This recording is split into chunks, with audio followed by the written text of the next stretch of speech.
Thing you wish to see me about? Yeah, what was with that earthquake just now? Ah, that. The tremor didn't originate from the seafloor. In fact, it seems it came from the surface. Over the years of serving as the warden here, I have developed a sense for distinguishing between what occurs on the surface and what occurs underwater. Besides, the seal that Monsieur Neuvillette set in place won't fail so easily. So the fortress is okay? If you recall our last incident, if there really were a problem, there would be crowds of inmates in a panic right now. Huh, you've got a point. Okay, seems we need to get back up to the surface and ask about what happened. By the way, do you know what day it is today? I believe today is this month's pipe cleaning day. Wait, seriously?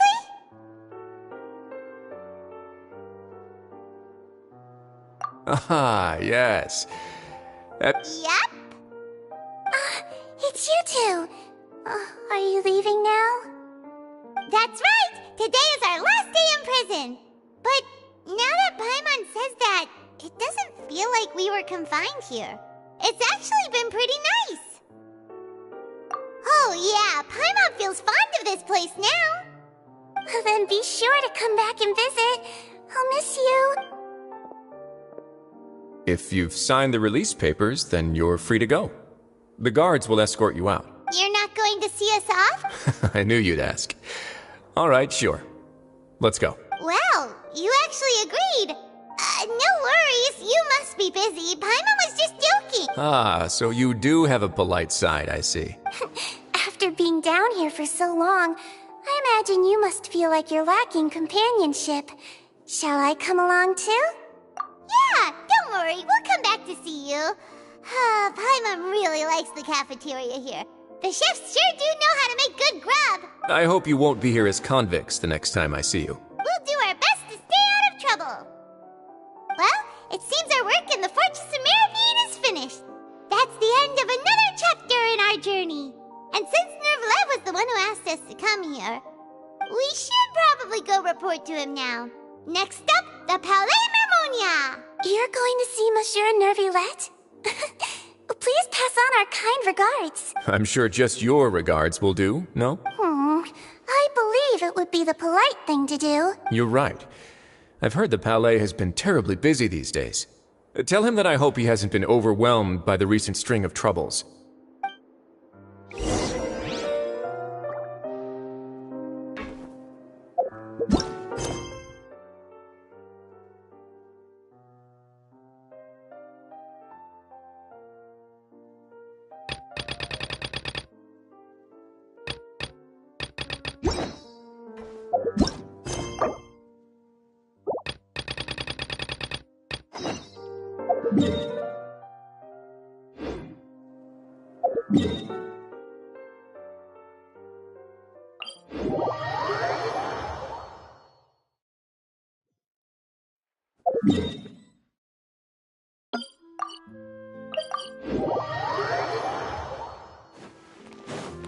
Ad Astra. Thank you for completing. Ad Astra.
Ah.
The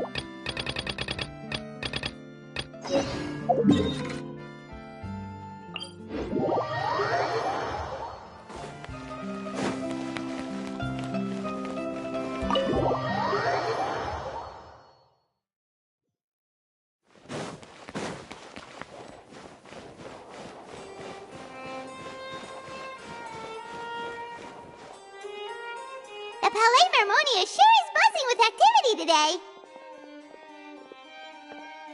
Halt! Huh? Oh, it's you two. Apologies. Monsieur Neuvillette did say you'd be welcome at any time. Excuse me, would you mind help? I'll be right there. Sorry, I've got my hands full here. You can see yourselves in. Everyone's so busy. Seems a lot has been happening.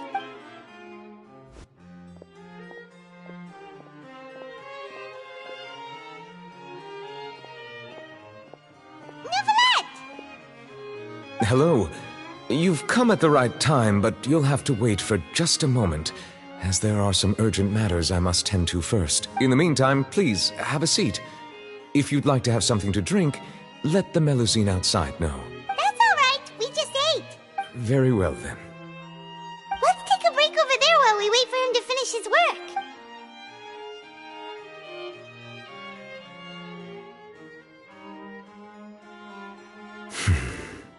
All right. That should wrap things up for now. Are you done with your work? Yes, sorry to keep you waiting. Today should be the day you were released from the fortress of Meripede, and it appears that you've managed to complete... That's right, and we came here to see you right away.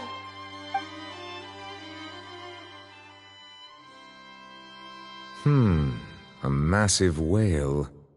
Do you have any idea what that might be? Judging from your description, that cannot have occurred in any ordinary waters, but rather something like the primordial sea. A whale of that size and shape cannot usually be found in the waters of Tevat.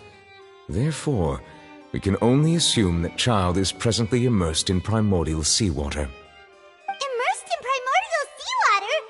But how? Most people wouldn't be capable of entering in the first place. I'm not completely sure how he could have gotten there myself. Yes? What is it? Ah, right! Paimon felt it too! We asked the Duke and he said it wasn't from underwater, so we figured you might know something about it. It turns out that I have just received a report about this particular matter. In fact, that's exactly what I was busy with a moment ago. The source of the tremor was here on the surface near Poisson. After the shaking stopped, the water levels in the Poisson area rose at an alarming rate. The water levels rose? Oh no! What about all the people there? Fortunately, the water levels only rose for a short period of time and have already returned to normal now. However, I still have a bad feeling about the whole phenomenon. If the change in water levels is connected with the leaking primordial seawater, then the situation in Poisson may be much worse than it appears. Navia should be in Poisson, right? We need to go check on her! I would also like to go there as soon as possible, but I'm afraid I can't leave just yet. We must immediately formulate disaster prevention plans for the surrounding coastal areas to avoid potential catastrophes. I'll have to ask you two to go to Poisson first. I'll meet you there to check on the situation once I finish things here. There's no time to lose! Let's get going!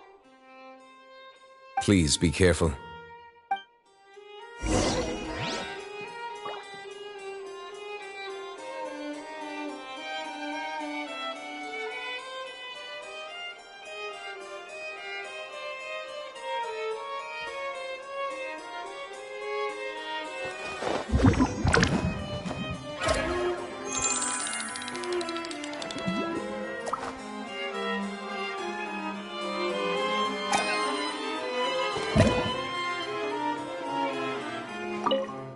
The two of you have my thanks.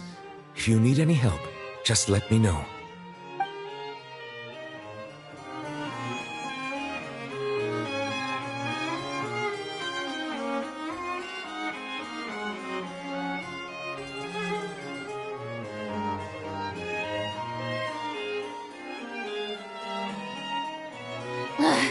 Boring! Isn't there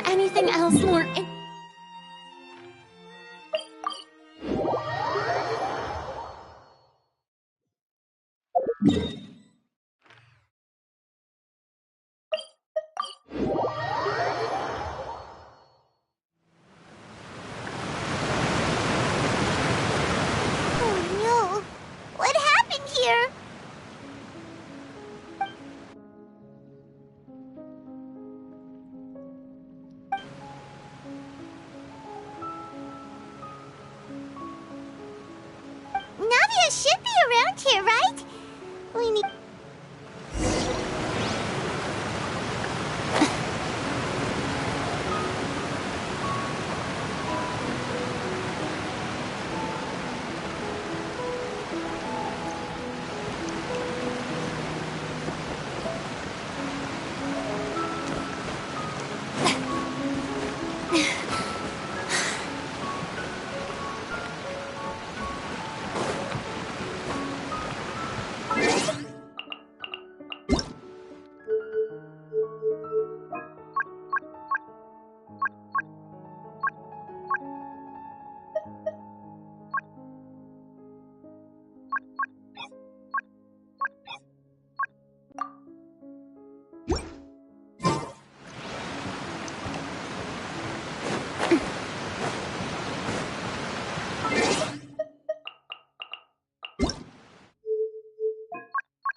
We haven't seen a single soul all the way here.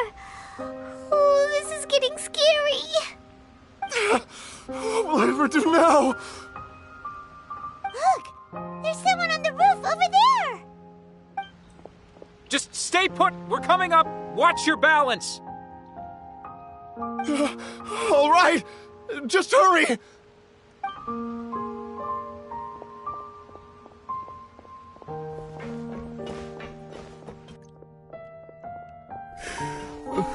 I'm not young anymore. How will I survive on my own? My Desiree! Oh, he looks pretty sad. My leg! My leg! How could this have happened? It hurts! Just hang in there. Help is on the way. You can hold my hand if it makes you feel better.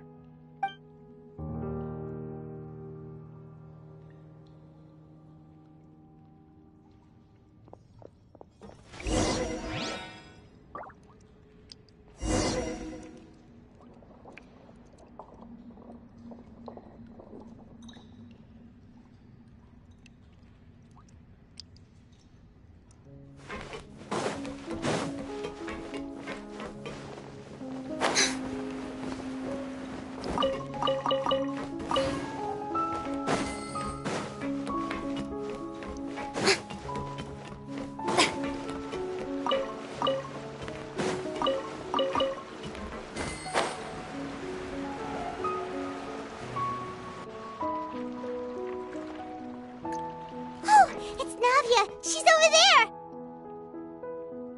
Hey, Navia! Are you okay?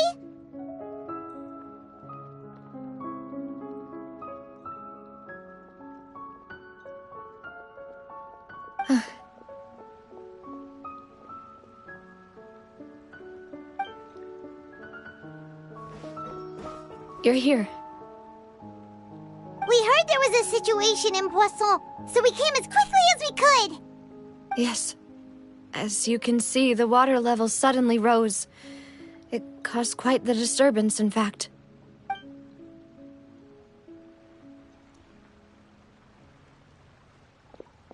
Demoiselle! There was a wounded resident next to a building southeast of here. We've already transported him to safety, but we've run out of medical supplies. He's wounded? How badly? He fell, so it's probably a broken leg. He's pretty shaken up. When the water level rose, he desperately climbed up to the roof. Once the water receded and he saw the ground, he became terrified and eventually... He jumped down then. Find the leader of Squad 1 and tell him to take the wounded resident to see a doctor. He should know where to go. Understood. I'll take over his search and rescue mission in the meantime. All right. You'll be in charge.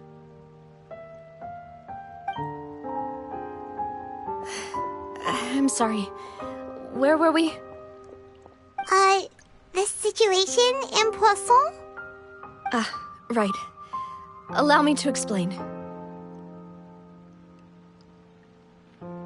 A little earlier, we suddenly heard a loud noise. At first, everyone thought that something might have exploded in the waterways. But before we knew it, water started. The rushing water seemed a little odd, almost like the unique color of primordial seawater. Some people didn't realize the danger and thought it was just ordinary water, leaking from somewhere. Everyone on the street who happened to be close to the water didn't have a chance to escape.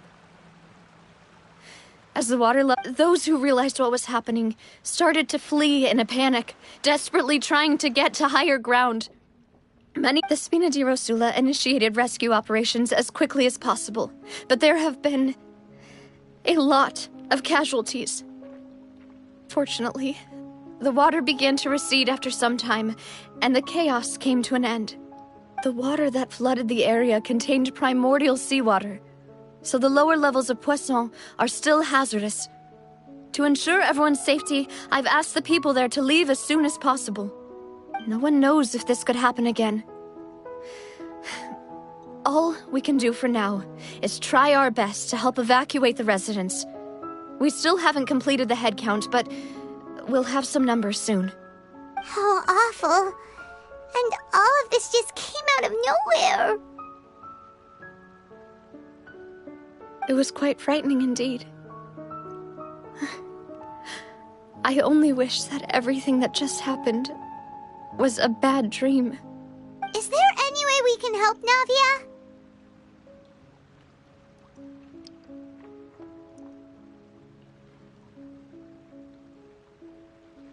Thank you for being so willing to help in a moment of crisis like this.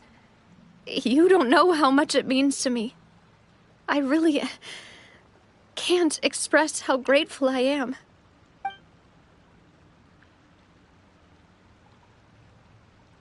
Don't say that, Navia. That's what friends are for.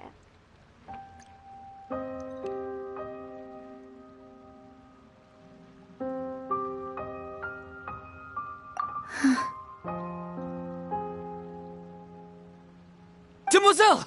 We've got a situation here! I'll be right there. Sorry, I need to go for now. And off she goes. Seems it might be a while before she can take a break.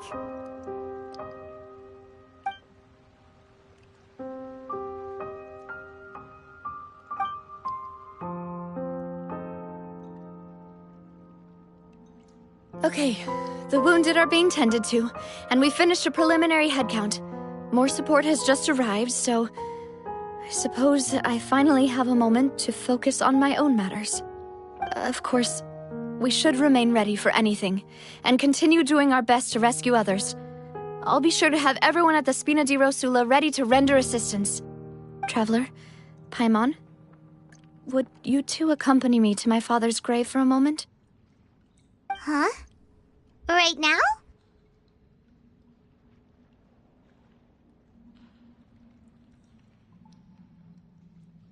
Thank you.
Not a lot of people here, huh? Well, given the time of day and the whole situation in Poisson, Paimon didn't think there'd be a ton of people here visiting graves. Right. That's how things are now. The living are so exhausted that they've no strength to spare any words for the dead. Navia?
Navia, what's wrong?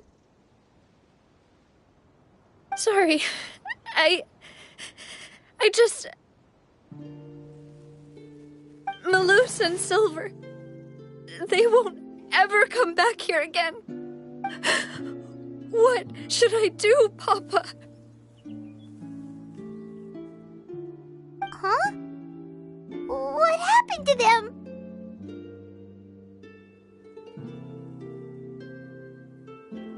Everyone agreed on the rescue plan, but still, I was the one who initiated it. They were helping evacuate the residents, but they couldn't leave in time. And they were caught in the seawater.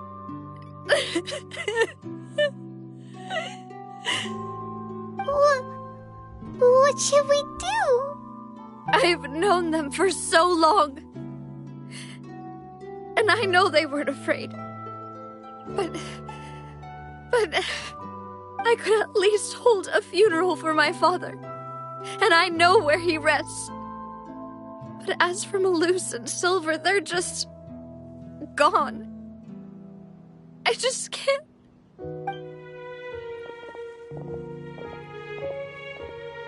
Everything looks so clean after it rains. Even the gravestones. I didn't expect that you'd enjoy a glass of red wine in front of Master Callus's grave. I can understand. Besides, the scenery here isn't half bad. See, it's not just me. I always want to bring something when I visit Papa. Perhaps we might even have a picnic. He wouldn't be angry, would he? How could Master ever be upset with you, demoiselle? Yet the cemetery is the home of those who have passed, is it not? Everyone ends up here sooner or later, no matter who you are. Buying yourself a plot in advance, are you? No need yet. But when I do, I hope you'll let me be buried beside Master Callus, demoiselle. Hey, stop joking around. I'm quite serious. That way, it will save us both the trip to see each other whenever you visit your father's grave. That makes sense. In that case, could I be buried on his other side? After all, besides you, demoiselle, the two of us could certainly be considered Master's closest companions, no? Personally, I believe we fill those shoes just fine. Why are you bringing this up all of a sudden? Seriously. All right. I'll remember your requests. But I'd really prefer not to talk about this stuff. And what do you mean by saving me a trip? I'd make the journey even if I had to visit you two somewhere else. I'd promised to let them rest in peace here. But here I am breaking that promise. I'm sorry for letting you see me in a mess like this. I don't usually cry, really. Paimon, doesn't know how to help you feel better. But, well, she understands how you feel. I had always thought I could make my wishes come true. But now that I think about it, that never solely relied on me. Many things can only be accomplished with someone else's help. Malus and Silver have helped me so much. But by contrast, I could do nothing for them. I'm so sorry. You can spend as much time as you need here, Navia. Thank you. Right now, you don't know how much that means. By the way, you can have a look at this. It's a Obana, Khan, Burnett. So, everyone... It's okay. I know what you're thinking. And you're right. We lost Malus and Silver. But we were able to save more than we anticipated. The overall outcome indicates that the cost was worth it.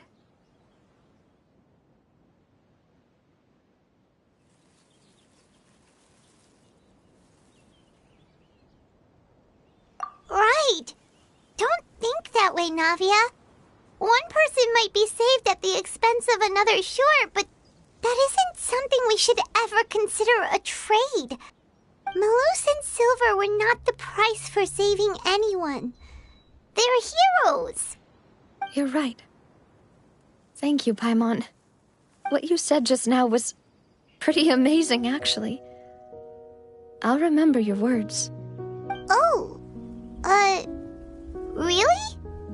Seems you've become more eloquent in the time since we last met. The knave? Ah, is everything going well on your side? Yes, my people are carrying out the mission according to your request. All the residents of Poisson have been evacuated, and we're preparing to relocate them to higher ground. As for these supplies, we have everything taken care of. There is no need to worry. Thank you very much. Wait, do you two know each other? We just met recently. Right, Miss Navia?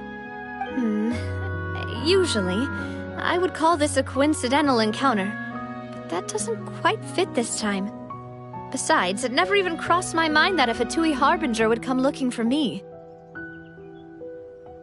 Thanks to the Knave, Spina di Rosula received generous support from the Fatui, which allowed us to complete the rescue and evacuation work so quickly. Mutual aid is essential to fostering positive developments. We were already in the area, in any case, so it was nothing. That said, I must say that you're a lot sharper than you let on. I'm sure you understand what I mean. I apologize for all the ways in which I tested you previously. We've never worked with a Fatui before, and it's extremely important for us to know who we're working with. My subordinates have reported that Fatui soldiers have been observing water levels and taking head counts in various locations. I hear that they've also prepared a large amount of emergency supplies. I'm quite surprised. This is nothing to brag about, nor do I intend to. It is simply the way of powerful organizations to act forcefully, whether they are doing good or ill. As I've told this traveler before, I know of the prophecy, and I intend to prevent the impending disaster. Lending your organization a hand was a natural first step in accomplishing that. As such, do not be troubled by this token of our sincerity. Perhaps... Without your help, there would have been many more casualties. Furthermore, I sincerely regret what happened to Malus and Silver. I only wish that my people... Don't say that. You and your subordinates did as Paimon said. Malus and Silver didn't choose... I've never liked hearing people put it that way.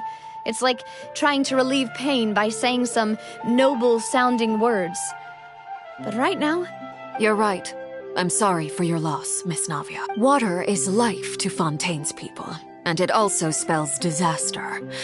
It's no wonder that people always say that prophecies represent fate. Fortunately, I've never been one for such a pin. So, you're one who will... Of course. That is why I'm going to Hotel Bouffe de Thé. I still have some things to take care of, and the children need my attention. By the way, Traveler, Paimon, one more thing. Alright, then we'll just... Huh? This isn't right. Paimon thought you would ask us to walk with you for a... That is a clever and useful conversation technique, which I do like to use when necessary. But there's no need today. It would not hurt to have Traveler. I'm sure you remember that I said we could work together. You and I both know that there may be issues with the Primordial Sea. Previously, it was the Fortress of Maripede's sluice gate, and this time it was the water levels in Poisson. These are... Indeed. Allow me to share the latest intel I've received from the House of the Hearth's intelligence network with you. During some recent investigations, a child claimed to have discovered some ruins near Poisson. The ruins date back to ancient times, and seem to be worth investigating in many ways. Judging by the dating of the ruins, they may be related to the prophecy and the coming crisis. The situation is becoming more urgent, so any pertinent information will prove extremely precious. My people initially came to prepare for ruin exploration. Unexpectedly, this disaster struck, and at present, we're all busy prioritizing the rescue effort. So that's why the Fatui were already in Poisson. I wanted to take the children along, but unfortunately, Linny, Lynette, and Fremine have all been dispatched to higher ground to assist affected residents. Linny told me that outside of the house, the person they trust most is you. Which is why I want to give you this task. The House of the Hearth's members see each other as family, but Linny, Lynette, and Fremine said that they also see you as such, even though you are not from the house. I'm sure you already understand how earnest they consider their friend. Oh! That somehow... The intel I just shared about the ruins could fetch a high price. But since the Got it! So all we gotta do is go to some ruins, right? We can handle that. Excuse me, but may I tag along? You wish to join, Miss Navia? But are you sure you're up to exploring some ruins? Well, I'm sad, yes. But I can't just go back and plot my... There's no point in being depressed while we still have a disaster on our hands. As my father's successor, I must live up to the hopes he had in me. Besides, I'm also doing this for myself. I need something... a distraction, to keep my mind off Malus and Silver.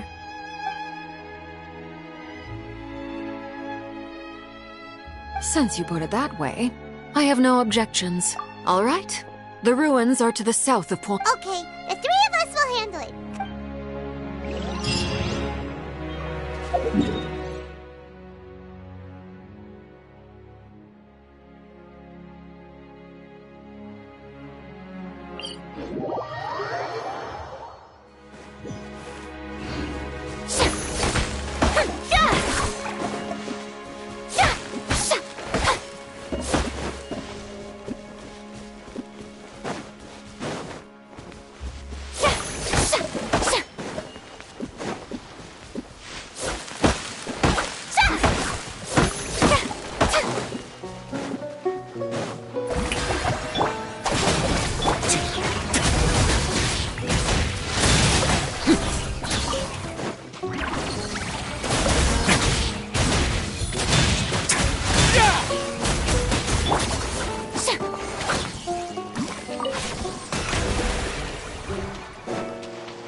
Bond is strong. The show begins. A moment, please. Bring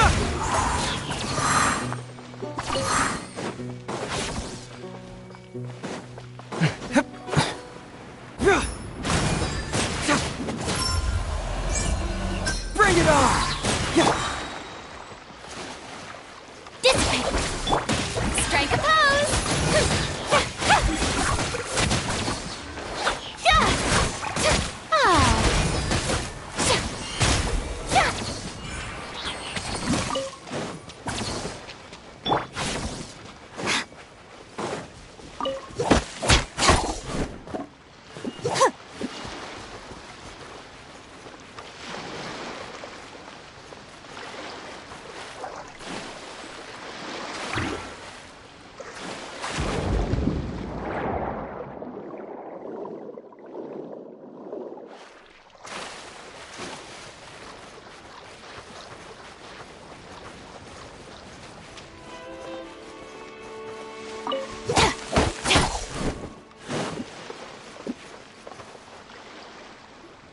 So, are these the ruins the Knave? They seem to be pretty ancient, all right.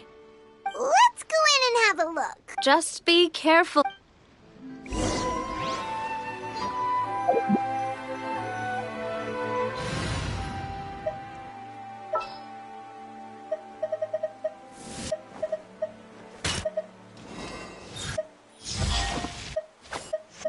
Whatever would you do without me?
Prepare to be amazed.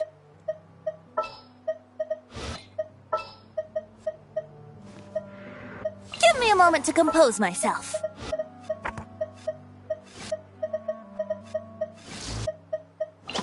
You want me on your team?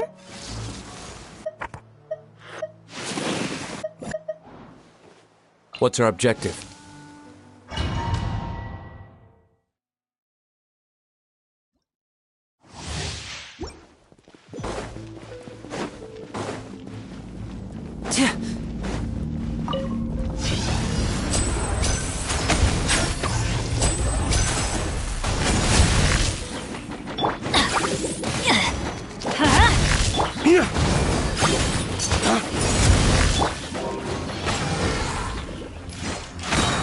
Think you can get away?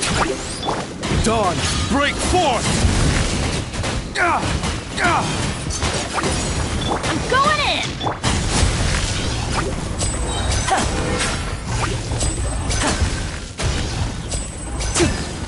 There you are, eavesdropper.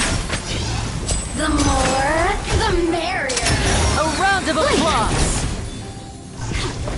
Over here! Blink! Let's light it up! Everybody stand! Time for takeoff. Dawn, break forth! The merrier. Stay calm, stay calm. The more, the merrier. Teamwork is teamwork! Now you've got me worked up how to get me going. Here comes the finale. Damn you! Flames, purge! Think you can get away? Here we go.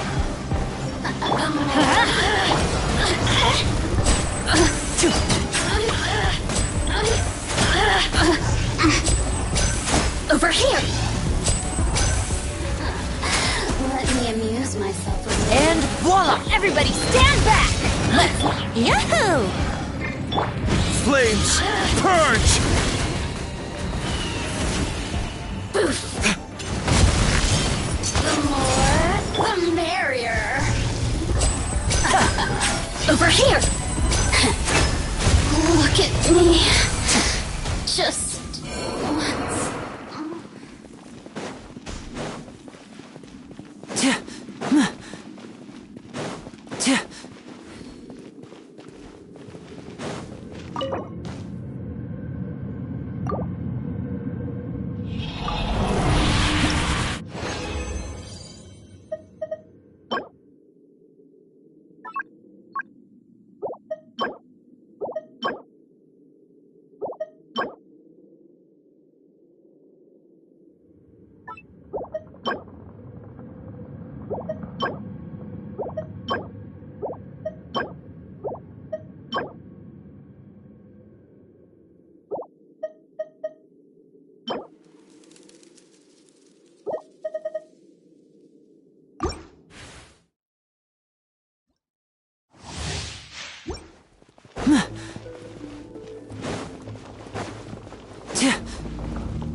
Time for takeoff.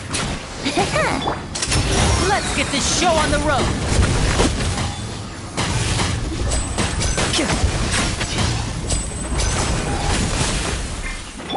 Adventure! Teamwork is dream! Lay waste to the wicked!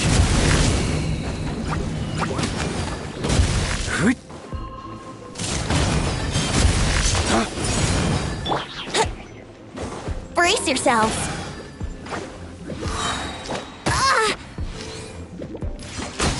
There you are, Eve. Think you can get away? The more, the merrier. comes the finale. Everybody stand! Flames! Purge! Blink!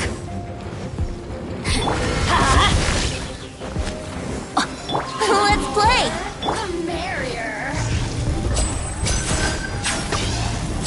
Over here! Blink! Step right up. Let's get this show on the road. Over here! Time for takeoff. I'm going in. Dawn, break forth!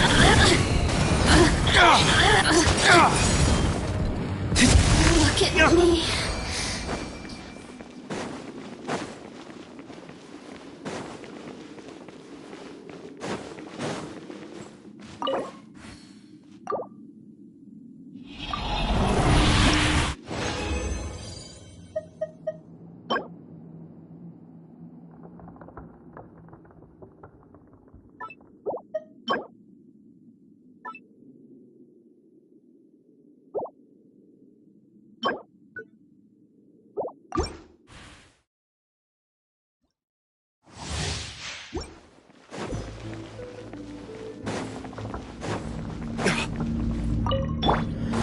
Here we go.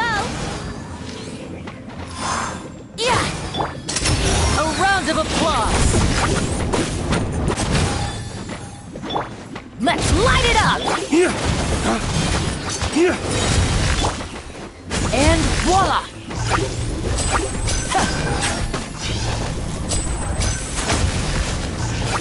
I'm fine. Oh. Teamwork is dreamwork. Lay waste to the wicked!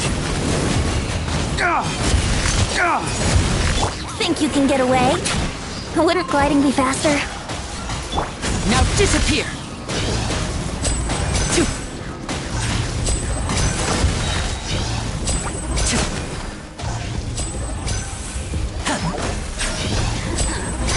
Let me amuse myself. Here comes the finale. And voila. Blink! Over here! Why do they never miss? Everybody stand back!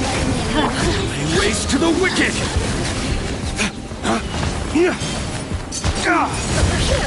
Time for takeoff.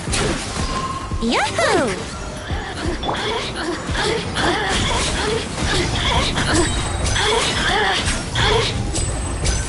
Over here! Flames! Purge! You really know how to get me going. Teamwork is dreamwork. Let's light it up. Let's get this show on the road. Ow. Oh. Magic can't keep death, you know.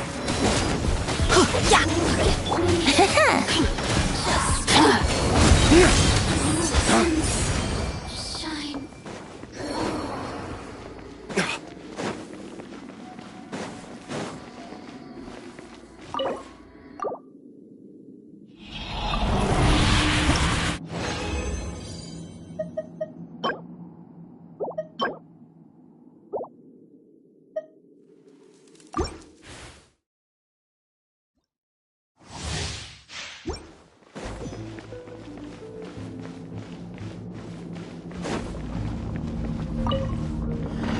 Dawn, break forth! Think you can get away? Wouldn't gliding be... Going in! And voila!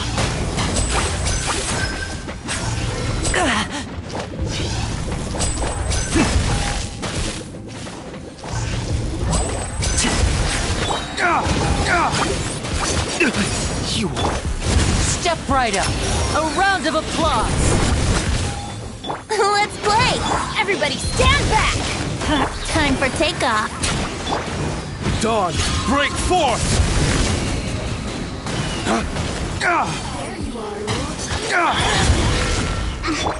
And voila! Let me amuse myself a little.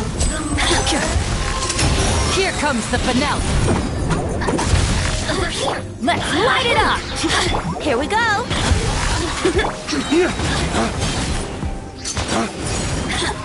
Think you can get away? Blink! Teamwork is dreamwork! Step Race to the wicked!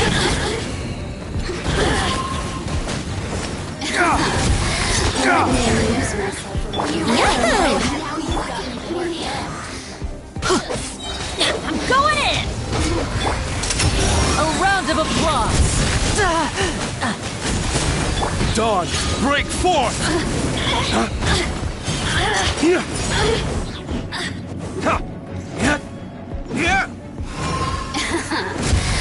Let me amuse myself a little. Assistance.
Every course of action has its risks.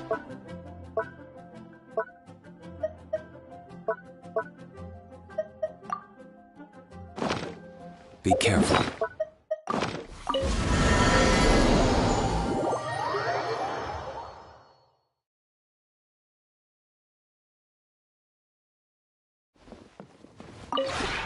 This realm is...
If you ever...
I knew you'd miss me. Well, since you asked so nicely.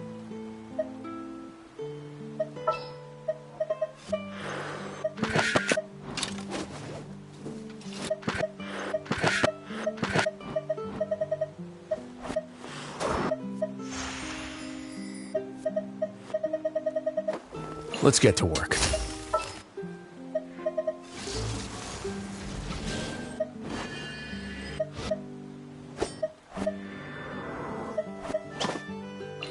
You want me on your team?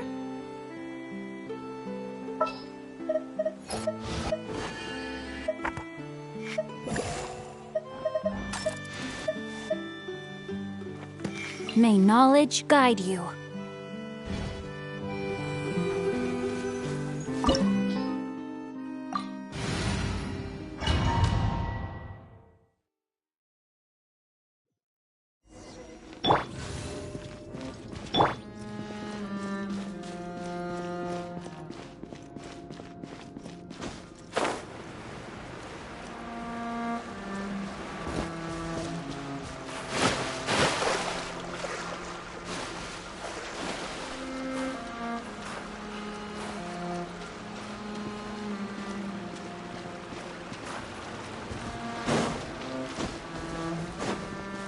Off we go!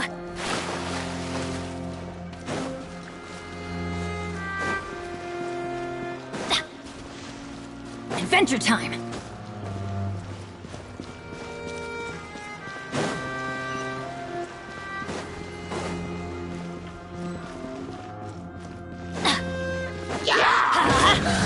Sure then. Emerge. Right here. Rain outlines your fate. Have a safe trip. Away now. Ring cutter. I'm always watching.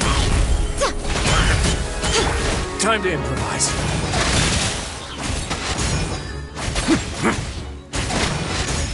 A moment, please.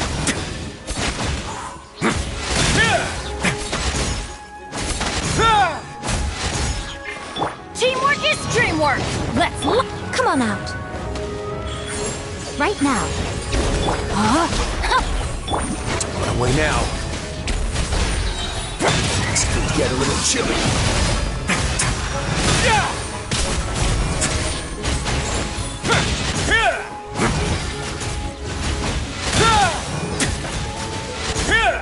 Let's begin. Rain outlines your fate. Body and mind. Show them. Right here. Emerge.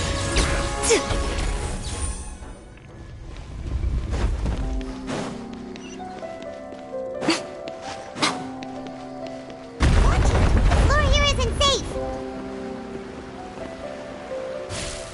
Yeah.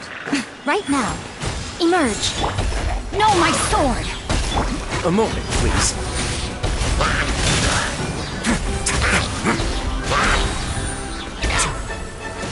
Have a safe trip.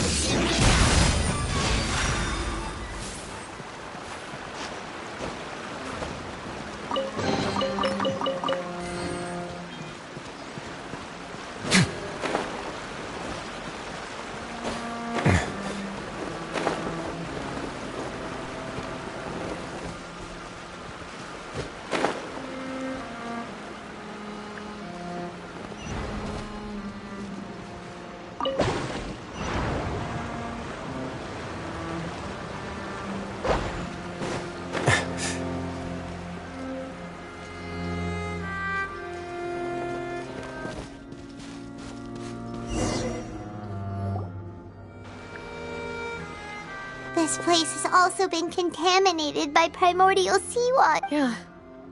And a lot of it, too.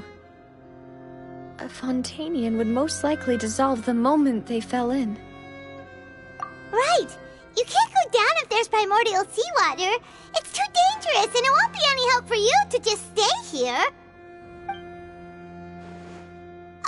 Don't get by my wrong. We're not saying you're useless. It's just that... No, you're right. I can't do anything in this situation. I'll leave this to you.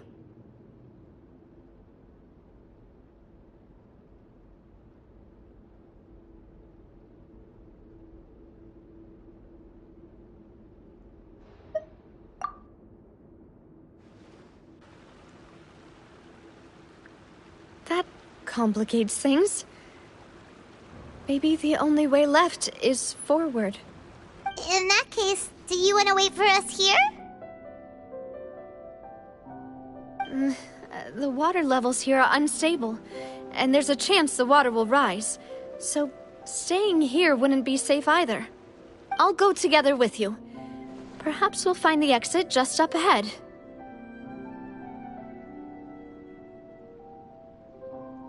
All right. Come with us.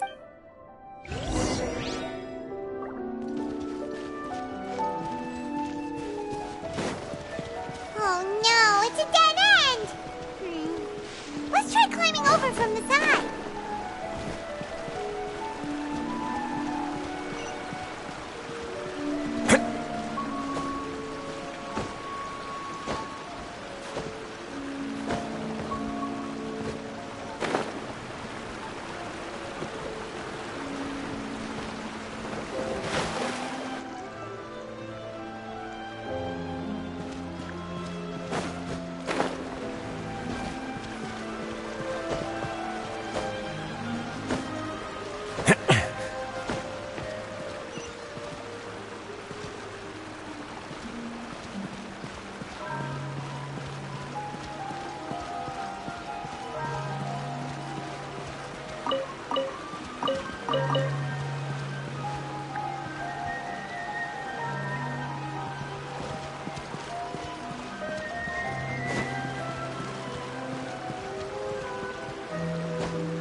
Wait! There's something wrong with this bridge! Run for it!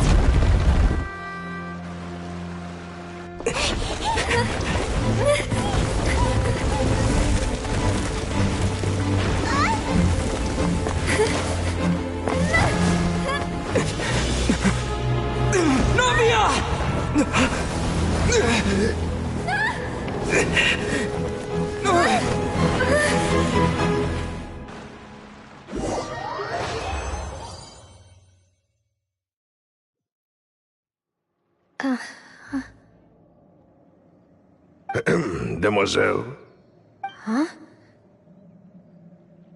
Demoiselle, what are you doing here by yourself? Would you be standing here till dark if I hadn't come to get you? Maybe she just wants some time to herself, Maloose. Oh. Was I sleeping? Yes, it would appear so. I must be tired.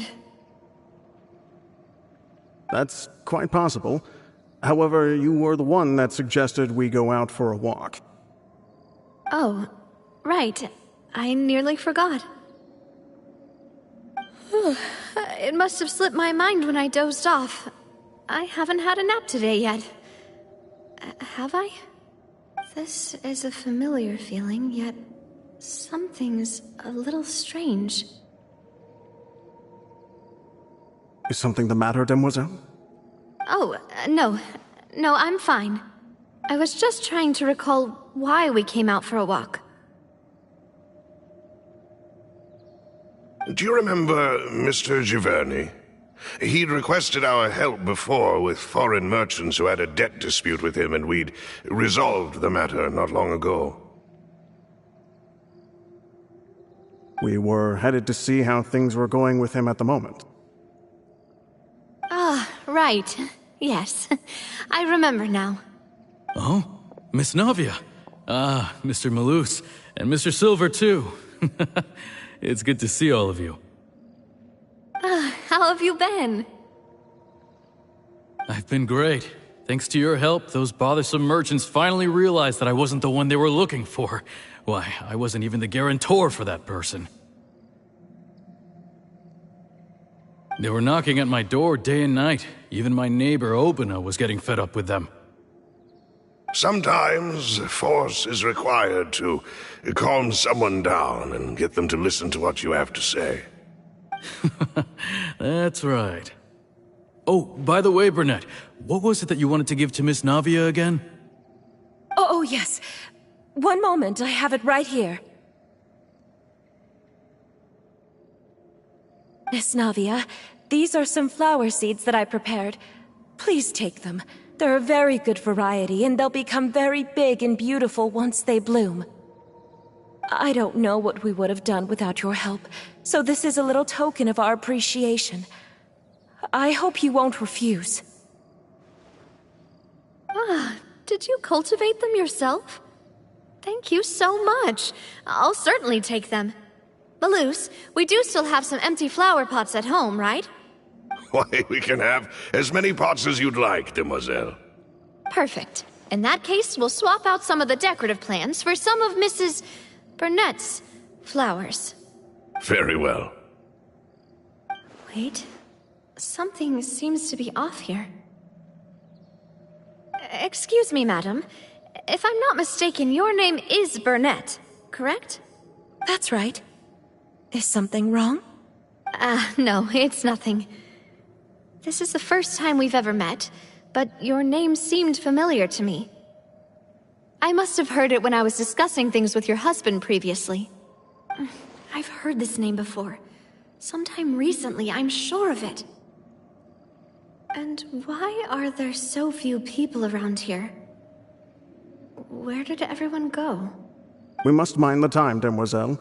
We still have important things to attend to today. We do? Like what? Well, now, did you forget? Miss Navia, here you are. I've been looking for you. Please, come to the Opera House. Your trial is about to begin. My trial? Wait, why would I need to go to the Opera House? Yes, she's right, Demoiselle. It's just about time now, so we should get going. Oh? All right then.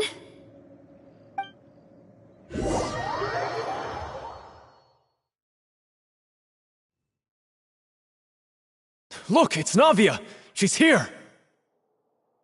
And her two attendants are with her! Goodness, everyone's finally here. There sure are a lot of people here to see the trial. And they all seem to be oddly excited about something. I even know some of these people. Karina, Desiree, Joyville, Jolien, Essen.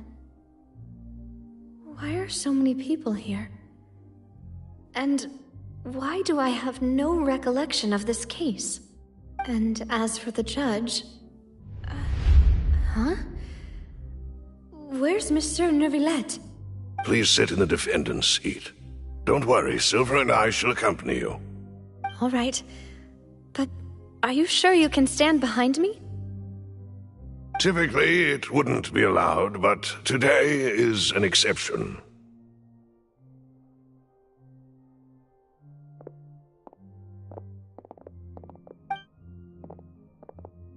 Hey, what kind of place do they think this is? Come on, do they have any idea what they're doing? Seriously. Enough with the whispering! Could someone please tell me where Monsieur Neuvillette is?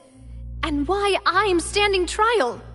My dear Miss Navia, have you not yet realized what you've done? In that case, allow me to explain.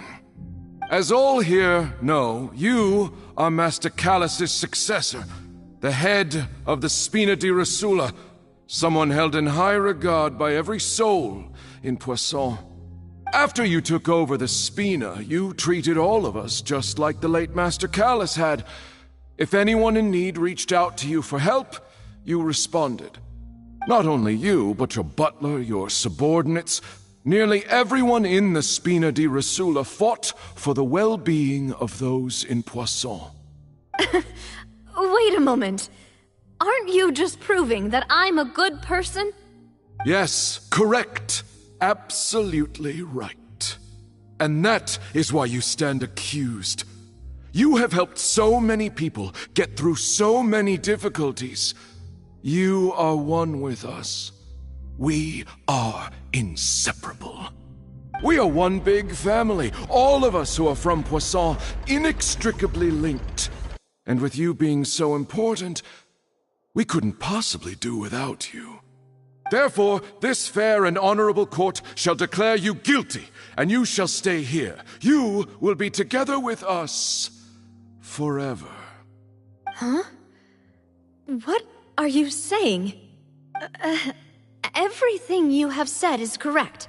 I have indeed done a lot for my hometown, and I would be willing to be with you all, but what is the purpose of having me stand here like this? What is there to discuss? Ah, well, if that's what you think, then I have no further comments. How wonderful, Miss Navia!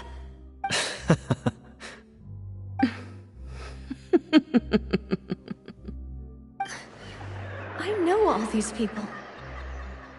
Why are they laughing? I seem to remember now. Yes, I get it. This trial is... Wait just a moment. This isn't right! Malus? What was that, Mr. Malus? Our conclusion is very clear and unanimous. Let the court judge her now. She's guilty! Stay here, Navia! You're one of us! Demoiselle, don't admit guilt. This trial means to keep you here forever.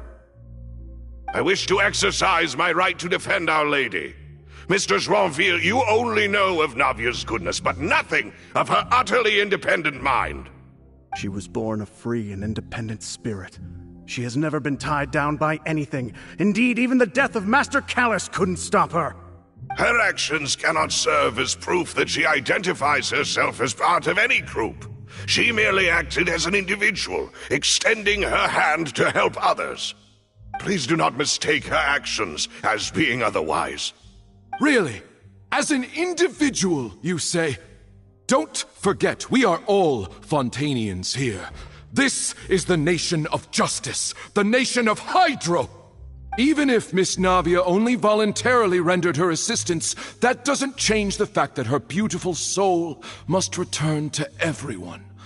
Water accepts all, blends with all.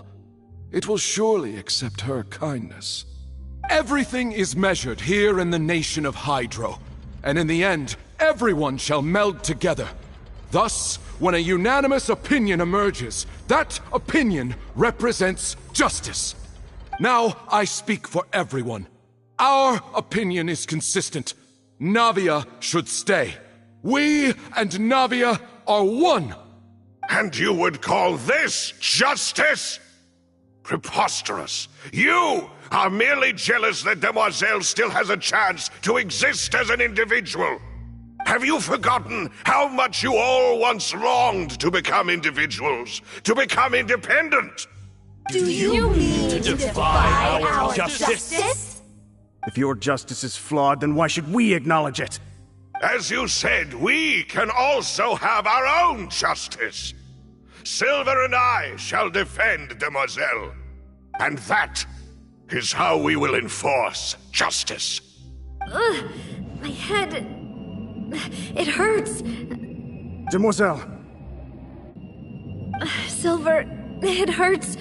My head is spinning. All I can see is stars swirling in front of me. I remember now. Everything that seemed odd from the very beginning.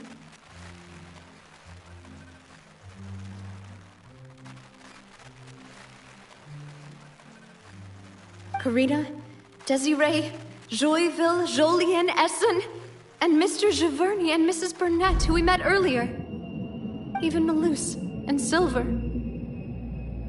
I don't want to admit it, but they're all dead. Don't be afraid, and don't admit guilt. We will protect you to the very end. Absurd! Who are you to say that she cannot be judged? We are the majority, and in the nation of trials, the majority is absolute justice. We are the will of all. Don't let them escape! We shall keep Navia here with us! Mr. Malus and Mr. Silver, must you be so stubborn? How could the two of you possibly hope to stand against the collective? Do not resist. This judgment is fair and just. Navia belongs to us. After all that happened, she should not be left alone in Poisson. What are you saying? No more excuses! He says we're jealous. Jealous? How could she possibly be an independent individual? What's with these people? Who's jealous of her? She belongs to us! Miss Navia, she... Silence! That's...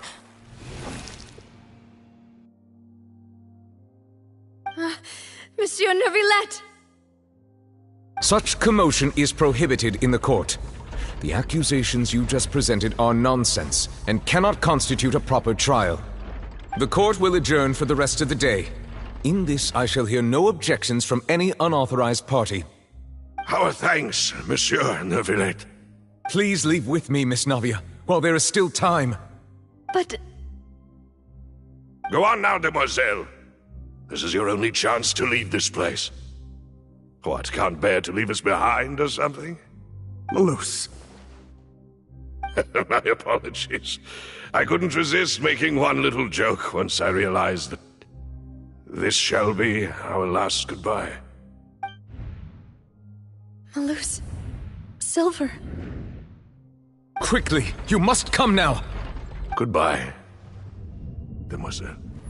Farewell.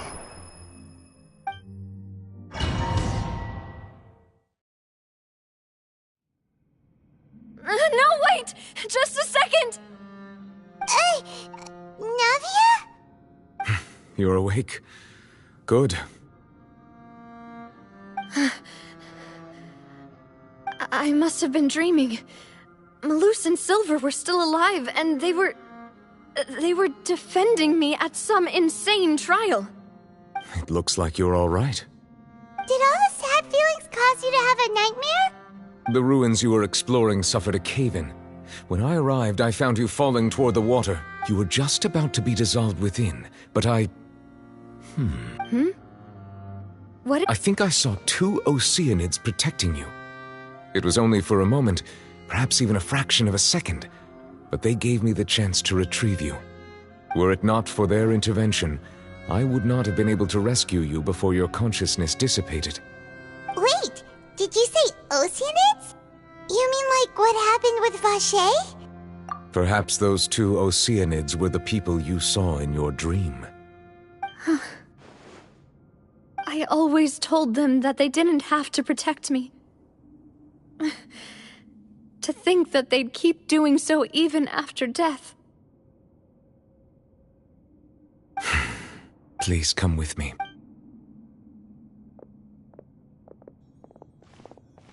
Neverlet, are you okay? Oh, I am quite all right. Perhaps there's... Why do you look so stiff? Oh, Paimon knows. You're the type who feels awkward when there's nothing to... I merely thought that we should give Navia some time. Huh? Why didn't you just say so then? I suppose so. Ah, Sigewinne. I hope all is well with her these days. Her work in the Fortress of Meropide has not been... No way, don't worry. She's doing fine down there. She's an amazing head nurse. I see. Well, that is good. I have always worried that Sigewinne would need a lot of time to understand the world of humanity, just as I have. Oh, and the Duke also says hi. Even though Sigewinne made him do that. He hopes that you haven't been overwhelmed by all that's happened lately. Thank you. I have indeed been busy lately, and I also hope that everything is... He still doesn't know what to talk about. So, Neverlet, you're probably quite the swimmer, huh? Yeah. This isn't going anywhere. Yes, in fact. I had arranged to meet you in Poisson, but when I arrived, I discovered that the Fatui were helping the residents evacuate. Amid my astonishment, I ran into the knave, and we had a chat. She informed me that she had asked you... Yeah, we originally planned to meet up with you, but we thought you might still be busy with all those official documents. We didn't think exploring the ruins would take very long, and who would have thought you'd wrap things up so quickly?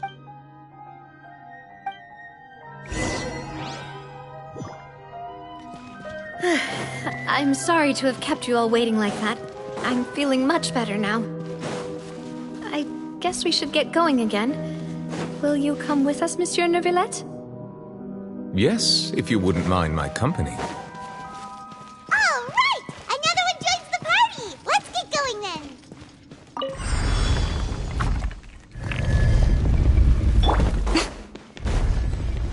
Right here, right now. Emerge. Huh? Let me weave you a verse. Everybody stand back! Let's begin.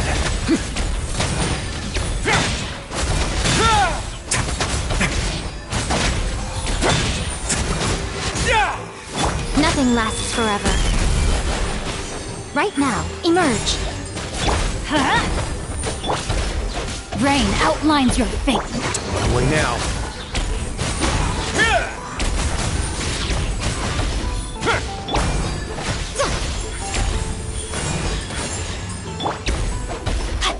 Let's light it up! This could get a little chilly.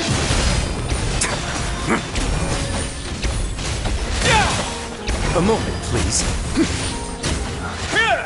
Dada Kundala.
Let's begin.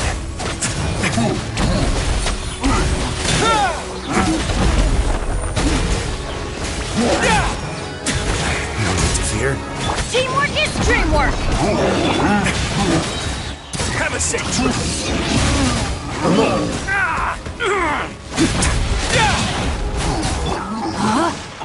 Time to act.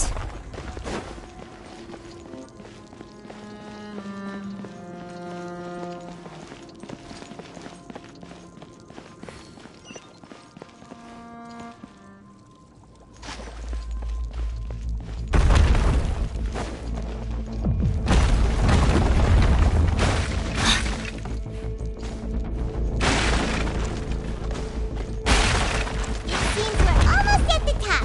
Keep it up!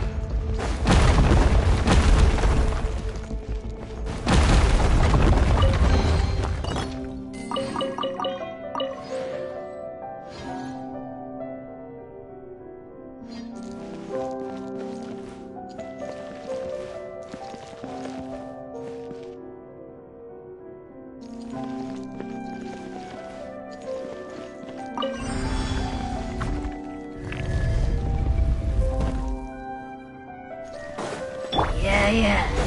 A sight to behold. Right now. Emerge. Rain outlines your fate.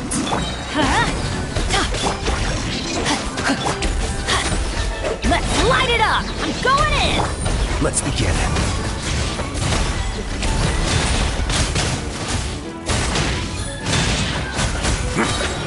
This could get a little chilly.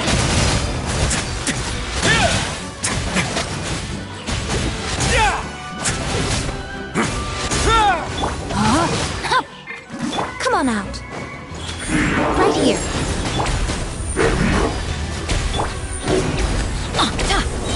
Teamwork is dreamwork!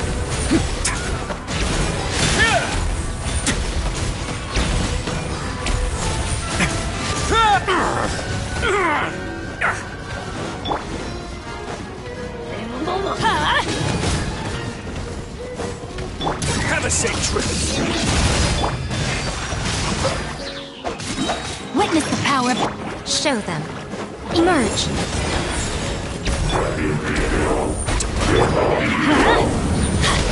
That's gonna hurt in the morning. I'm going in! Let's light it up! Come on out. Off we go.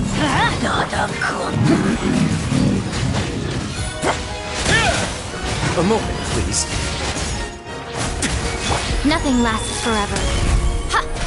Right now.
Body and mind.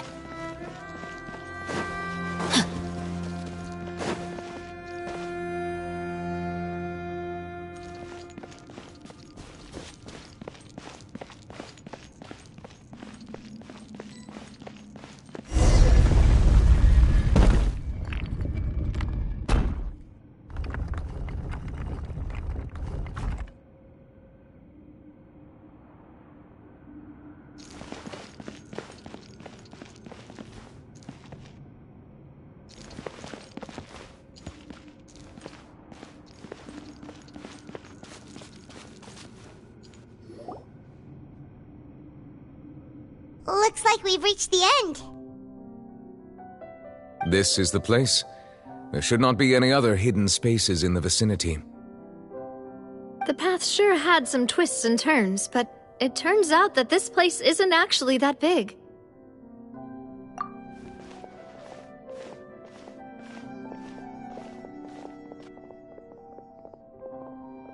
Stone slates?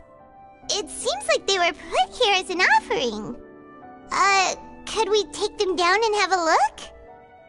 Perhaps we should just leave them be for now. There are 4 locations in total, but only 3 stone slates. The slate that should be in the first empty spot is missing.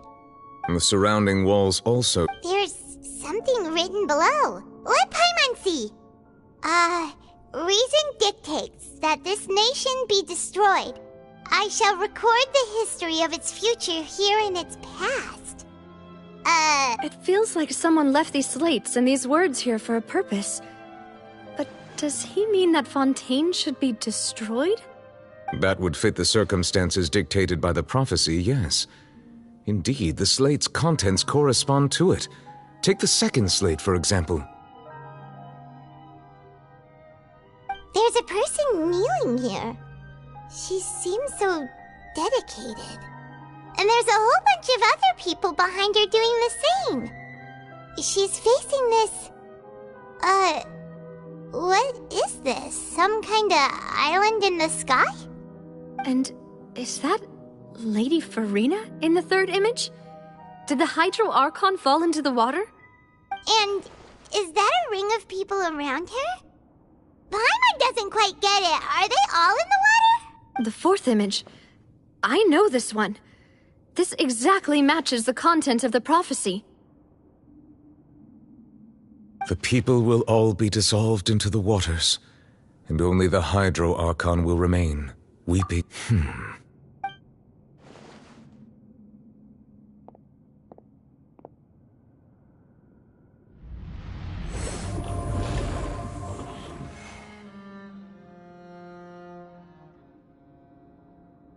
More information should be hidden in these slates, but I fear I cannot easily uncover it, most likely due to us missing the first slate. I am very sorry. Don't blame yourself, Monsieur Neuvillette.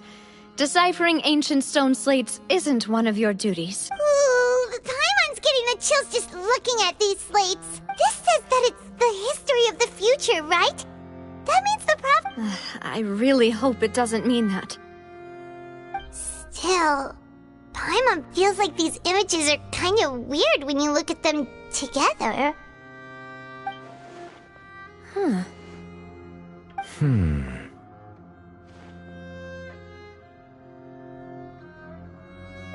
That's right! If the images are in chronological order, shouldn't the fourth, the waters drowning Fontaine, come before the third, where the Hydro Archon herself falls into the water? And yet the order is reversed here.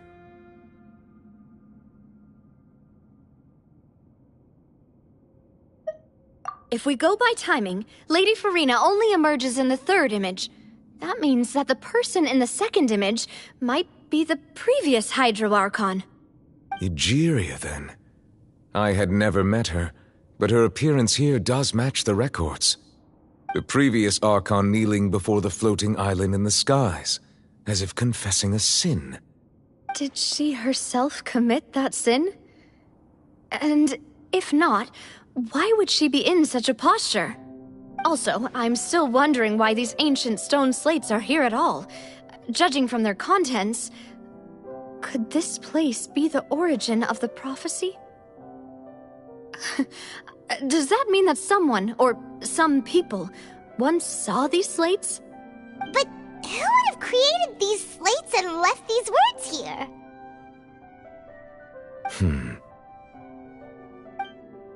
It seems that any further clues will have to come from Farina. In that case, there's no time to lose. Yeah, we better get somewhere safe for now.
Let's split up here.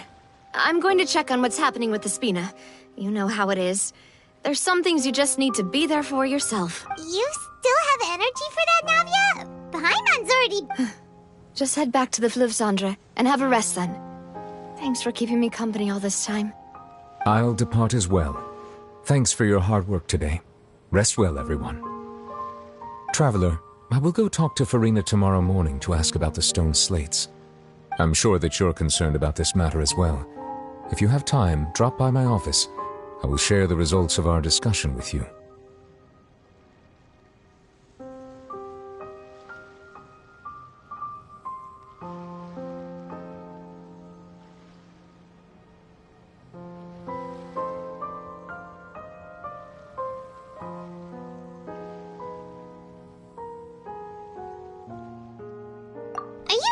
Talk to her about this directly?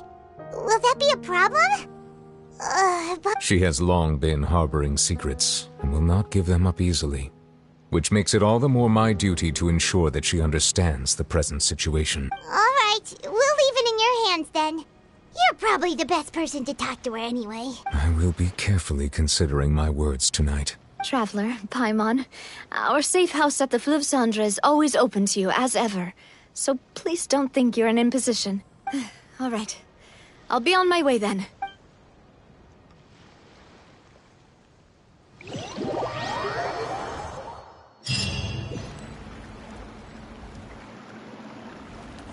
We're finally back! Welcome back. We've got a special menu prepared for you two tonight. Yay! And there's good food too! Navi, no, the boss is the best.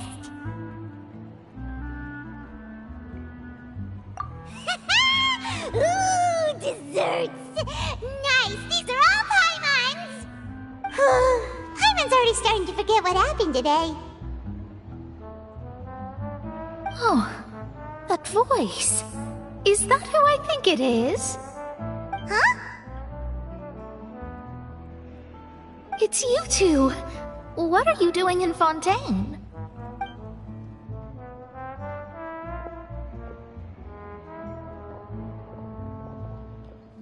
Mona?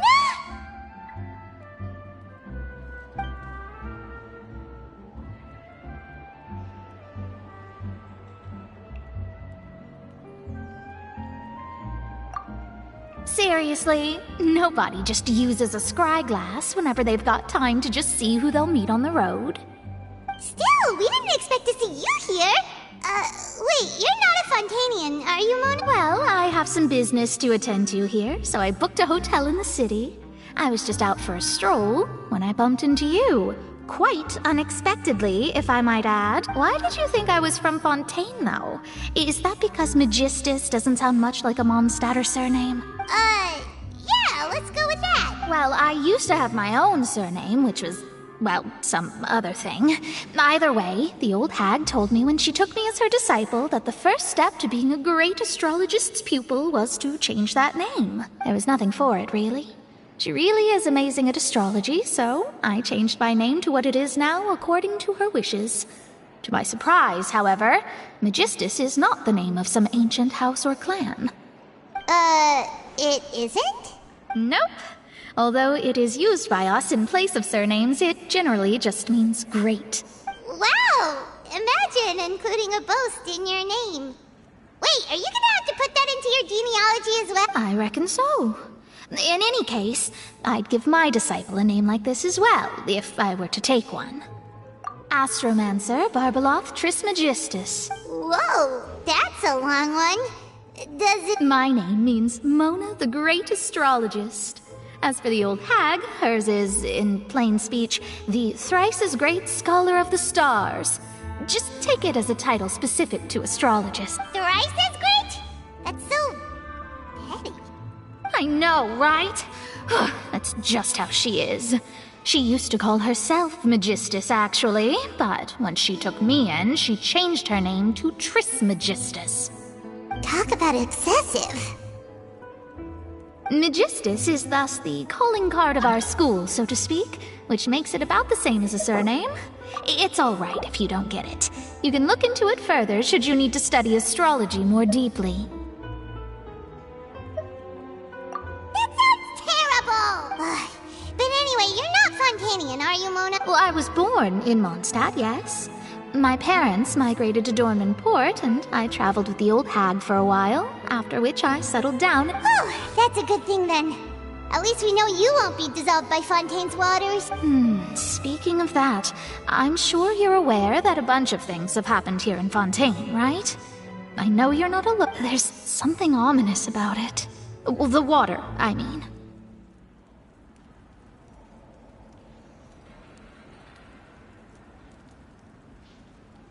That was the main reason, yes. Just a while back, the Steambird invited me to take part in a pan. The invitation was sent quite early on. I don't think anyone expected Fontaine to be in this much trouble. What do you make of that prophecy, Mona? Just tell us what you think as an astrologist. Your word would go a long way to make things more certain and less scary. What I can tell you is that I'm an astrologist, and that this prophecy concerns the fate of Fontaine, even that of Altivat. Ascertaining this is akin to reading the fortune of the whole world. I'm afraid that this is not something that just anyone can do. If I could do it, you would no longer call me an astrologist, but a visionary. But on the flip side, the prophecy is so huge and powerful that it must surely come from a powerful visionary. Its contents involve the fate of the world. Disregarding it would be a mistake. A visionary? Sounds really powerful and all, but does such a... Of course. The old hag could do it, and I'd bet there are others amongst those Hexenzirkel colleagues of hers who could do something similar.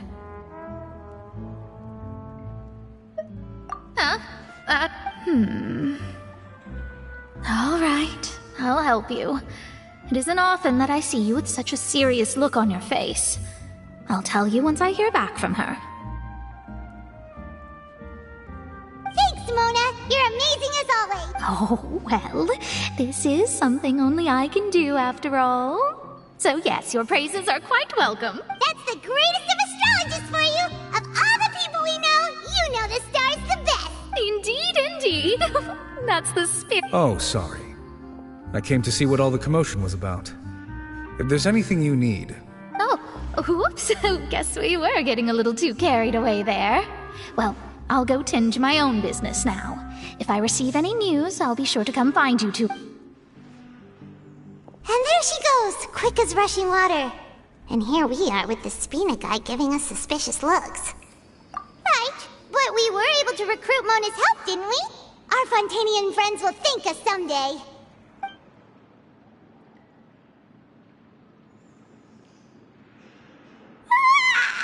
Good morning. To be honest, I'm still feeling kind of sleepy. But it's time to get up, Traveler. We agreed to go see Neuvillette, so let's pack it up and get going.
Time to act.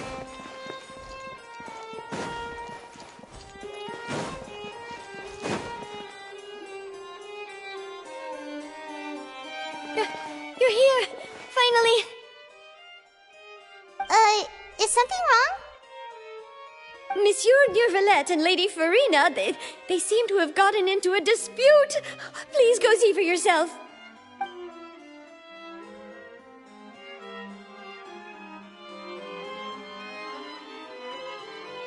Like I said, I've already explained everything.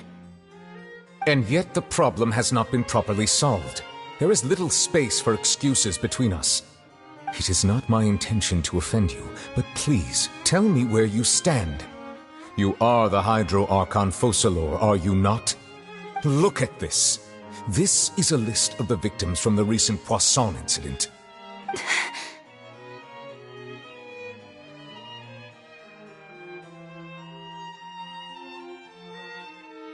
You mean... they're all... We did not arrive in time to avert this disaster, and I will not have it happen again. I will say this once more. You must tell me everything you know. Yesterday, I found 3 stone slates in some ancient ruins near Poisson. Do you know anything about those? Seriously? You're questioning me like this is a court case now. I don't know anything about that. But you found them in some ancient ruins, you say? That's correct, which is why I came to ask you some questions. There should have been 4 slates, but one of them was missing. The other 3 feature different images that seem to correlate to the prophecy. The prophecy? The second of these slates depicts the previous Hydro Archon Egeria kneeling before a floating island in the sky, as if confessing something. Do you know nothing of this either? I don't. I've never seen such slates. I'll ask you again. Do you really have no information regarding the previous Archon? My deciphering of the slates indicates that the Hydro Archon Egeria once had to confess to, or apologize for, a certain sin. If anyone would know about it, it should be you. All gods don't have the same secrets, you know. She was herself and I'm me. Is it really so strange that I know nothing? I understand your concerns, but... Forgive me for saying this now, Lady Farina, but I have long known of your various secret investigations into certain matters. There are several indications that you have been investigating the prophecy on the sly. This is not strange in itself, considering that you are the Hydro Archon. But it is strange that you should also claim to not know any of Egeria's secrets, as well as do nothing following your inquiries. You have never been as superficial as you have presented yourself to be, nor are you a fool. And yet, your behavior is very inconsistent.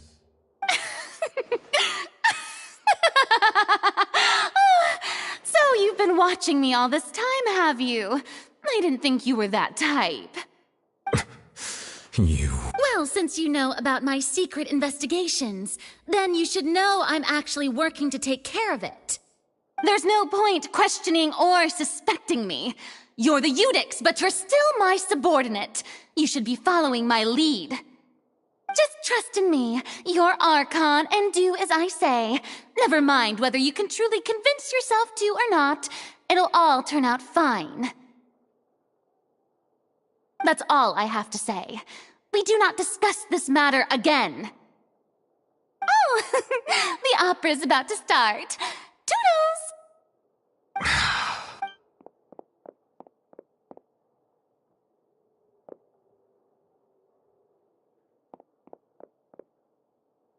Did Farina not notice us standing by the door? Wonder what's up with her. I assume you've been outside for a while now? Oh! You noticed! Seems Farina didn't even realize we were here. She was in a great panic, though I cannot discern the reason. Our discussion reached impasses time and again, a state of affairs that we cannot allow to continue. Still, I do not understand. Dialogue is the basis for understanding, so why did she keep refusing to engage?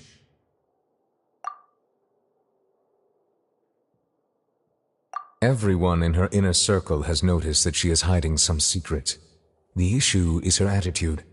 I fear that she will not reveal anything unless absolutely forced. We may have to create a situation in which she will have no choice but to speak. Oh? Like... Normally, people will only reveal the truth when standing trial. Perhaps we must have the Hydro Archon experience just such a scenario. But Farina's seen so many trials, and she's really good at dodging questions. How do we make sure that she won't just slip away at the first chance she gets? We will need to consider this thoroughly, join forces with various parties, and then do what we can. If at all possible, I would prefer to recuse myself from this affair, but we must prevent the prophecy from coming to pass. This may be cruel to her, but all Fontaine is in crisis. The information a god possesses is too precious, and so we must take a But who will lend us their aid to...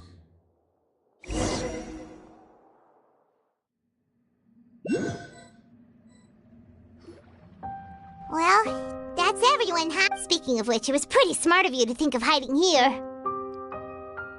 Poisson was just involved in a disaster, so it's presently devoid of people. That naturally makes it the best choice. And here you are drinking tea like it's the most natural thing in the world. That's what family should do. Sit. It's nice to enjoy tea here, you know? Care for a cup? Lend me your ears, everyone. Or perhaps one of you might like to start us off. How about you, friend? Me? No, I don't think I can. Then, how about you, good sir? I fear that I will cause the mood on this boat to become as somber as it is in court. Well then, I guess we're lucky we've got a local like me to organize things. Wonderful, the spotlight at last. I guess I'll be facilitating things from here.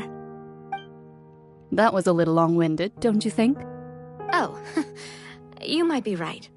Anyway, to cut to the chase, our friend here, the Traveler, has brought us together to discuss something. As for what that is, well, let's start by saying that we'll be pooling our efforts together to create... Oh? How Well, it's just an expression, really. One that I just learned from Chlorand, and used on the spot. So, let's invite her to explain in detail. A round of applause. Huh? Didn't you say that you would be facilitating this? Oh, come now. Your work doesn't involve much public speaking, right? This is a good chance to practice. You might even pick up some fancy oratory tricks to impress your boss with in the future. I see. And what does my boss say? He is glad that you consider him your boss. Do go on.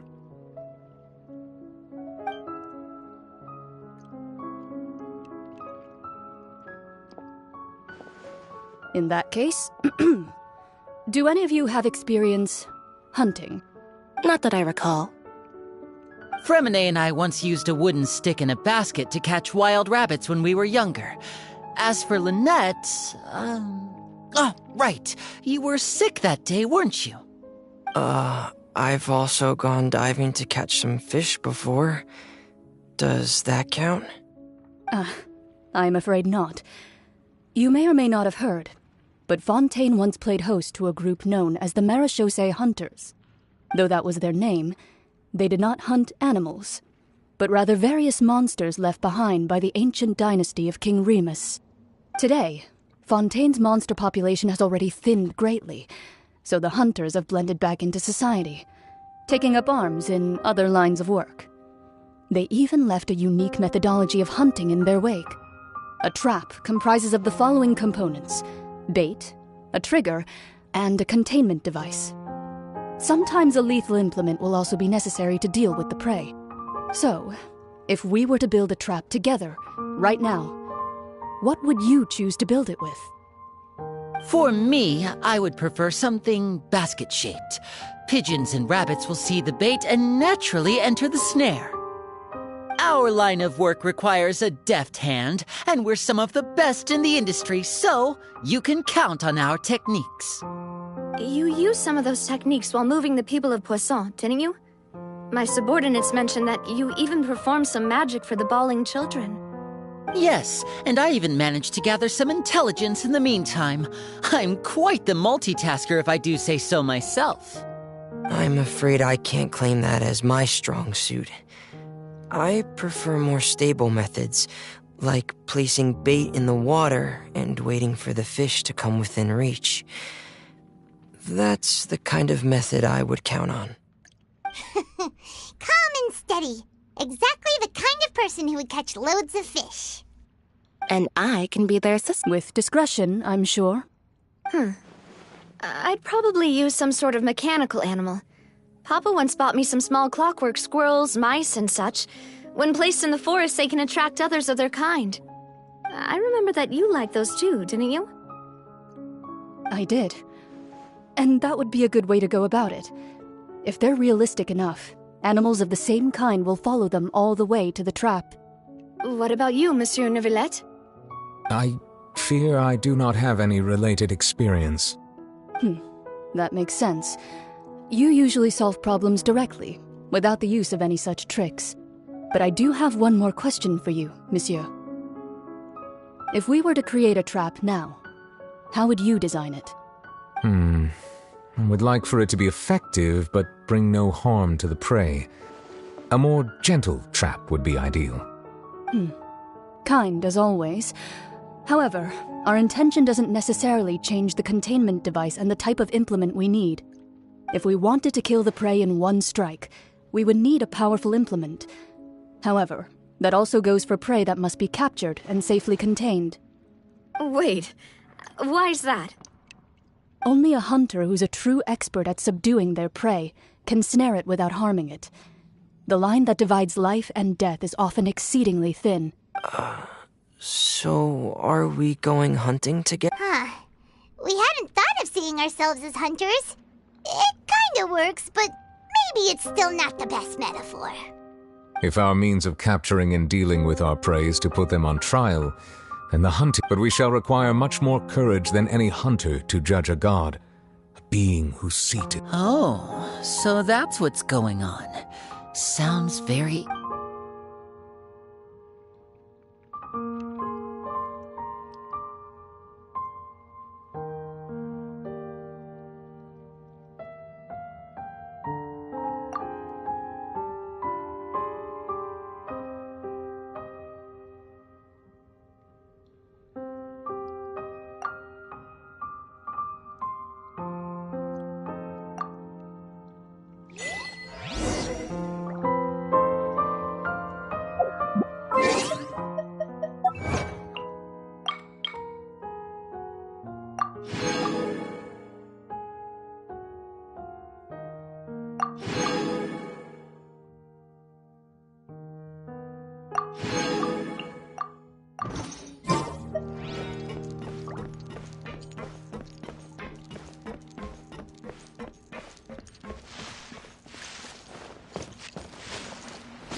It's been a tough few days, hasn't it? So much has been happening.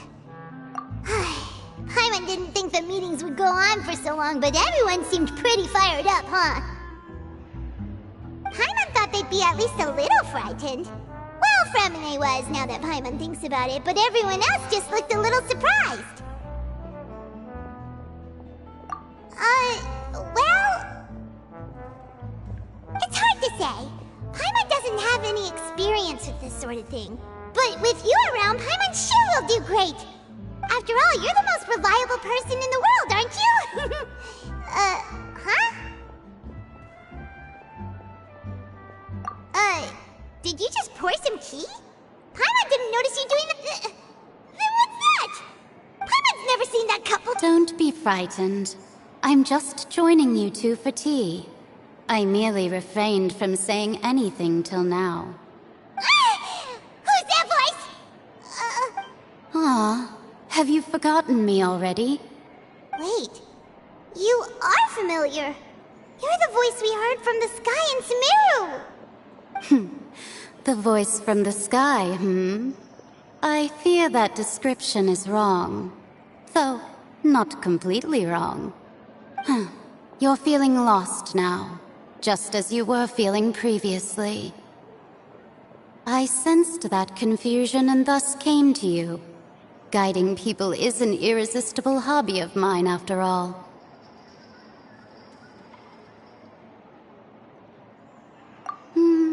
Consider me a passerby, just accepting a commission from my friend's disciple on a whim.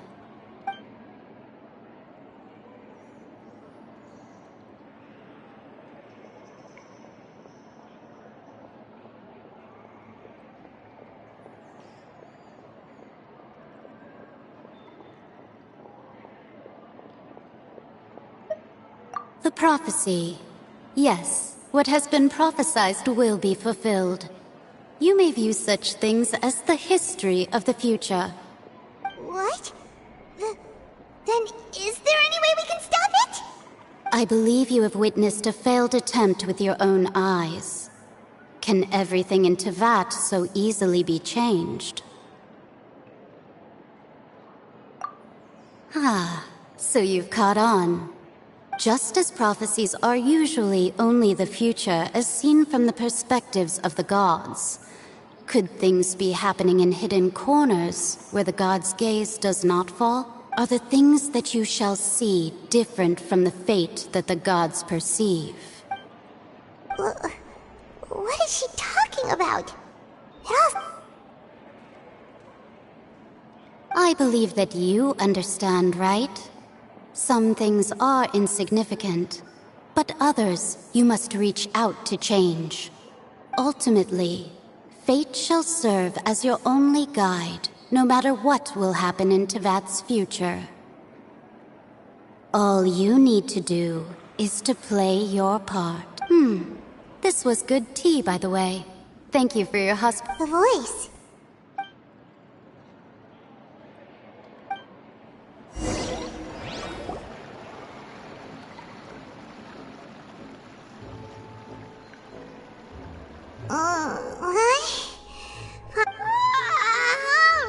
Alright, come. Hey, it's you who's getting lazy, okay? Well, I see I've walked in on some lively banter.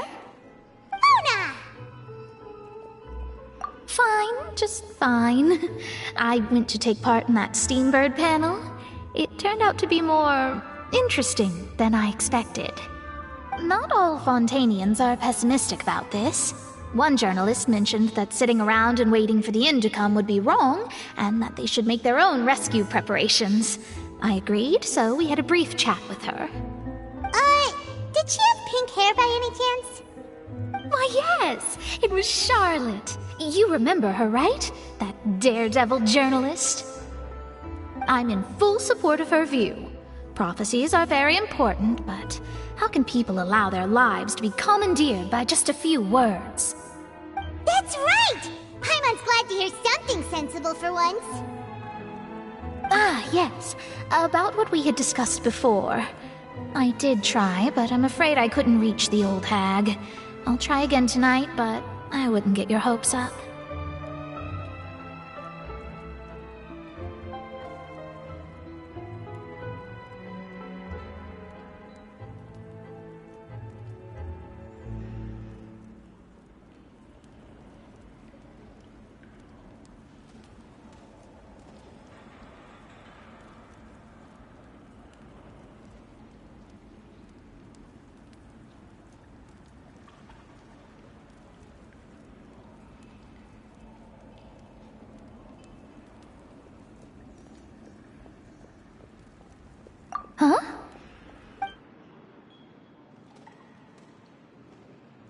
Goodness gracious. Are you serious? She said that even the god's gaze has blind spots. Pretty bold if you ask Paimon. Most people would believe the gods to be all-knowing, right? The Hexen Circle members are certainly anything but ordinary. As for the mage named N, the old hag has mentioned her a few times. She said that N's sense of direction is incredible, and that she loves guiding those who are lost. But I've never met her, and if she were still alive, she'd be... well, suffice it to say that the hag's at least a few hundred now, and N's been around for longer than that. Whoa, the Hexen Circle sounds like a scary group. But they must really stay in shape to live so long. Their abilities alone are pretty terrifying.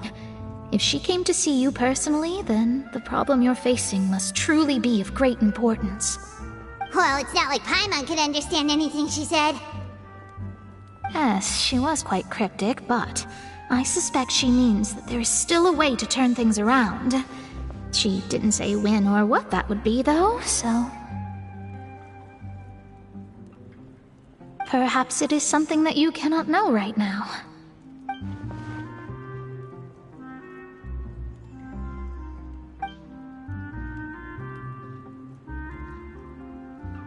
Traveler, Paimon, are you two all right? Oh, we're fine. We're just a little down right now. It kind of feels like the end is coming, you know? I see. I feel that same sense of desperation, too. I guess you could consider me someone who has often witnessed fate. So far as I have seen, it cannot be swayed. But even so, I still hope for, and believe in, miracles. Astrology is eternal and rational, but fate may not be. It is cruel, but it can also be beautiful. Perhaps that's what En was trying to tell you. Not to lose heart, and to believe that what you are seeing playing out before you is not yet set in stone. I did originally think of steering clear of all this, but I couldn't. Even if this is all futile, I still wish to help everyone. If we don't struggle to the last, then how can we face the end when it comes? Huh. You do have a point. There I go, talking about astrological principles again. Sorry about that. The moment I start talking about work-related stuff... I need to get going.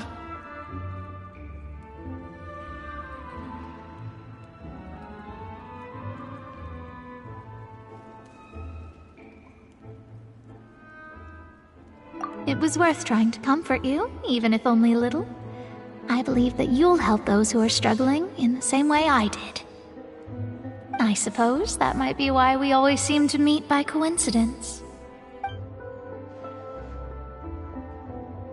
Paimon feels kind of moved by what Mona said, but also kind of sad too.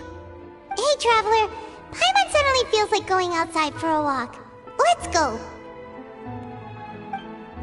Let's walk around the city, shall we? There's a few spots we always like to walk by.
this newspaper. Let Paimon see! The underwater stronghold, the Fortress of Meripede, has continued in its noble autonomy.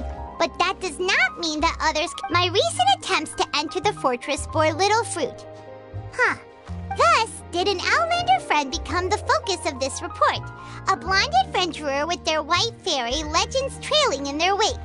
It is said that this mysterious traveler once visited the underwater fortress. So while the fortress's interior remains a mystery behind closed doors, do not fear, for the tales of the traveler contain surprises in journalist Charlotte's biggest scoop yet, the Traveler's Trail, World Walker. Huh.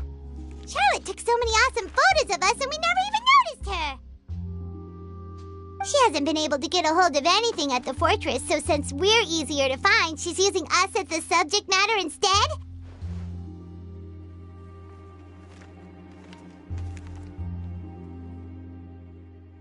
Ugh, seriously? Well, fine. Those headlines and photos do look cool, so Paimon will forgive her this time.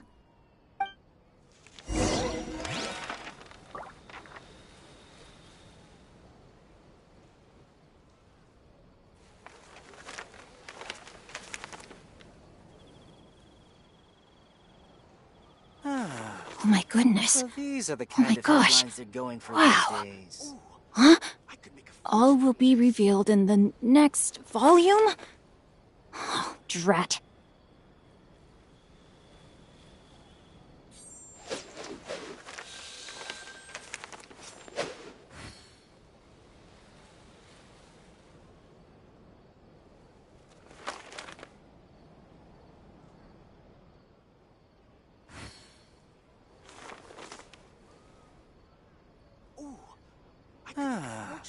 So these are the kind of headlines they're going for these days.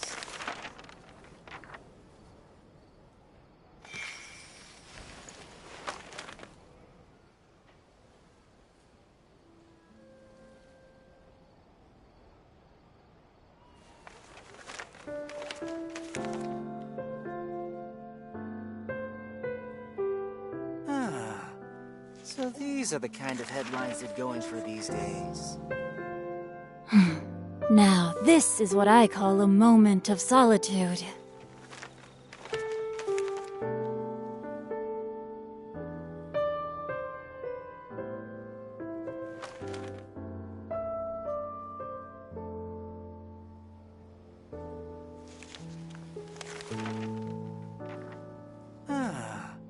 So these are the kind of headlines they're going for these Oh my days. goodness. Oh my gosh. Wow. Huh? All will be revealed in the next volume? Oh, drat.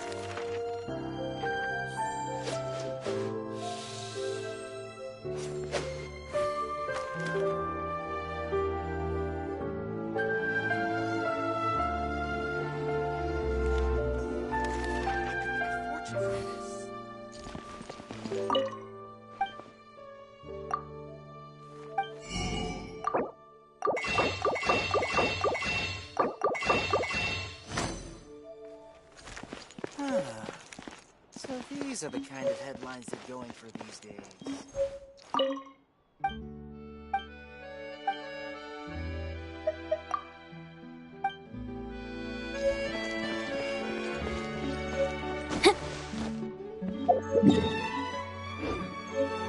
Time to act. Time to act. Body and mind.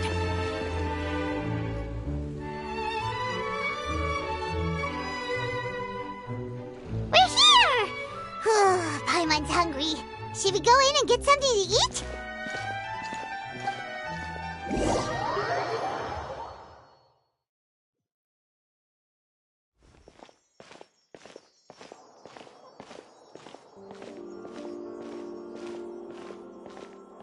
Hey, quick! Look! That's the limited edition only 16 slices a day cake!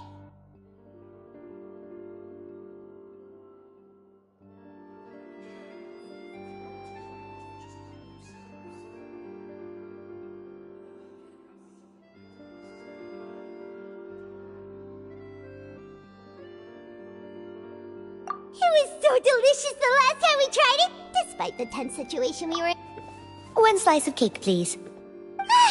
Someone showed up after all. Oh, wait, you're the one from the Palais Mermonia. Oh, are you here to buy cake too? It seems Monsieur Nervalette was right. You really can eat. Wait, did he really say something like that? That's right. Even he has his own preferences when it comes to food. As for me, I love the cake and coffee here. Do you come here often? Usually every day. Every day? It's part of my daily schedule, apart from work. I shall have my cake and coffee. Then what if someone told you one day that this place would be closing soon, and you wouldn't get to eat cake here anymore? What would you think? But why would it close? Well, Paimon doesn't know either, but maybe the waters will rise tomorrow. You know, like in the prophecy. Oh, the prophecy. To be honest, I haven't paid much attention to that. No. Still, even if there'd be no more cake tomorrow, that wouldn't keep me from having some today. No. It's the same for eating in general. You might not be able to eat tomorrow, but if you can do so today, then you should carry on. That's what people call living, you know. Huh.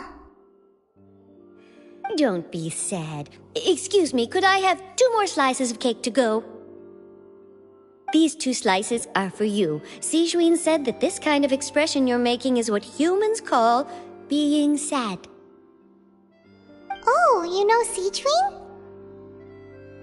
I sure do. She was born before me, and she sometimes comes to the surface to teach us things about humans. She said that humans are creatures that are saddened easily, yes, and you can only lift their spirits by feeding them delicious food. So please try the cakes here. I've got something else to do, so I'll be going now. You two try to stay in a good mood after eating, all right? Bye.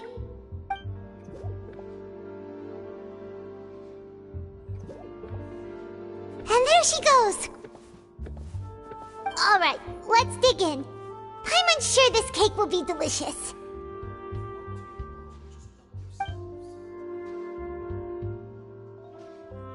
It's more delicious than last time, and the flavor gets even better with a sip of tea. It sure would be nice if we could come again tomorrow. Sure would be nice if we could always eat delicious food here.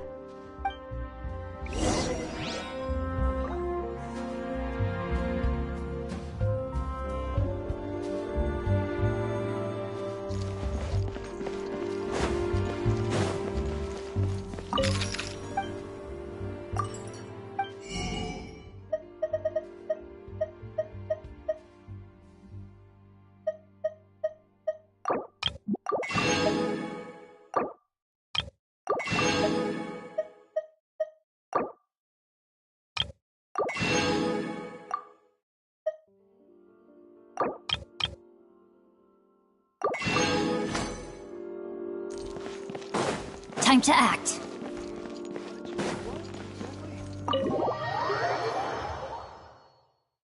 Oh, we're near the Seabird office.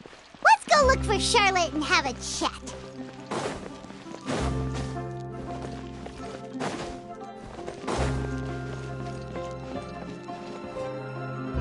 Wow! If it isn't the Traveler and Paimon! Oh, have you seen the article I wrote about you? Ha! You've got some nerve! You just used us to make some quick mora! Oh, you needn't worry about that. I heard that you were in Poisson some time back, so I sent you a letter to discuss just that. It appears you didn't receive it, though. It's all right, though. I've set aside the amount intended for you. I've even set the table with some food. Really? Oh, you're the best! You're almost a little too easy to win over, Paimon. If I were a journalist with ulterior motives, you'd be in trouble now, you know. Oh, Paimon knows you're not like that. Still, what brings you here all of a sudden? Were you looking for me? When Mona mentioned you, we thought of coming to see you at work. I see. It seems you've already bumped into Mona here in Fontaine. So she mentioned me? What did she say? She said that you're a real daredevil of a journalist. Nice. In which case, can this daredevil journalist dare to request an exclusive interview with the legendary traveler and Paimon? Huh? So your article in the paper today doesn't count? Oh, of course it doesn't. That was more like live photography. What I'd like to do is dive deeper and ask you to talk about the things you've seen and experienced.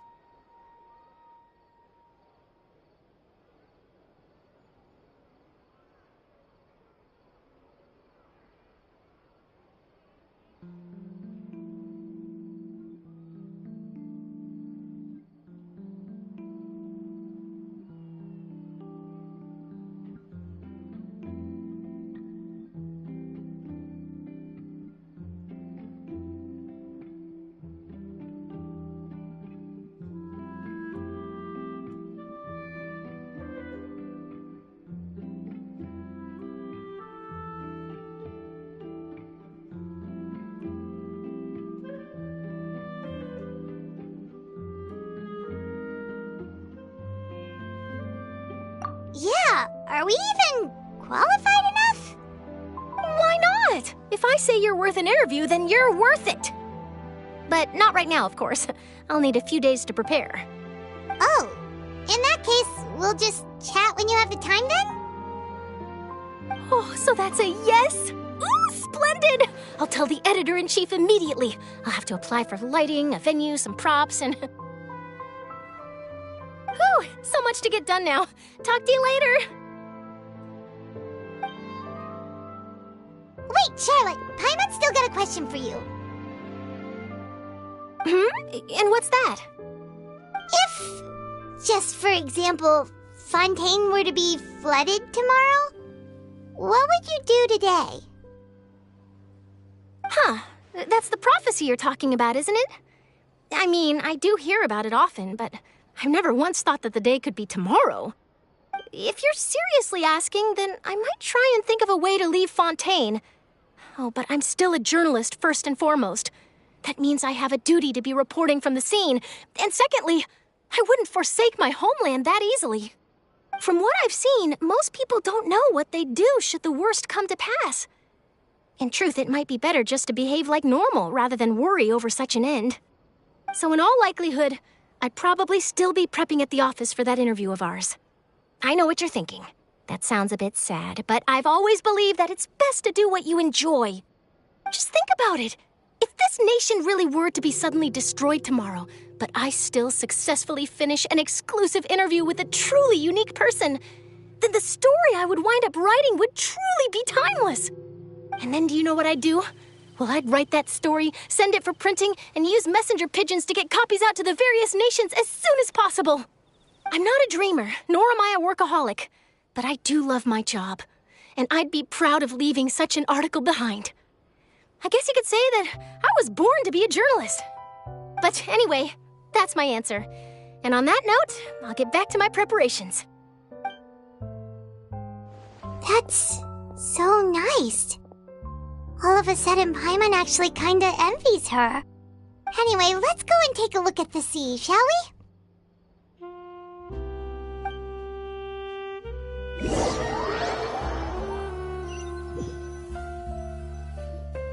The sea breeze and scenery can be a pretty soothing combo, huh? Paimon's been thinking.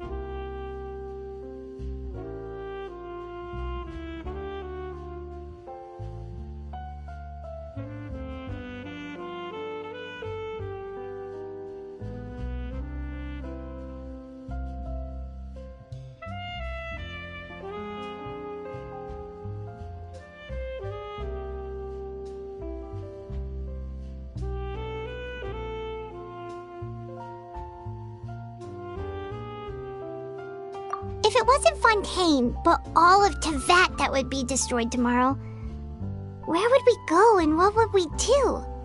No, Paimon should ask, if you could choose, what would you like to do?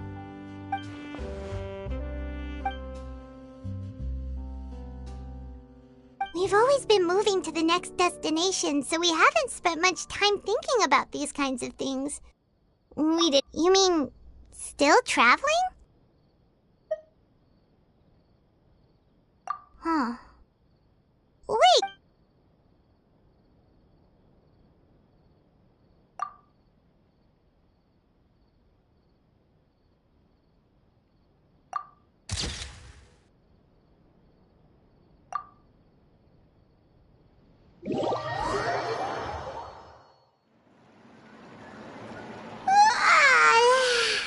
Feels like you'll grow mold if you stay here long. But it's still better than the Fortress of Masquerade, that's for sure. It's not only damp there, but salty too. Ah, so the two of you are still here. Wonderful. Oh, you're from the Palais Mermonia, aren't you? Yes, I'm Isadora. Monsieur Nervillat sent me to look for you two before. I heard that afterward you went to the Fortress of Masquerade.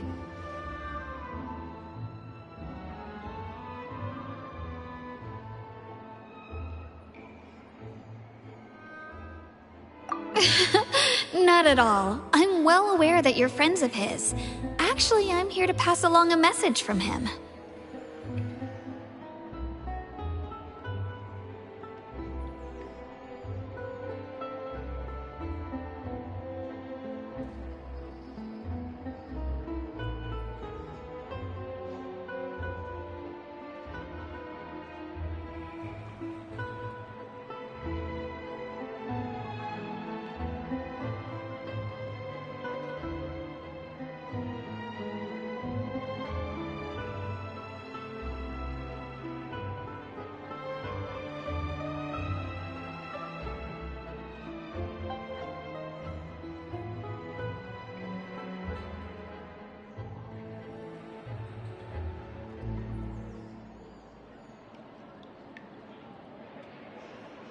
Yes, inside the Opera House.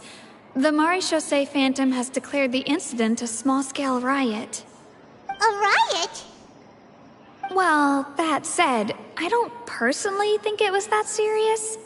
Lady Farina was watching a performance at the Opera House, and while she was resting during an intermission, some other audience members suddenly started harassing her, loudly accusing her of doing nothing about the prophecy crisis.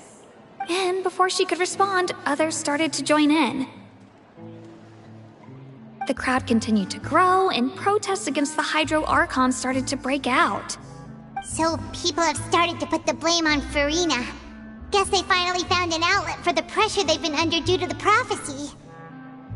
I agree. People will naturally rely on gods, as is customary. But the moment people feel threatened, gods are also the first to be blamed.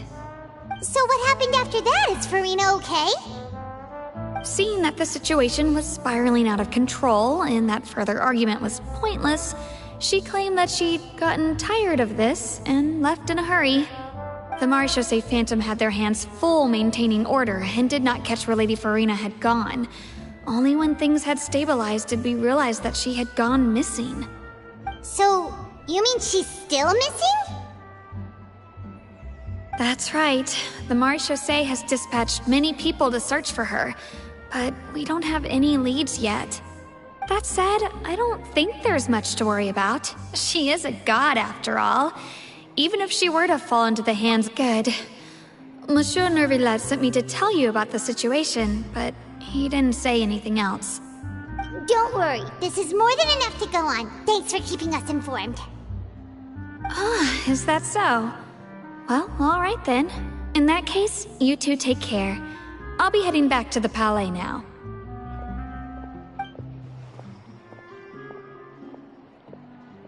Well, sounds like we should hurry over to Poisson then.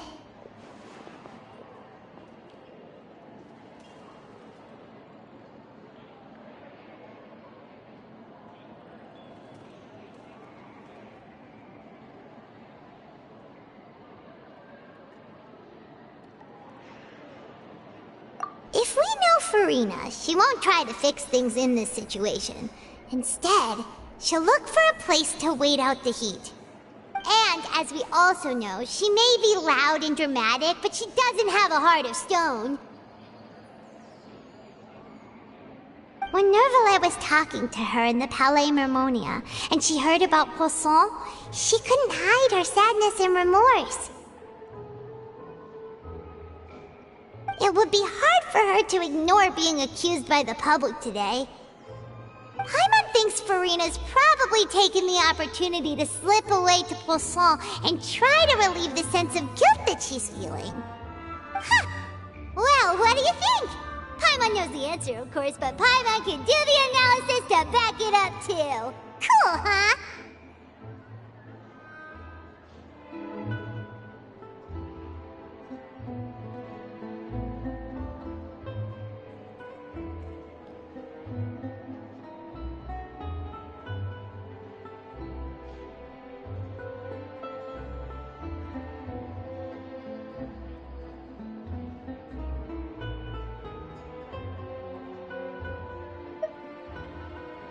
In that case, there's not a moment to lose!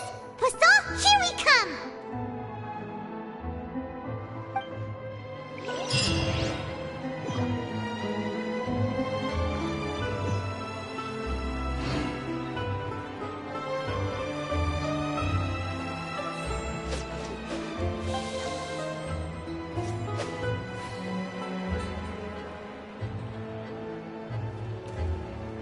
I guess I'm finally on the right path. Just say what you mean. No problem's too big to solve. Those parts. It's taking him so long.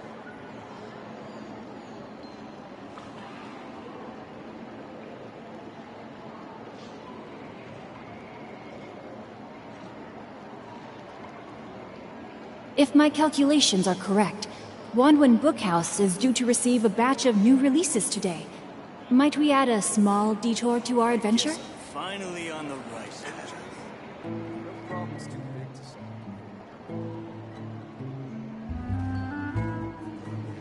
Those parts. It's taking him so long.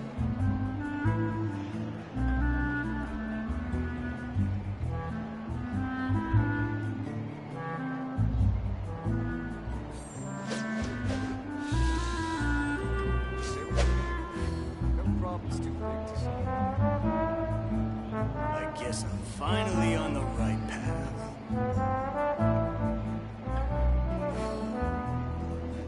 Those parts. It's taking him so long.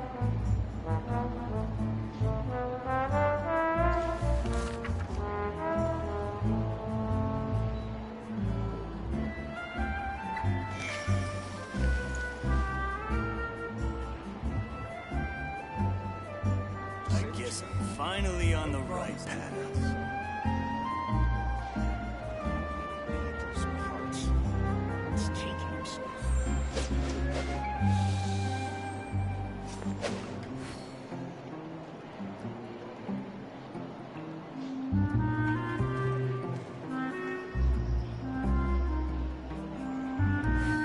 Just say what you mean.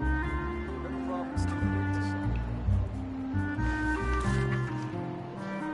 I guess I'm finally on the right path. It's taking him so long.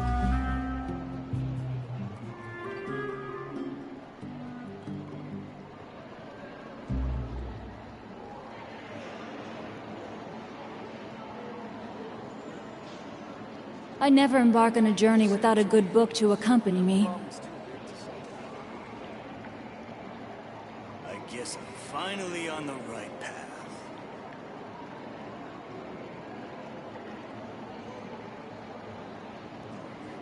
Those parts.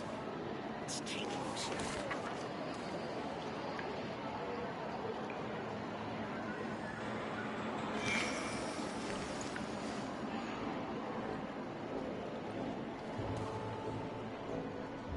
Just say what you mean. No problem's too big to solve.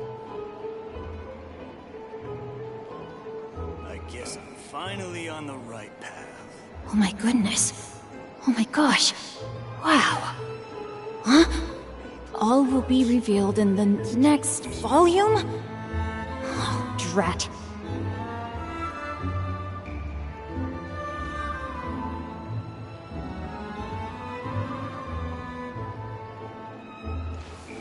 say what you mean. No problem's too big to solve. I guess I'm finally on the right path.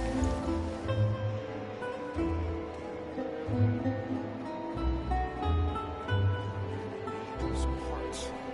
It's taking him somewhere.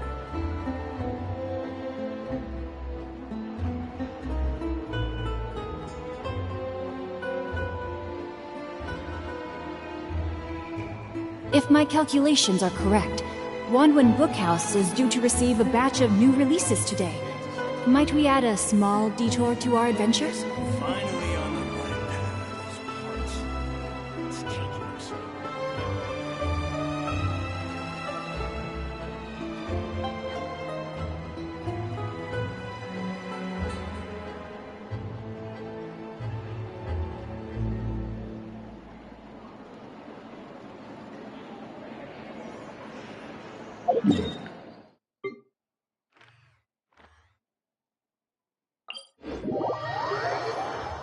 This place looks deserted. Guess all the survivors must have evacuated already. All that's left here are signs of devastation. Could Farina really be here? Let's try to find her.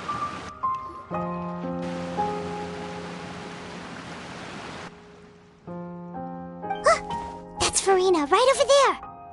She really is here all. What was meant to happen did happen after all. Everyone's dead. I'm sorry. I'm so sorry. Give up, Farina. There's no point in holding out. I'm sorry, but what can I even do other than to repeat meaningless... Who's that? Don't worry, Farina. It's just us. So it is you, blonde traveler from another land. Why, I almost thought you were someone from that mob of my ignorant subjects, come to kneel and beg for my forgiveness. Farina, you were crying just now, weren't you? The tear stains on your face are obvious. What do you mean, tear stains? Oh, I remember. The show at the Opera House earlier this morning was so moving. I'm still trying to process it. Who did that uncivilized rabble think they were, disturbing my enjoyment of the arts? They even dare to tout their Archon. I must teach them a lesson. I can just imagine their twisted and frustrated faces once they realize that I'm nowhere to be found. Oh, and I'm sure Nouvellette and those people from the Maréchaussée Phantom are freaking out right next to them, too. Hey, there she is! The Hydro Archon's over there! Quick, after her! Farina, those people seem to be after you. They are? They're just some rabid fans. That's against the rules. I can't... Farina just ran off! Quick, we have to catch up with her!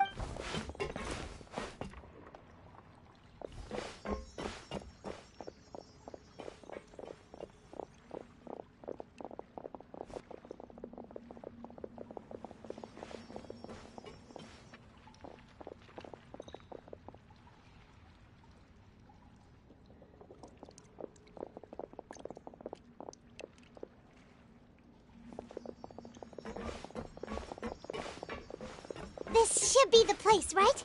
Hey, Farina! There's a good hiding spot over here. Quick, come to Paimon before the rest of them catch up to you. What is this place? Hurry, they're almost here. Fine. I suppose haste is warranted. Lead the way.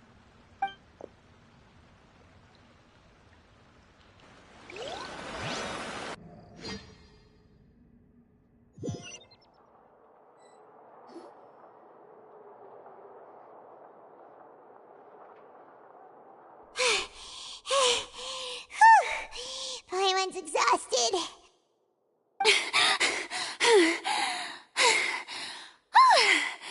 I'm so tired. I totally thought they had caught me. No, I mean, I merely gave in to the sheer enthusiasm they displayed.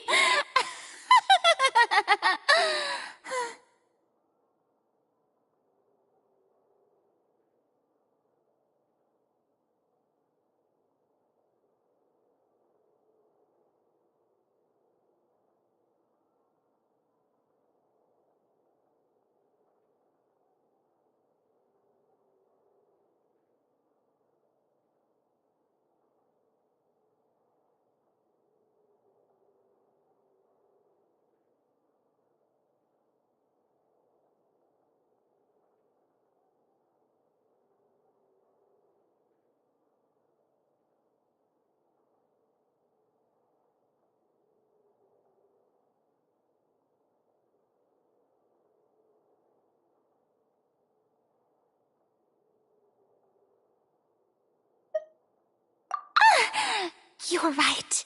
Yep, that's a good girl.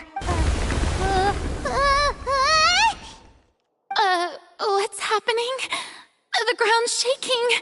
Yeah, a quake of this kind preceded the flooding in Poisson, didn't it? It can't be. Well, there's no need to worry too much about that.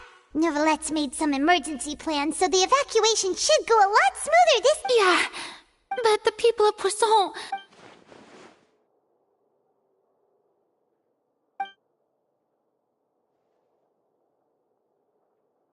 It's true. I've been investigating the prophecy for hundreds of years. I once had informants all over Tevat, searching for clues and feeding information back to me. I've tried all kinds of ways, too, to hold back the sea. Anything to keep the coastline from advancing. But all my efforts proved to be futile in the end. Really, the truth has been clear to me for a very long time. We cannot make an enemy of the divine. No matter what we do, the will of the heavenly principles will have its way, and the prophecy shall be fulfilled. Give up. I do love the sound of that phrase. It would mean finally coming to terms with fate, but also for me to finally be free.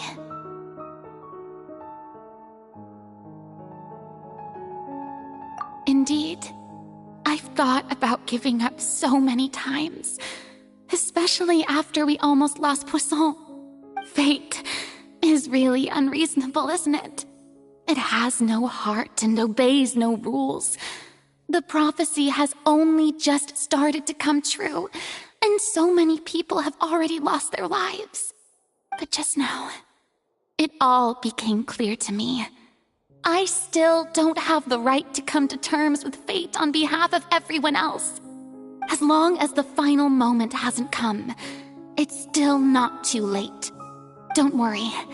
I will keep hope alive for everyone until the very end. Well, that's enough for now. I got the impulse to play the stricken maiden, but honestly, considering my rank and station, that wasn't a good fit at all. Don't take any of what I just said seriously. How could I possibly let Fontaine fall to the whims of trivial prophecy? Come on! Paimon could have sworn you were actually being honest just now.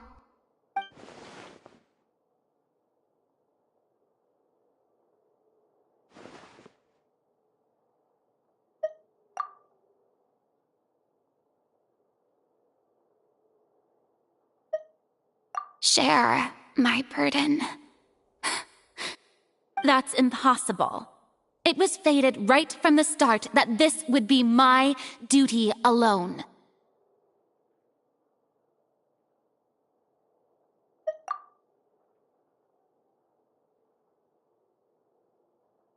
A witness. Yes, I've heard that you came to Tevat from beyond the stars, yes. In other words, you never belonged here. And if Tevat is, in its entirety, a show on a stage, then you're just a spectator, aren't you? If...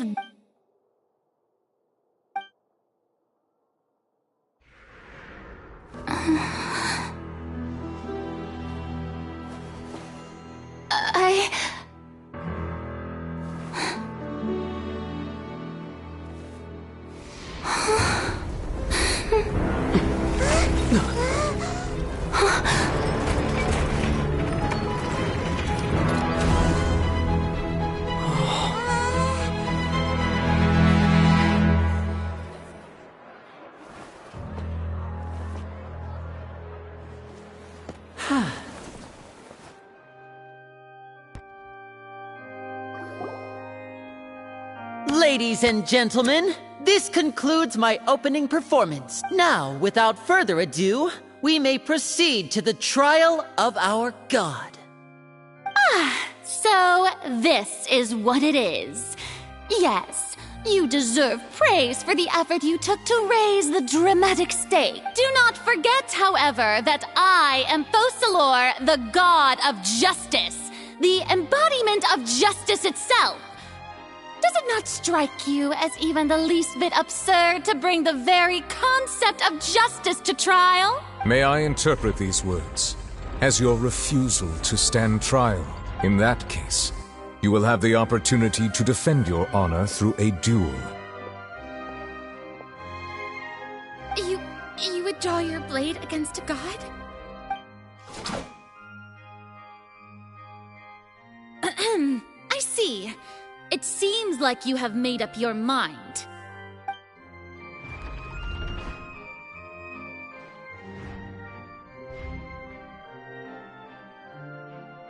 Paimon can't believe it. She just surrendered. What the heck is going on? Did I just see an Archon surrender to a human? Wow, how utterly humiliating. Lady Farina, what is the meaning of this? It would seem that there has been a misunderstanding. To be clear, the raising of both hands is not always an indication of surrender. Looking for excuses again, huh? I raised my hands just now to indicate my acceptance of the trial. No duel shall be necessary. I will admit that I've been running away for a long time. I'm sorry, everyone. I was unable to protect the people of Poisson. It is my duty to stand trial for my crimes. You are not the only ones to be disappointed in me. I, too, am exceedingly disappointed in myself. But now, it is time for the Hydro Archon to show you her courage and resolve. I, Farina, will use this trial to show the world the true meaning of justice! This time, I will protect you. Applaud and rejoice! One of the most outrageous and fantastical arcs known to the opera epiclese is now unfolding before your eyes. Mark my words, this shall be one of the most exhilarating and brilliant shows ever to grace the stage of Fontaine! The trial of the Hydro Archon, Focalor, will now begin! Woohoo! Oh, no. Why does it feel like Farina just took over the whole thing? Like, come on! Didn't she also, even though she's still acting super dramatic, she is taking this seriously? All right, then. Who will be my opponent in this trial? The court asks the prosecutor to please take the stand. Is that so? Very well. Then please speak, witness of Tivat, my accuser and fated opponent.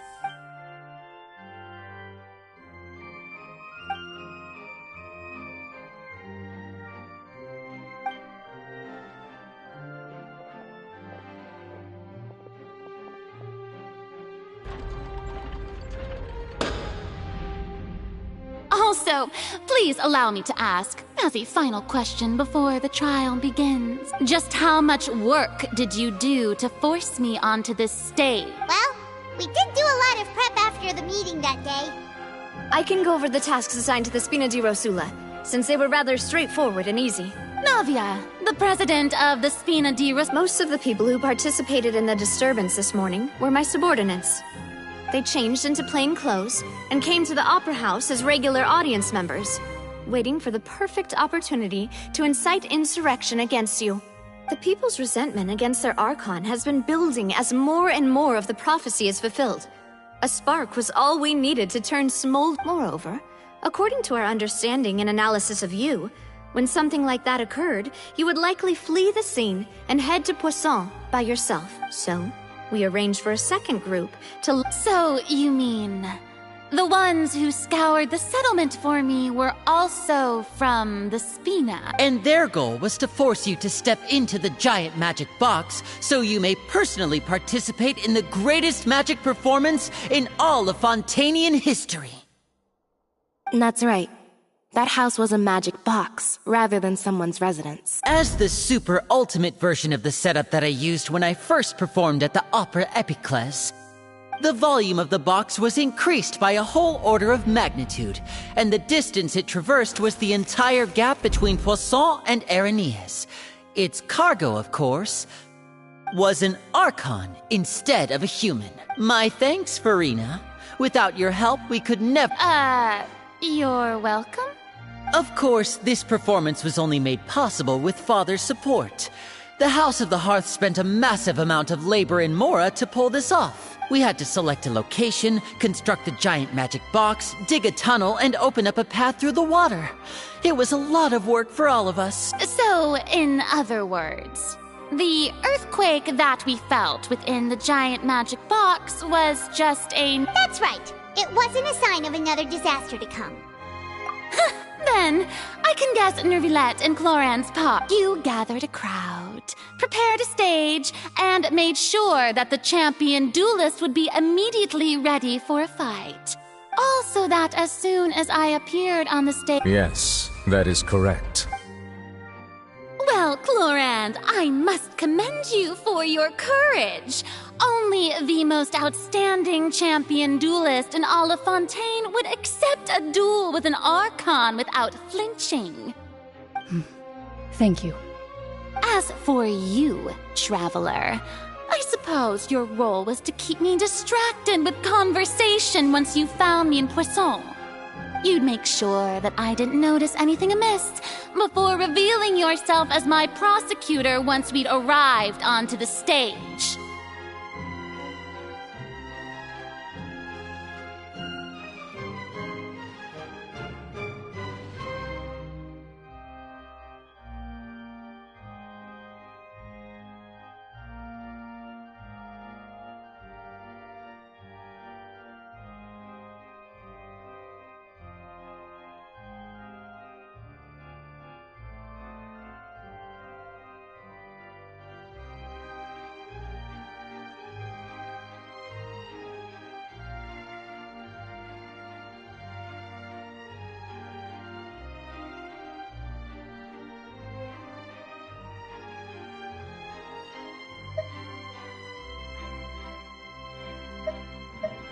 Oh?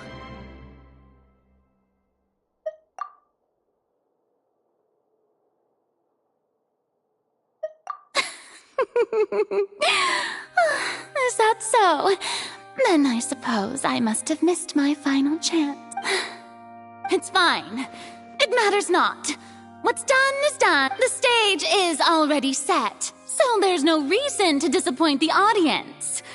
Let's see this trial through to the...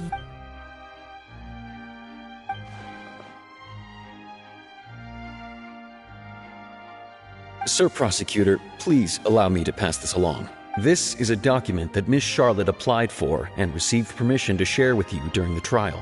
Huh? Charlotte wanted to give us something? Oh, so she's here too! Hey, Charlotte! Oh, let Paimon see. Isn't this the exclusive interview that she did with us before? So she's already finished it, huh? Wait, then that means this document is a perfect timeline of everything that's happened ever since we stepped foot in Fontaine! So in other words, we can refer to this anthology of evidence every time we want to use something from our journey as evidence for an argument!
confirm the information in it.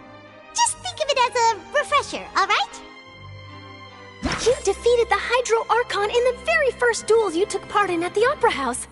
That's one for the history books, all right. I didn't think that you'd wind up getting to the bottom of the case I'd been following all this time. I guess you could also see this as a happy coincidence. This is the first time Monsieur Nervillette had a difference of opinion with the Oratrice.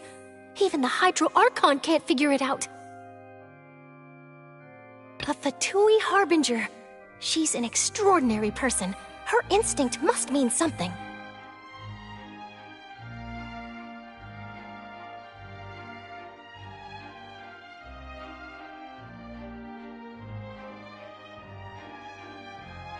The fortress of Meripede was almost destroyed in a single day. That I didn't witness that scene personally will always be a source of professional regret, I think. According to Monsieur Nervillette, both Child and that whale should have been in the primordial sea at that time.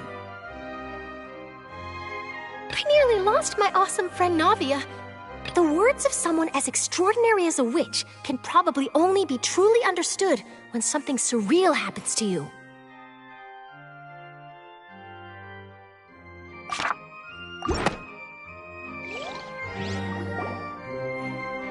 The prosecution and the defense are both in position. The trial shall now begin. Oh, come on, Nervillette. There's no need. Just fast forward to the part where the prosecution lays out my offenses. As the defendant and the lead actress of this performance, I still haven't even been informed of my supposed guilt in all of this. Of course, it is only natural for humans to struggle to understand the actions of a god. That's true. But my charge here is unrelated to your conduct as an Archon. Instead, I would like to charge you as a fraud who's never been the Archon in the first place. Wait, what was that? Lady Farina's a fraud? Hey, I came here thinking that we were going to try the Hydro Archon for forsaking her duty, but did I hear that right? She's not our Archon at all? Charge accepted. Lady Farina, do you plead guilty to the charge? Lady Farina. I plead not guilty. How can I be guilty? There is no way that I, Focalor, otherwise known as Farina de Fontaine, a member of the Seven and the Regina of all waters, kindreds, peoples, and laws of Fontaine, could be anything other than your true Archon. Yeah. Even though Lady Farina can be rather eccentric, isn't it going too far to doubt her very identity? Yeah, I've never questioned her identity either. Sure, Lady Farina can be super irresponsible, but what grounds does that prosecutor have to make such a huge claim? I have cause to believe that common sense will prevail in this case. Many of the members of the audience have known me as the Hydro Archon ever since they were born. There would be no fooling their memory. See? Even the Oratrice has decided to show me its favor. Are you sure you want to commit to a charge that will never be upheld? If you wish to drop the case, I can promise you as the God of Justice that you will not have to face trial for making a false accusation. We will treat everything that's happened. An argument with near impossible odds, huh? We have to not only refute Farina's claims, but also overturn the long-held beliefs of the people. Well, I tried to give you the chance to surrender. If you must persist, then let me ask. If you believe I'm not the Archon, then what manner of being do you think I am? And if I was not the Archon, then how did I manage to live for over 500 years?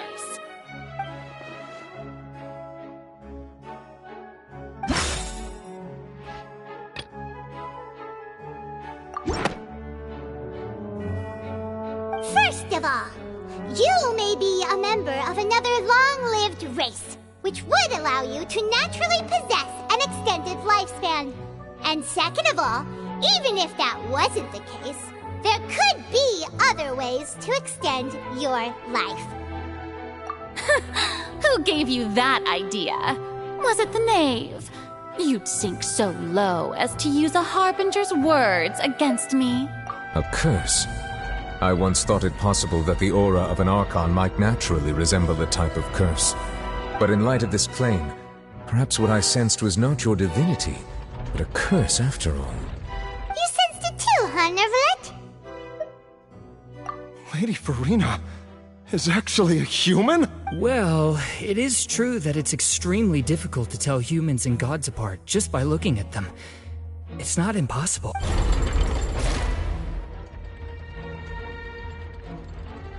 Well, don't start celebrating too early now.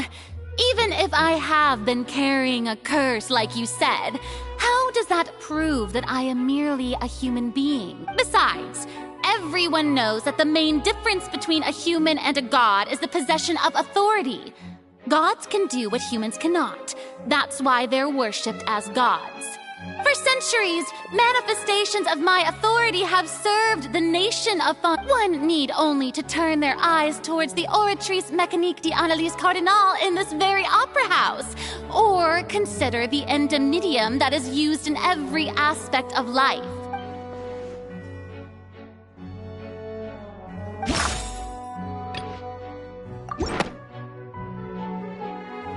You tried to reference the Oratrice. But weren't you as confused as all the rest of us when the Oratrice declared Child to be guilty without any proof? Otherwise, you should have come up with a good explanation for that by now. Didn't I make myself clear at the time? The decisions of the gods are naturally difficult for humans to comprehend. There is no need to provide an explanation. Lady Farina, I believe a reminder of your current circumstances is in order. While the court is in session, the principles of justice and the law must come before all else. While you are an Archon, you are also first and foremost the defendant in this trial. You will prove yourself unable to defend against the prosecution's charges if you continue to withhold vital information against the rules of the court. I never thought you'd use that kind of rhetoric against me. That was no trick of rhetoric, Lady Farina. I've merely reiterated the rules of the court. Rules that all should respect and follow. So, you neither knew why Child was declared guilty, nor did you understand the structure and operations of the Oratrice. Instead of having been created by you, the manifestations of authority you mentioned have been made by the real Hydro Archon, haven't they? The real Hydro Archon? Well, now you're really losing me. It is true that I did not know why the Oratrice gave out a guilty verdict that day. But the Oratrice handed out that verdict unilaterally, and it has been operating independently ever since it was first created. You can't argue that just because a divine creation is flawed, that the god behind it must also be no god at all. She's still throwing out all kinds of excuses. Seems like she's confident that we won't be able to produce proof that she has no power over the Oratrice.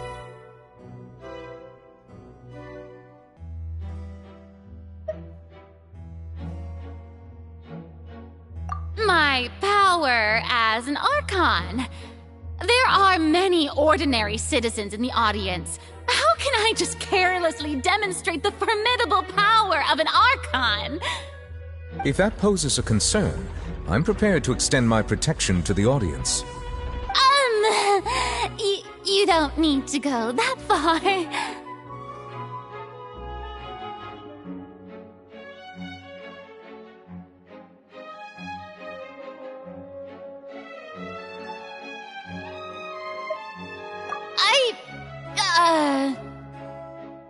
Aren't you the Hydro Archon? Or is it that you can't even wield the power of Hydro, much less the authority of a god? Indemnitium! Yes! It's all because of Indemnitium! All Archons derive their power from the faith of the people, and I've converted the people's faith in justice into Indemnitium! Thus did I give up all of my divine power to provide everyone with energy for their daily lives. Have you ever seen a more magnanimous god? Isn't that a huge stretch? Yeah, no matter how generous an Archon can be, how could they give up all their power? Can a god with no power even still be called a god? It seems like nobody's buying Farina's excuse.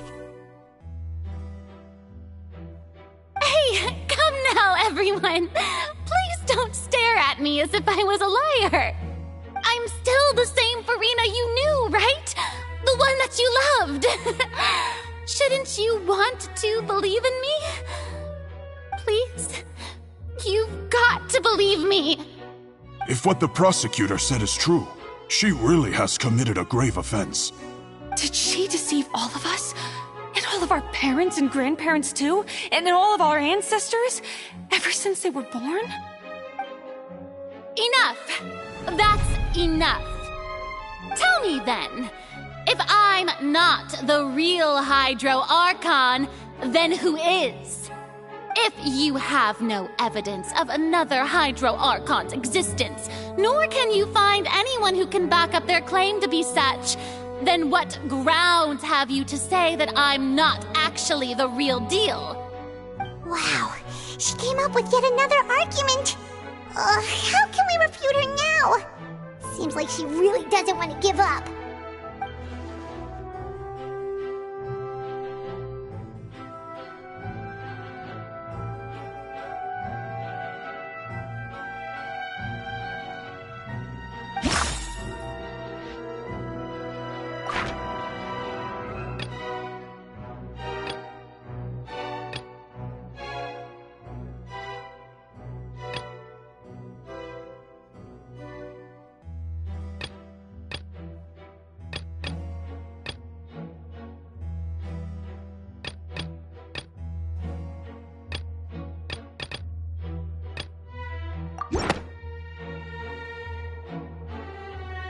It has been established that all Fontanians can dissolve in water from the primordial sea.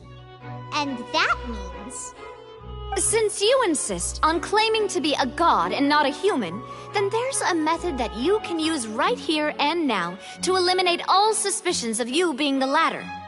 Miss Navia, please apply to serve as a temporary attorney for the prosecution before addressing the court.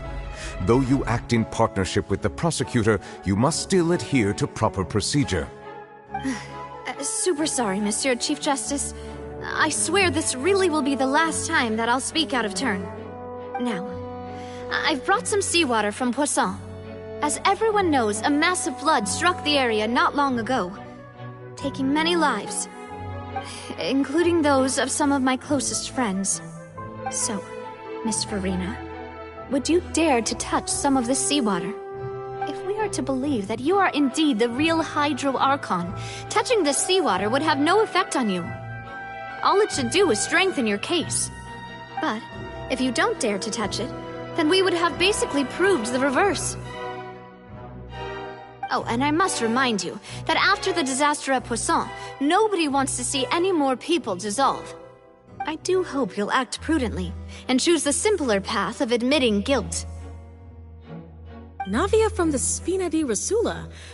The Spina has governed Poisson for many years. I guess her suggestion is valid. If Lady Farina is indeed just a human, she's probably Fontanian like all the rest of us. Would she really dare to try?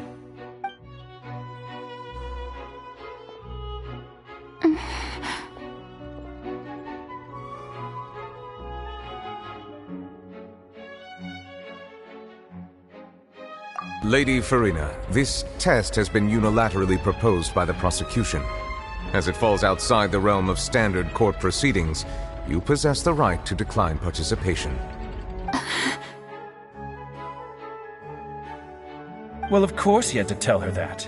But refusing to participate is basically the same as a confession of guilt. She's just staring at the water without saying a single word. It really does seem like she's quite terrified of it. That could only mean... What's going on? Is she really planning to... that's not what we thought she would... Due to the inherent risk of the test, Lady Farina, you may...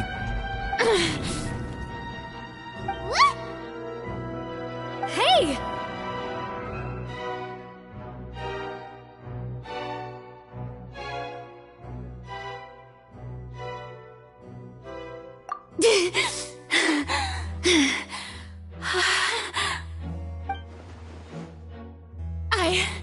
I'm fine! Look at me, everyone! My hand is still here! I haven't been dissolved! Will you believe me now? I really am your Archon! I'm nothing like a normal human who would fall apart as soon as they touch this water! Really, was this not the most obvious thing in the world? Miss Siegewien? If you are present, Miss Siegewien, please come forward and attend to the defendant. Siegewien? Don't be nervous. It'll just take a few seconds. Let me see. That should be enough. Please announce the results of your evaluation to the court, Miss Siegewien. As everyone doubtlessly saw, Miss Farina was displaying symptoms of hyperventilation and flushed skin. These indicate that she was experiencing the adverse effects of exposure to primordial seawater. The extent to which she was affected is the same as other humans when exposed to primordial seawater of a similar concentration. Thank you, Miss Siegewien. Lady Farina, you may return to the defendant's stand. Oh, wait. What did she just say? I didn't get dissolved! Shouldn't that be enough to prove my innocence? Well, considering your tendency to run from your problems, we did originally prepare a direct sample of the seawater around Poisson. However, after extensive discussion, we exchanged it for a sample that is not concentrated enough to dissolve an actual human. After all, on the off chance that something entirely unexpected might occur, we don't want anyone else to lose their life to the sea. Yeah, so out of regard for Farina's life, you secured a low-concentration sample and asked the head nurse to serve as an expert witness. It's a great thing that the direct sample wasn't actually used. Farina could have... I can't believe... You...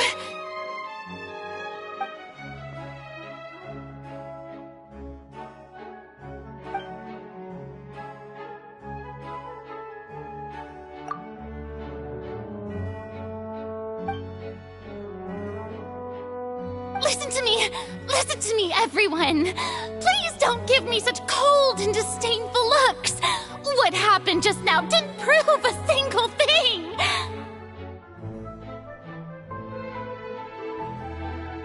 Think about it! How can you conclusively prove that an Archon can't also be affected by the primordial seawater?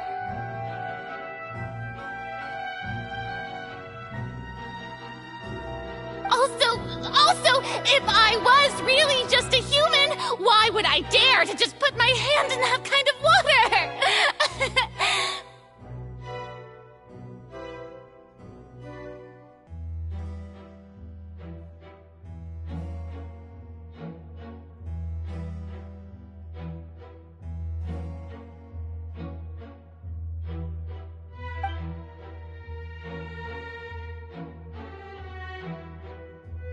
Please, everyone, anyone, just listen to me. I swear, I really am your Archon.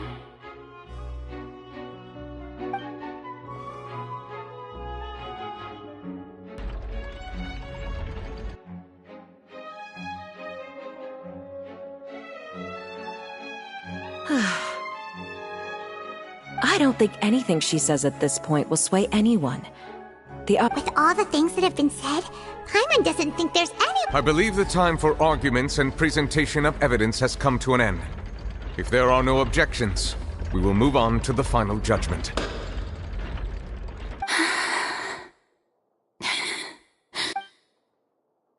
I don't think anything she says at this point will sway anyone who's two-stepped against her now.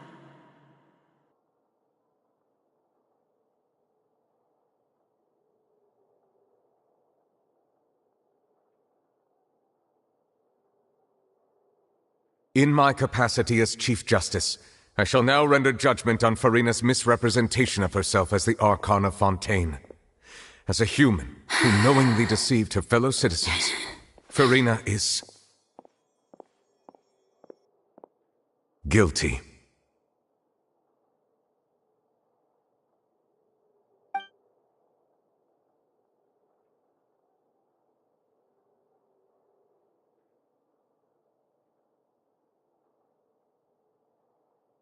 We shall now turn to the Oratrice Mécanique d'Analyse Cardinale to render the final verdict on the charges.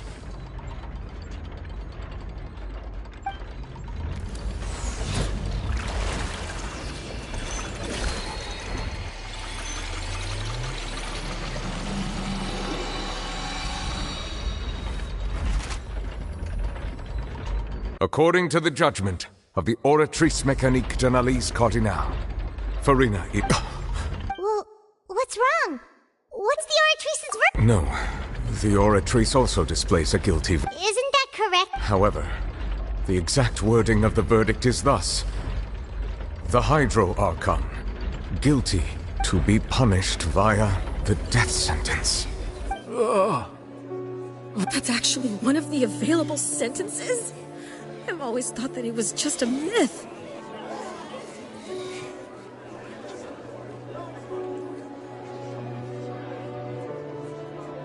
The one and only time the death sentence has been handed out at the court, and it's been given to the very person we've worshipped as the god of justice? What an unexpected twist. Farina's been sentenced to death by the Oratrice?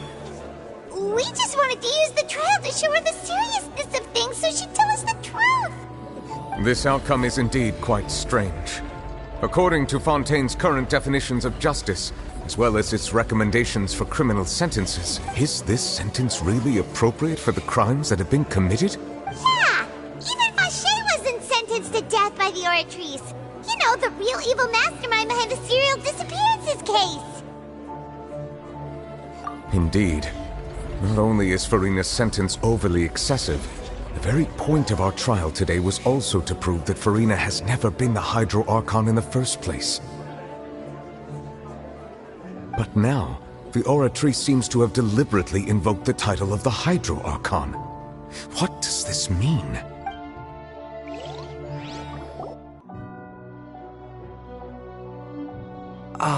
Excuse me, if I may interrupt. Is the trial still going? Fremine! You finally made it. I assume this means you've completed your mission? Mm-hmm. Any mission, Father. Is that the first prophecy slate? Huh. So the knave privately arranged for I looked everywhere and finally found it at the bottom of the sea. It took me a long time to get around some dangerous stretches of water. But has the trial already concluded? Then doesn't that mean I've come too late? Thank you for your hard work, Mr. Fremine. Please allow me to review the record left on the slate. Traveler, I believe that you have already seen the other existing slates, and would like you to come here and confirm their contents. Huh? So what do you see? What?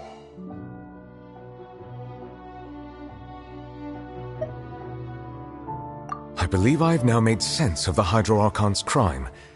It has to do with Fontaine's lost history. Huh? Isn't the Hydro Archon just guilty of deceiving her people? Oh, wait, no, that's Farina, and we've already proven that she's not that. So when you say Hydro Archon, do you mean the real Hydro Archon we've been kinda talking about? In truth, everything that you've encountered in Fontaine up until this point can be traced back to the contents of these stone slates. However, I'm uncertain as to how much sense they currently make to you.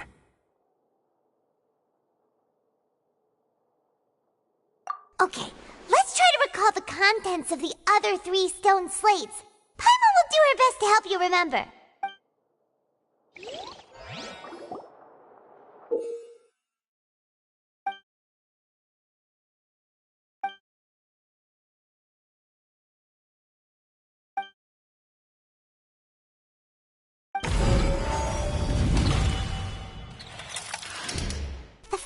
stone slate describes what you just said.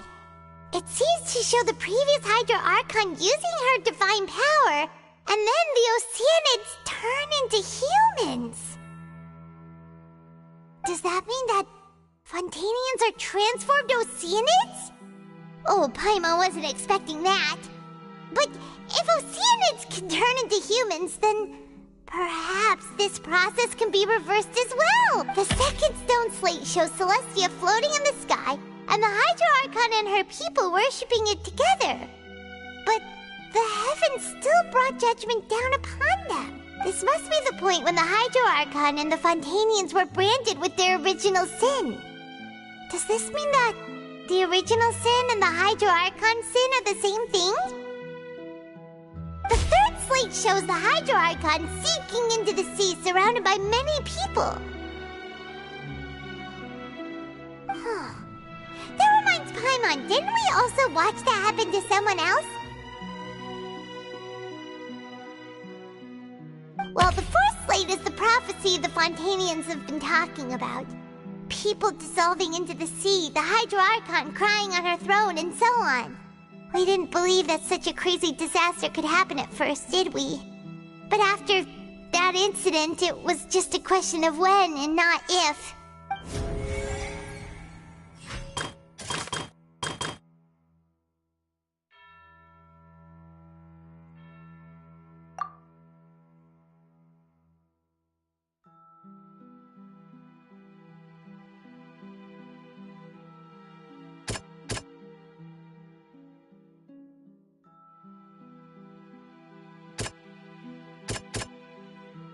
That doesn't sound quite...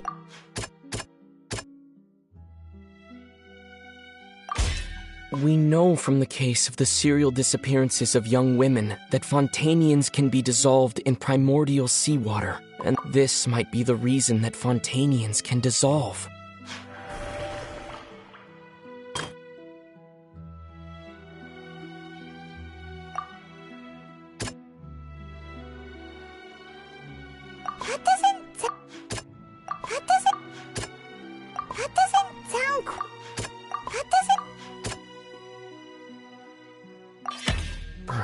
What is about to take place has all happened before. The true sin of the Hydro Archon and the original sin cast down on the people of Fontaine by Celestia.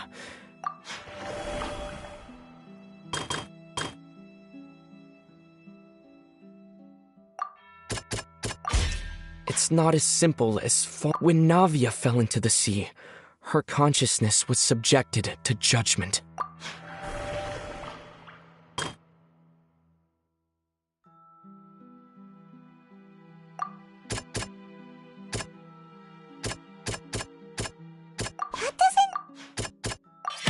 The prophecy from the stone slates found its way into society, but not many. The fortress of Meropide was nearly flooded with primordial seawater, which we know can cause if we hadn't dealt with it in time.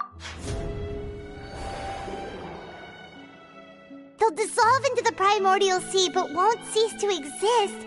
Their essence will flow in the seawater, converge, and take... The Hydro Archon was sentenced to death in court, shocking everyone present. Perhaps this means that her sin was actually Fontaine's original sin. Navia fell into the water inside those ruins, and she nearly dissolved. She was surrounded by the people of Poisson in a court within her consciousness, and was forced to take part in a trial meant to make her stay. The eruption of the primordial sea at the fortress of Meropide was the surest sign that the prophecy was about... The prophecy's contents can all be verified by recent events.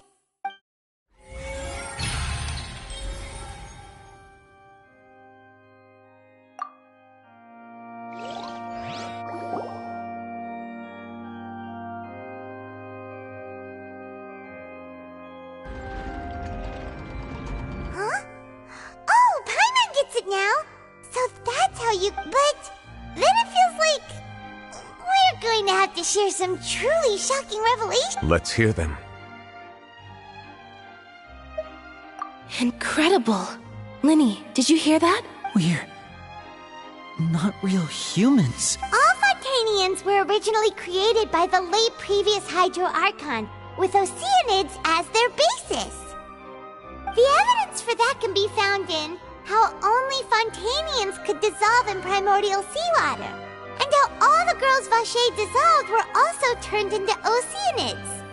Oh, and according to Navia, when she was about to get dissolved, she also saw everyone gathered around for a trial, all of them in the shape of Oceanids.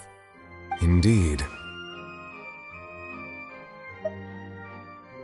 Yeah, and it follows from the content of the first slate that she probably angered Celestia by creating humans without prior permission. That could also explain why the Oratrice judged the Hydro Archon to be guilty. It's to account for that ancient sin. The Hydro Archon's true sin was creating us? And yet, after many hundreds of years, the Hydro Archon's creations have turned around to try to judge the Archon within the Opera Epiclese. The twists of history are often... Yeah! Isn't the image here just like when Navia fell into the sea?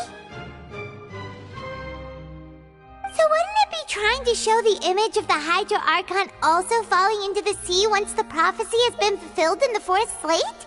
In the end, the people will all be dissolved into the waters, and only the Hydro Archon will remain weeping on her throne. Only then will the sins of the people of Fontaine be washed away. Did Paimon get all that right? You've made some keen deductions. I must say, given how much you still don't know, it is impressive that you've already managed. However, while you were able to decode all the information on the slates, they've also been etched with an additional layer of it. When we were at the ruins, I tried to decipher the hidden information recorded in the slates. But now that the slate collection is complete, I shall make another attempt.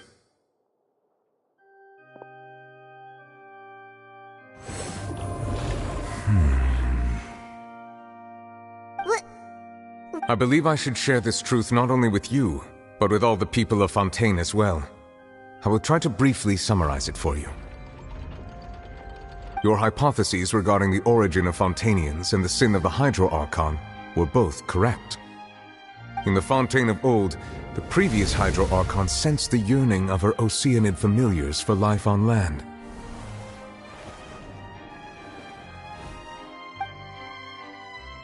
The Oceanids were enamored with the beauty and romanticism of human beings, and wishing to have those experiences for themselves, expressed to the Hydro Archon their desire to become of a similar kind. However, even though water as an element is intricately linked with the power of life, the Hydro Archon, as one of the seven, did not possess the authority to create a new form of human life. Not one to give in, she eventually found a way to create permanent humanoid bodies for her familiars by appropriating the power of this planet's primordial sea. She poured primordial seawater into the Oceanid's blood vessels, creating humanoid mimics in the process. But if Fontanians were to ever come into direct contact with water from the primordial sea, the power within their bodies would escape these artificial restraints and return to the sea. As a result, their forms would collapse, and they would be reverted to their original forms as Oceanids. Of course, the Hydro Archon never received permission from the heavenly principles to create a new human race. And thus, the Hydro Archon and all of her creations came to shoulder the original sin of appropriating the power of the primordial sea. That is the true history of how the people of Fontaine first came into being. So That's way too much information for me. I think I'm just going to... Wait, but if that's the truth, we can't let the Hydro Archon be sentenced to death. After all, her only sin was creating us. This really might be too much information for your regular Fontanian, but it... Alas, your hypothesis regarding the third and fourth stone slates was inaccurate. The slates' respective positions are, in fact, correct. A key point of the visual on the third slate is how all the individuals depicted in the water are humans rather than Oceanids. They have not been dissolved, which implies that the water depicted in this slate is not water from the primordial sea. The nation of Fontaine is the nation of Hydro, as well as the nation of Trials and Justice. Instead of being the literal element, the water in the scene symbolizes judgment and justice. You may also recall Navia's experience. When she fell into the sea, her consciousness was surrounded by that of many others who intended to hold a trial to determine her fate. Therefore, the meaning of the third slate is that the people of Fontaine shall try the Hydro Archon at the Court of Justice. Yes, it refers to our present situation. I think I'm following now. So, what you're saying is, even though we decided to put on this trial to avoid fulfilling the prophecy, in truth, everything we've done has happened exactly as the prophecy foretold. So now, it seems, we're the ones making sure it comes true. What should we do? Huh. No matter what, the prophecy will be fulfilled. Is this what it feels like to be a prisoner of fate? If that's the case, does that mean the scene in the fourth slate will also be fulfilled soon? Traveler, I would like to point out another small fact about the fourth slate. You probably thought that the eruption of primordial seawater beneath the fortress of Meripede served as the surest sign that the However, I believe that rather than being a sure sign, that eruption could in fact only be As for the root cause of the catastrophe, I believe you've already encountered it once.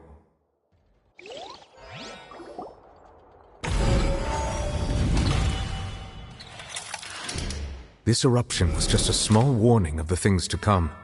We must find the root cause.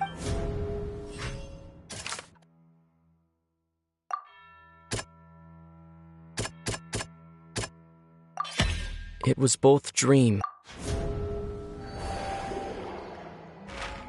If we're talking about a true culprit, that could only be that thing inside the primordial sea, right? The truth, the original sin, the trial.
That was way too close! How did that thing just burst into the Opera House? Wait, was that the huge whale you saw in your dream? So we've met it at last. I understand very well why it has chosen to make an appearance here. That whale does not belong to Tevat. It is a monster that has traversed the stars, weeping all the while. It has been greedily consuming the energy from the planet's primordial sea, using it to grow. And once it has finished consuming all of the energy contained within this... You said that when the Hydro Archon first created Fontainians out of Oceanids... Precisely. That whale finds the blood of Fontainians nigh impossible to resist. Therefore, When it left the primordial sea, it decided to make its next stop a packed opera house full of food. Food in the form of Fontanian. We just barely managed to push it back, right? That is correct. Indeed, it is more accurate to say that we should thank that harbinger for buying us some time. Without him, the whale would have likely come onto land far sooner. From the way he looked, he must have been fighting the creature for quite a long time. That battle maniac. We've always known that he had a special connection with that whale, but we definitely didn't expect it to help us out like this.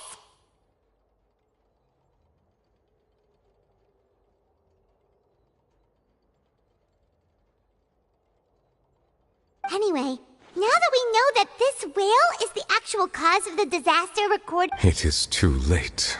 It had already absorbed too much of the primordial sea's energy before we could notice it. At this point, it is even if the entirety of Tevat were to be destroyed, it could still survive. That's not something I will accept. We've already done everything we can, and we even found the true culprit. We've come so far. You can't just tell me that the last hurdle is some impossible foe. That's just not fair. Indeed. That's not how a grand performance should end. I'll fight it to the end. No matter what. So the prophecy will be fulfilled no matter what, huh?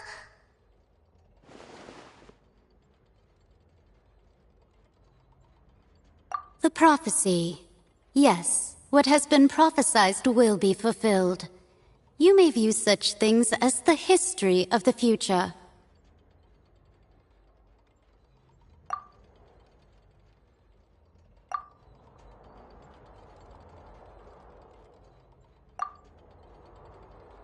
Just as prophecies are usually only the future as seen from the ultimately, fate shall serve as your only guide, no matter what will happen.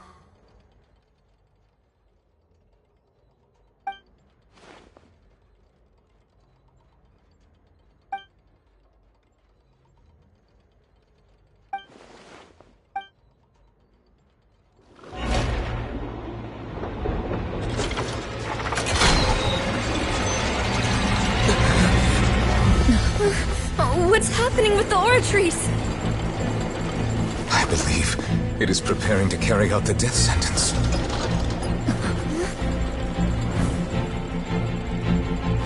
Farina!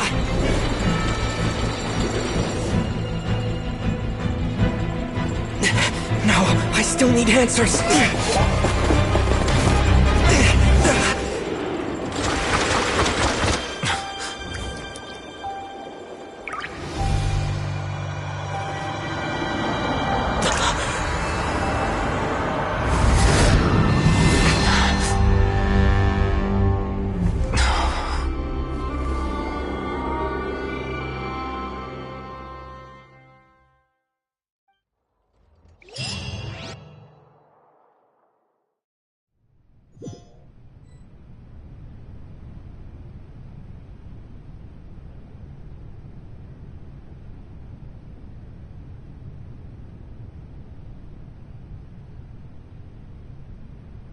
You...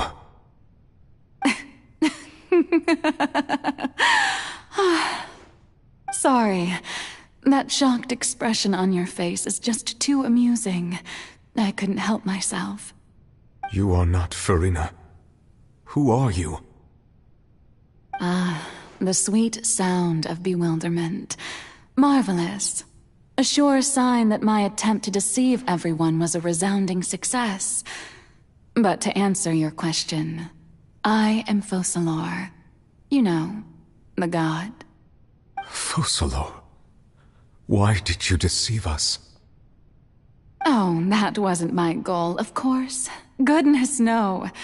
But I had to fool everyone else too, if I was to stand any chance of deceiving the heavenly principles.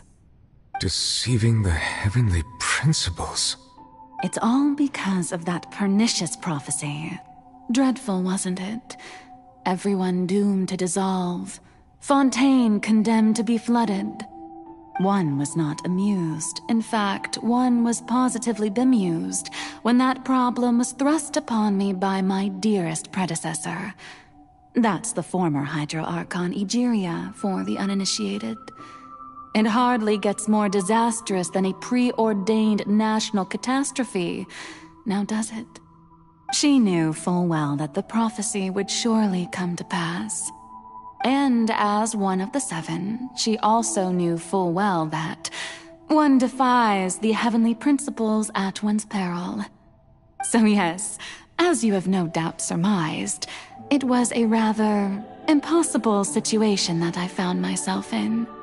I spent a terribly long time mulling it over, alone on the ocean floor. And I was almost growing barnacles by the time I finally realized there was only one possible solution to this confounding conundrum. I had to outwit the heavenly principles, allow the prophecy to be fulfilled, ostensibly at least, while saving everyone at the same time. I'm a genius, I know. I can only assume that's why Egeria chose me as her successor. Although, looking back now, it was hardly the inheritance one dreams of. Between the task of saving the nation, the quotidian duties of the Hydro Archon, and not to mention the original sin of creating a new race of humans, I dare say she left me quite a colossal mess to clean up. But one can only play the hand one is dealt. I did not choose this, any more than I chose to be one of her Oceanid familiars. So you were also once one of the Oceanids, transformed into a human by Egeria's hand? Yes, I was. I always dreamed of becoming human. And I still do, even now. In my eyes, to be human is to be part of the greatest opera ever known. After becoming a god, I separated my divinity from my body and spirit, leaving behind only a self that was as naive and bewildered as my past self on her first day as a human being. The me you see before you now is that divinity, and the human counterpart I left behind, I named Farina. She could feel joy, sorrow, and everything in between. She could be as vain and conceited, or as meek and vulnerable as she wished. Her strengths were of a kind only a human could possess, as were her shortcomings. But in my eyes, Farina's humanity was what made her perfect. She was perfectly human in every way. The person I always wanted to be. Anyway, so then I cursed her. All part of the plan, of course. The plan to deceive the heavenly principles. Do you still remember the final scene of the prophecy? The Hydra Archon alone, weeping on her throne. In order that the prophecy might appear fulfilled, I invited Farina to be an actress, to play the part of the Hydro Archon in the prophecy. Under the curse I placed on her, so long as I, Focalor's divinity, continued to exist, she could not die. But nor was she free to live her life in the pursuit of happiness. Instead, she was forced to take the stage in the opera house, to embrace the role of leading lady, to forever play the part of the god from the prophecy, all to create a deceitful appearance of that prophecy coming to pass. I suppose now you probably understand why your court is called the Opera Epiclese. But Farina is only human, isn't she? Even though she has had a long life, her mind is no stronger than that of any other ordinary human being. I cannot begin to fathom what she has had to endure. It must have been torture for her. It has indeed. And although she is, in a sense, me in human form, I most definitely owe her an apology for it. It's been 500 years, and all along, she's been playing her part in the most unimaginably long, unbearably lonely, and agonizingly painful opera of all time.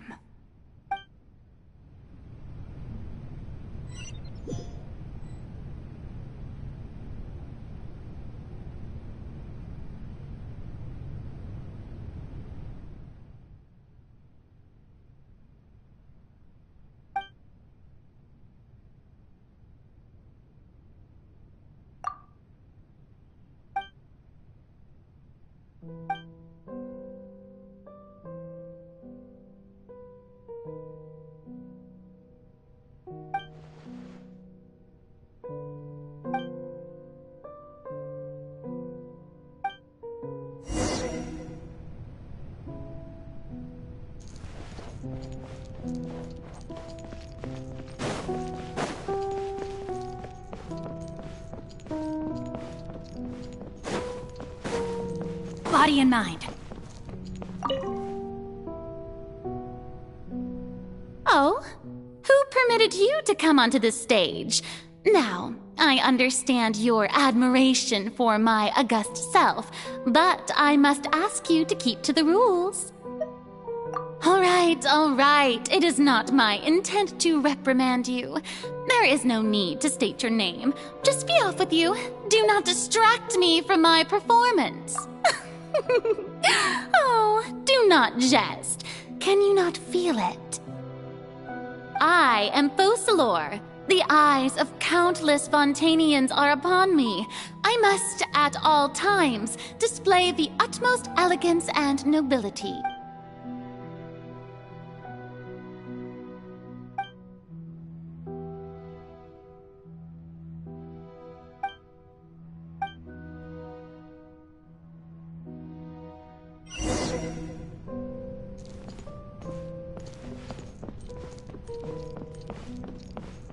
Dear audience, the performance is experiencing a technical difficulty, but worry not. The guards shall resolve it soon enough.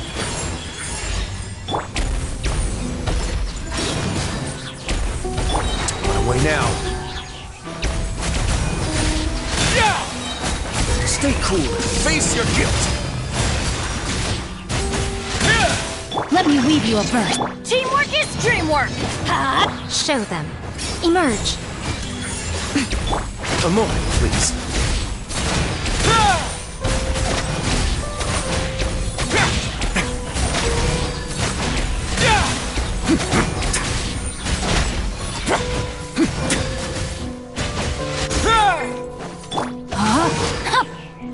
Come on out. Right here. Emerge. Get out of here! Yeah.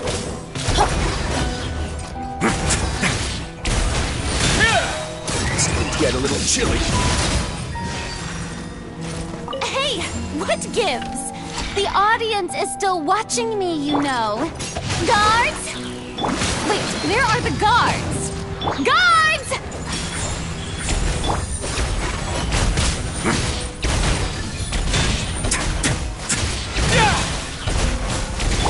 A sight to behold. Right now. Emerge. Right now.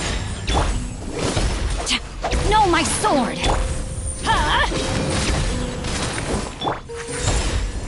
Emerge. A moment, please.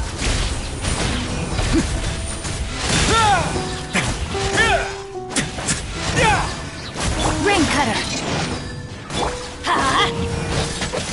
Come on out. Right here. Going in! Have a safe trip. Let's begin.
Farina.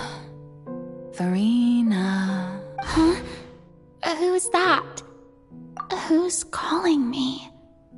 Where are you? Be not nervous. Be not afraid.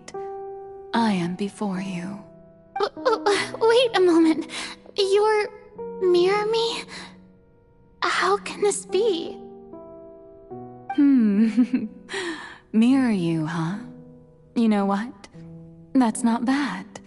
Let's go with that. Mirror me? What do you wish to say? The prophecy. Have you heard of it? What prophecy? Oh, wait. I know. I think. I don't know why, but it's in my head somehow. The people will all be dissolved into the waters, and only the Hydro Archon will remain, weeping on her throne. Only then will the sins of the people of Fontaine be washed away. Oh, very good. You know it well. What's going on? I can't seem to remember anything clearly. The only thing I know for sure is this prophecy. Will it really come to pass? Yes, it will. And that is why I've come to you. Disaster will come to Fontaine sooner or later. Things will develop just as the prophecy declared. There is no escaping it. But doesn't that mean everyone will die? I'm a Fontainian just like them. Will I dissolve too? Oh, don't worry. Magical meetings exist in this world precisely to give people a chance to turn things around. It is the reason why you met me today. I will tell you how to save everyone, but you may have to suffer somewhat. Oh, so there's still hope after all. Goodness, you frightened me. You spoke so much and with so much certainty. As for the suffering, well, I will admit that the first thing that came to mind was, why do I have to be the one to suffer? But if the prophecy will come true, I'll also die anyway, right? So if I've already met you as my magical meeting in this world, if there were scales, with all the people of Fontaine on one side and my pain on the other, is it not obvious where the scales should tilt? You truly are the perfect human, my ideal. I suppose this would also be the justice that belongs to you. Huh? Don't worry, it's nothing. Listen well. Fontaine has just lost its Hydro Archon. I need you to play a role, that of the new Archon. Play as a god? That's right. You must begin a never-ending masquerade. You must never let anyone suspect your identity. If you can keep it up, then I shall have my way of defying this prophecy. But should your identity be revealed, then all hope will be lost. But how will I do this? A human assuming the role of a god without being exposed. Don't worry. What you must do is not to turn yourself into a real god. You simply need to play the role of a god as humans imagine them to be. Being a human yourself, I'm sure you already know what such an entity would be like. Remember, your true challenge will not be pursuing divinity, but contending against humanity. I'm still not sure I understand, but I'll try. I'll try to do this. So, how long am I going to have to play this role? To accomplish this mission, you will have to stay on the stage for many, many years. You will endure and not grow old until your task ends. But I promise you, all will eventually end in a magnificent and dramatic trial, and everyone will be saved. A trial, huh? How exciting. I'll be looking forward to it.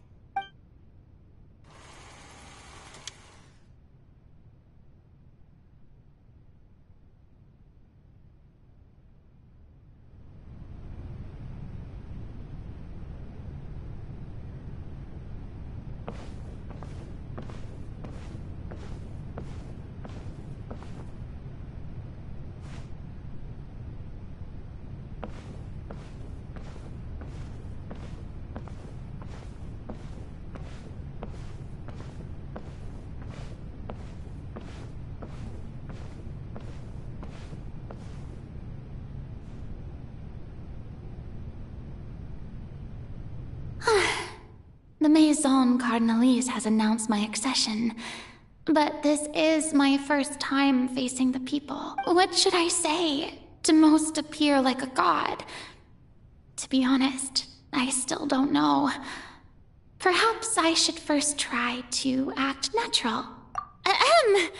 Ladies and gentlemen, good evening, and welcome to the Opera Epiclese. I'm sure you've all heard about how I have taken on the role of Hydro Archon. Indeed, I am Farina de Fontaine, your new Archon. In truth, I know little about becoming a nation's new god, but it will be my honor to guide you all. As the god Focalor, the god of justice, I shall do all within my power to lead you into an age of fairness and justice. Once again, thank you all for coming. If you should have any questions or suggestions, please send them to the Maison Cardinalise. The future of Fontaine will require us to work together, after all. This should do it. I thought I might stammer, but thankfully, I was able to convey my thoughts just fine. Okay, and next. That's the new Hydro Archon. Is this some kind of joke by the Maison? I would have thought that a being that surpasses humanity would be a bit more assertive. Hey, did you hear that? She even told us to send her suggestions there at the end. Shouldn't gods be all-powerful? She's being so modest. What's the difference between her and an ordinary person, then? If you ask me, perhaps the succession didn't actually happen. She might just be a Maison-backed puppet. Wait, what's going on? Why is everyone suspecting me of being a fake? Oh, this is bad. If I get exposed here, there'll be no saving the people from the prophecy. Right. Mirmi said that I just need to play the role of a god as humans imagine them to be. Calm down, Farina. Think. What do the people want? How would they imagine a god to speak and act? Assertive, with a strong sense of presence. One who can dispel all doubt. That is the character I'm fated to play.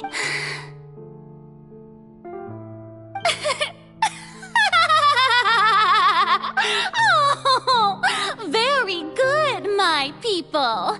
Only ones such as you are deserving of my rule. Now, I was wondering if some weak puppet were to one day come onto the stage and claim ownership of this opera house, would the children of Fontaine follow them? Well, it seems that you would all see right through them. Having passed my test, you are qualified to witness wondrous trials alongside my august self, here in this opera house. You may consider my previous act a door gift of sorts. I thought it was a debut that suited the atmosphere. Now then, let us be reintroduced. Ah, so that was just a performance.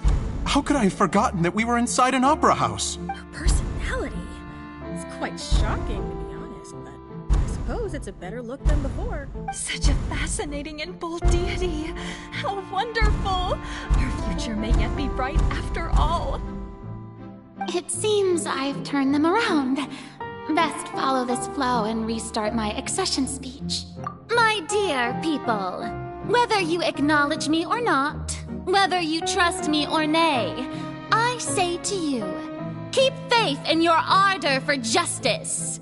We have heard it said that this nation's sins can no longer be washed away. Well, I say that justice is most fragrant when it blooms amid sin. The scales of justice should not weigh heavy in the hands of its God. On one side, it must carry fairness and justice. And on the other, praise and applause. May law be the prayer on our lips. May judgment be our worship. Let us light the fires and drink to the future of Fontaine! There is no trouble in this world that justice cannot solve. All that is needed is for you, my people, to believe in it, heart and soul. So long as I, the Archon Focalor, stand within the Opera Epiclese, so long as I stand before the Oratrice, I shall even judge the gods of this world!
Lady Farina, here are today's case reports, as well as a summary of the follow-up for your perusal.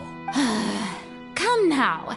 Was I not just at the Opera House in person? Leave these kinds of things to Neuvillette. Besides, none of these trials were the one that I'm looking forward to the most. If I may be so impertinent, what kind of trial are you truly looking forward to? A magnificent, dramatic, and wondrous trial. A trial to end all things. How could you hope to understand? That's true. I fear I lack the ability to grasp your divine thought, Lady Archon. No need for fright, and do not take what I said before too seriously. Go now, do your duties. The trial I await. It will come one day.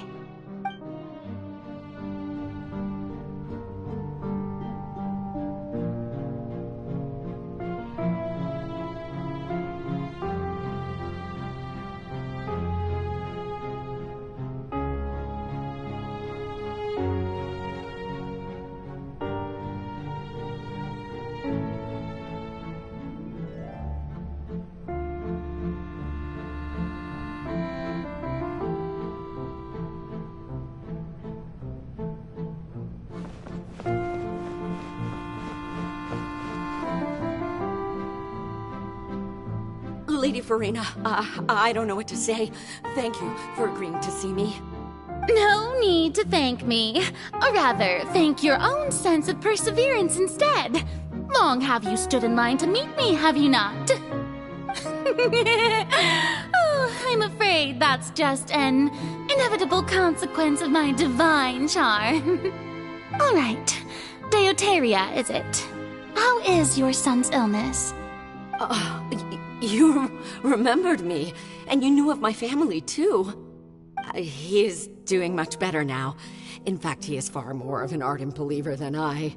He was the one who forced me to seek an audience with you, and to bring your words back to him.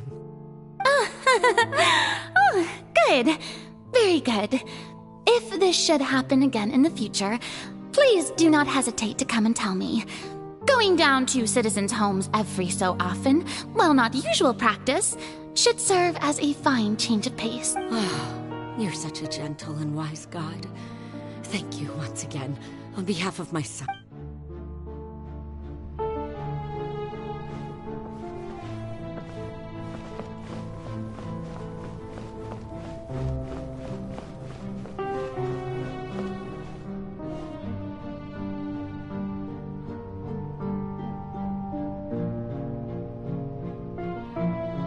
Lady Farina, here are the latest hydrological reports. As for the specific parameters you asked to take note of, I'm afraid things still don't look good. I see. It's as I thought, then. As your god, I did already expect this, but I wanted to see how far your human wisdom would allow you to analyze it. All manner of signs indicate that the prophecy will still come to pass. Forget it. That's not something you need to worry about right now. Well, as I understand it, the Fontaine Research Institute is also trying to find a way to counter the rising water levels. Really? Have they found anything? I'm afraid that they haven't found any effective solution thus far. Oh, is that so? Well, no wonder. This issue has reached the realm of the gods, after all. Still, their spirit is...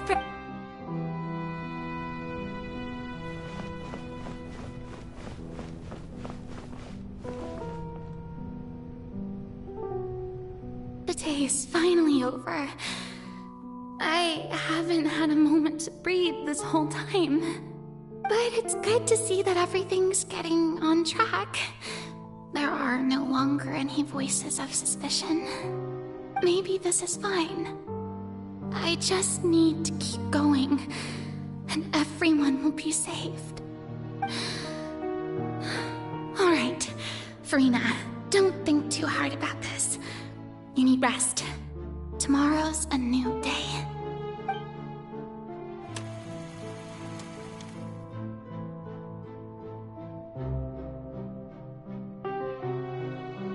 Lady Farina, here are the new trial reports for the latest cases, as well as a summary of the follow-up. There'll be no need for that. I've seen them already. There's no need to go back over scenes I've witnessed in person before. Lady Farina, I've waited... Indeed, my dear, loyal citizen. This joyous moment is an honor for us both. Lady Farina, we're detecting significant hydrological anomalies near Poisson. Understood. Keep monitoring. Keep me informed should anything come up at the Institute.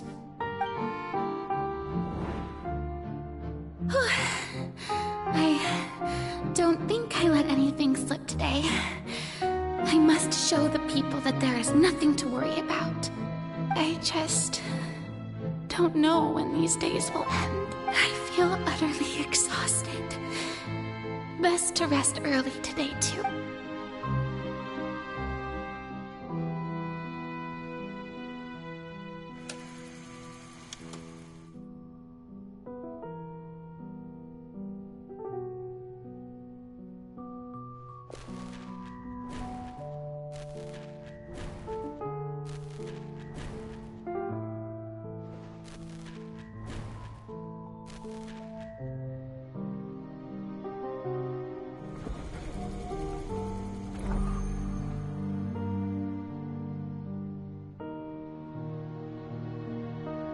Lady Farina, it's like a dream being able to speak with you up close like this.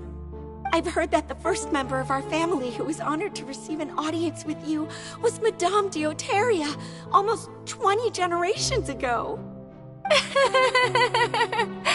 And what a fine family yours is indeed. It brings me great joy to meet such a faithful believer. A descendant of a line most ardent. Surely you exaggerate, Lady Farina. My lady? What is it, good citizen? Are you crying?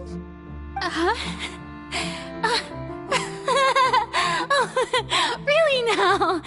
I didn't even notice. This must be the overflow of hydro from my person. Well, can't quite help being the god whose dominion is the waters, can I? No wonder. No wonder. A manifestation of your power, then. Oh, Archon, I am honored to have witnessed it. Honored indeed.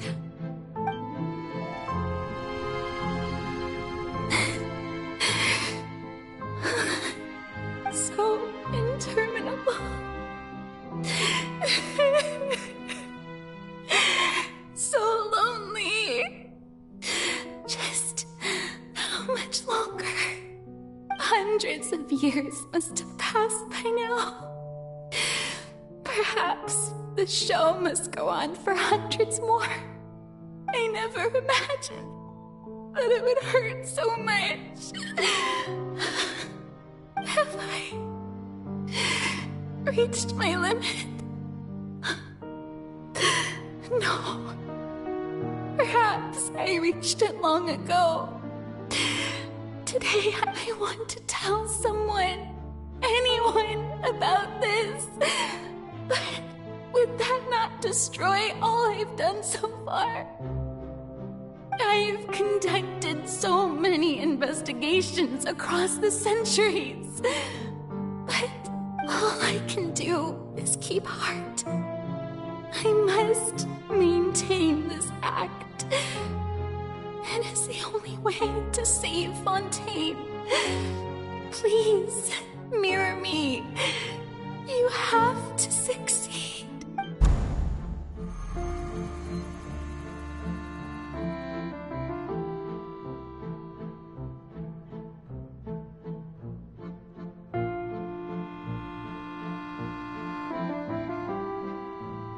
Farina, you don't have to although I don't know what you might be keeping from everyone. Your people are more than willing to share your burden with you.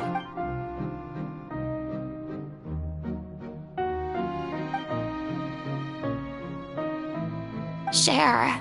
That's impossible. It was fated right from the start that this would be my duty alone. But even if your burden doesn't need to be shared, just share it with me. A witness? Yes. I've heard that you came to Tevat from beyond the stars, yes. In other words, you never belonged here. And if Tevat is, in its entirety, a show on a stage, then you're just a spectator, aren't you? If that's the case... He's right. I could confide in him, couldn't I? But if things don't play out as expected, the people of Fontaine will be the ones to pay the price. No, Farina. You shouldn't be selfish. But what if it's really alright, Farina? You've worked so hard for so long. Surely it would be okay to put yourself first for once. Is it such an outrageous thing to do anyway? To find someone in whom you can confide your frustrations and sorrows? Surely it could not hurt. If you let this opportunity slip through your fingers, it might never come by again. Think about it. Long and hard.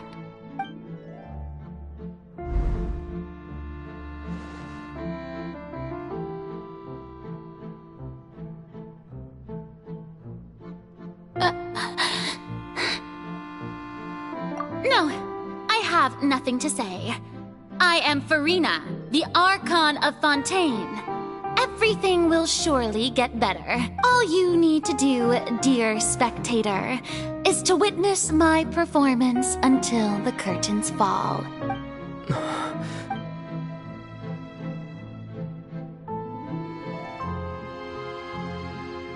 Fine.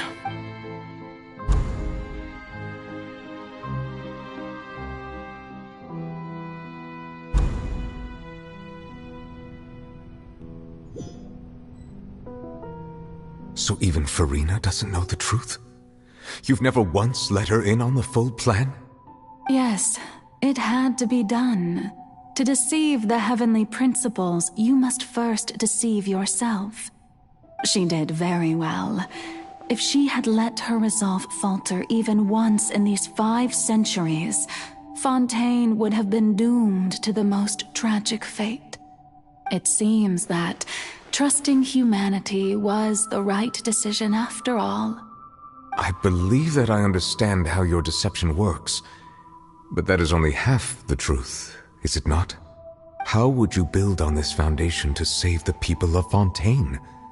That is the most important thing. Ah, good. Of course, the Iudex of Fontaine has pinpointed the crux of the issue. I'm sure you've long sensed that the Oratrice is no simple machine. Yet I've always suspected that it had its own consciousness.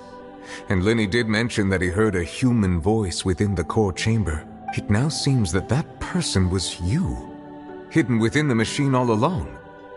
Am I right? And then I became one with the Oratrice, taking Fontaine's gnosis with me. Yes, it would seem so, wouldn't it? Alas, your understanding of this device still lacks sufficient depth. In truth, it is no enactor of justice. It is, in fact, a device created to kill the god of justice. Beg your pardon? Oh, you have it.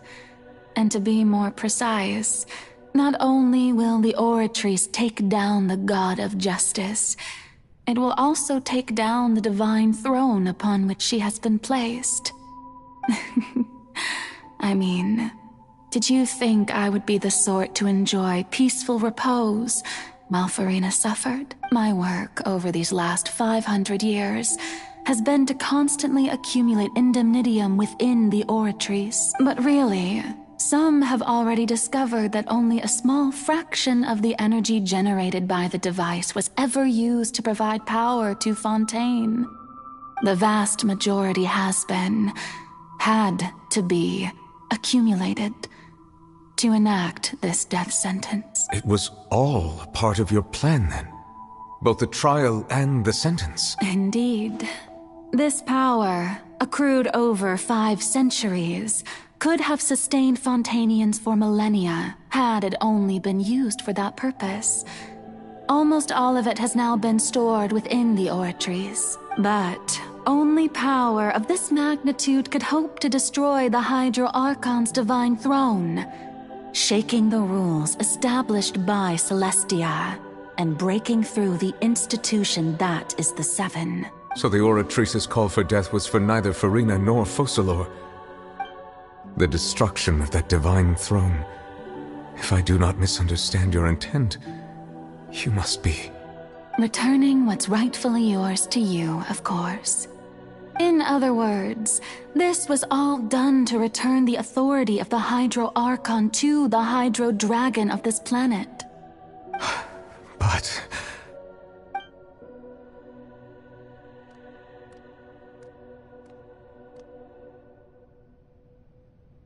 Oh, what? Getting sad again, are we?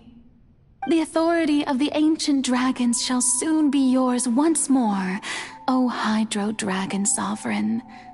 And this is the face you make. All you've done throughout the years is just so you can sacrifice yourself at the very end. I've never quite seen it that way, you know. Even now, I'm quite pleased at how well my deception worked.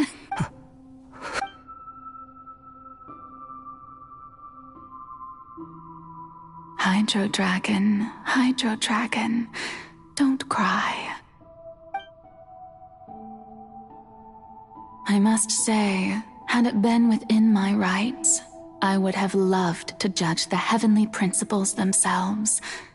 Were they not guilty of essentially the same crime? Egeria stole the power of the primordial sea, and the heavenly principles stole the power you ancient dragons possessed. I, for my part, am the god of justice. And is it not just that your original powers should be returned to you? Speaking of justice, I have always believed that justice lies in the process of pursuing human existence itself. So, if the theft of the primordial sea's might was Fontaine's original sin, then, leaving matters of procedural right and wrong aside, the descent of the Fontainians as humans and their right to exist in this world would be Fontaine's original justice.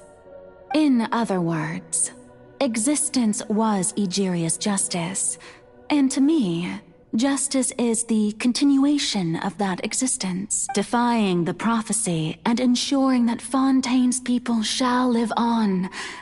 That should be the justice enthroned over all others. At this point, we, whether it be myself or all other Fontainians, have shouldered the burden of this sin for far too long. Iudex Neuvillette, the highest judge in our land, when you regain your full power as an elemental sovereign, what verdict shall you pass upon us? So when I was invited to the court of Fontaine to serve as Iudex, I see now that that was your idea too. At last, I now understand the true purpose behind this position. In the beginning, I was uninterested in human existence. But these 5 centuries of living alongside them have gradually brought about mutual understanding between us. And I have even attempted to feel as they... You are a devious one, Focalors. Things being as they are, surely you know that I could never declare them to be guilty.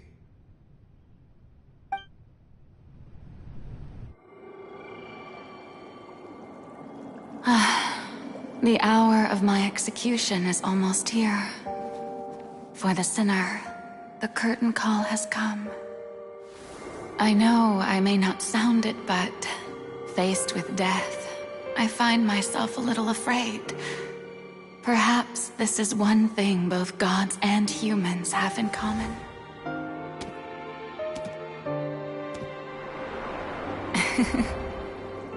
Farewell, Neuvillette. I hope you've enjoyed the part you played these 500 years.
Iudex Neuvillette, hereby declare, people of Fontaine, your sins are forgiven.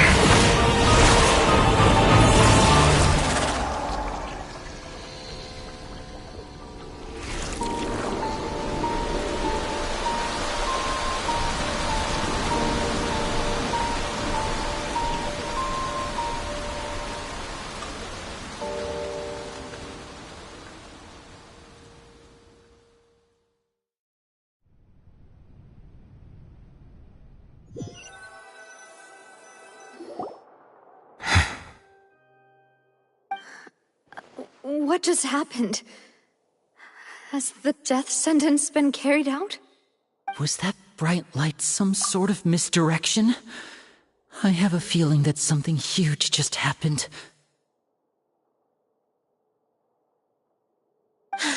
But since we're all still alive and haven't been dissolved, I assume— It's time to end this. We must mete out punishment to that beast. I have gained the strength sufficient to deal with it. Through certain means, I now have the ability to separate the power of the Primordial Sea from that creature.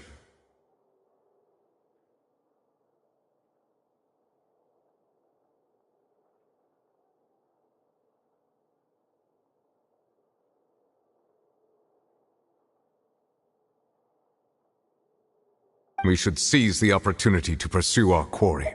Traveler, now that the oratories can no longer function, I require an executor to help me mete out justice, the root of the calamities befalling Fontaine, the beast that enacts the prophecy. Its name is the all-devouring narwhal. Come with me, traveler. The hour of execution has come.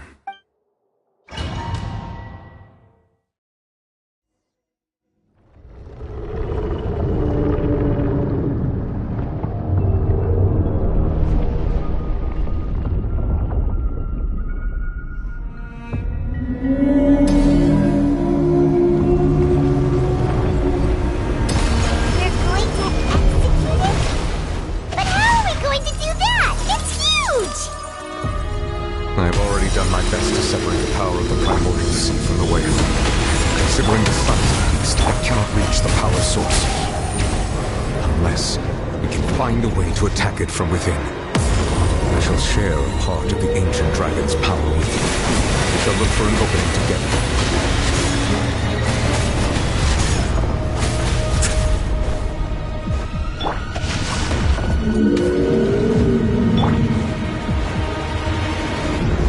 Adventure time! I can feel its sorrow turning into hostility.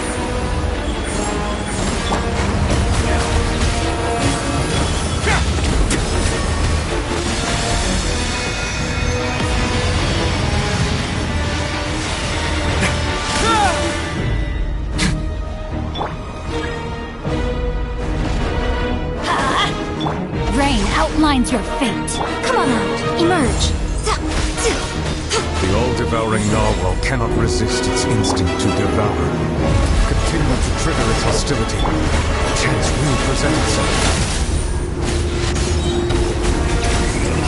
Face your gift!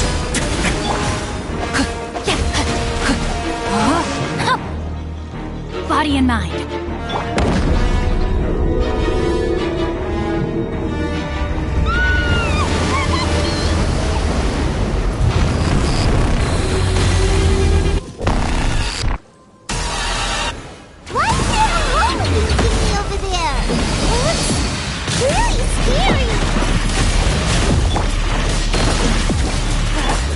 Outlines your fate. Show them. Right now.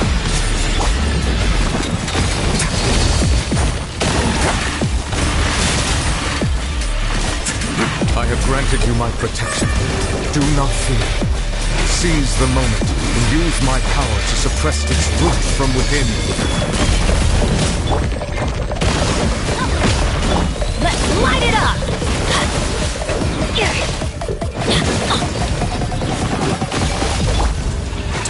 Now.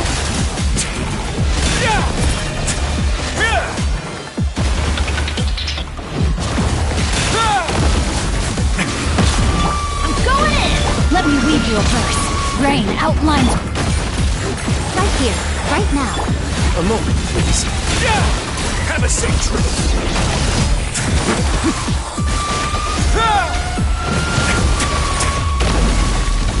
Time to end.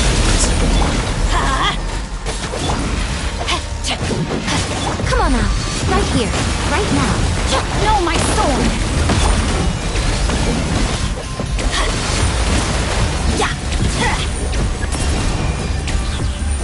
Teamwork is dreamwork! Show them. Emerge. A sight to behold. Rain cut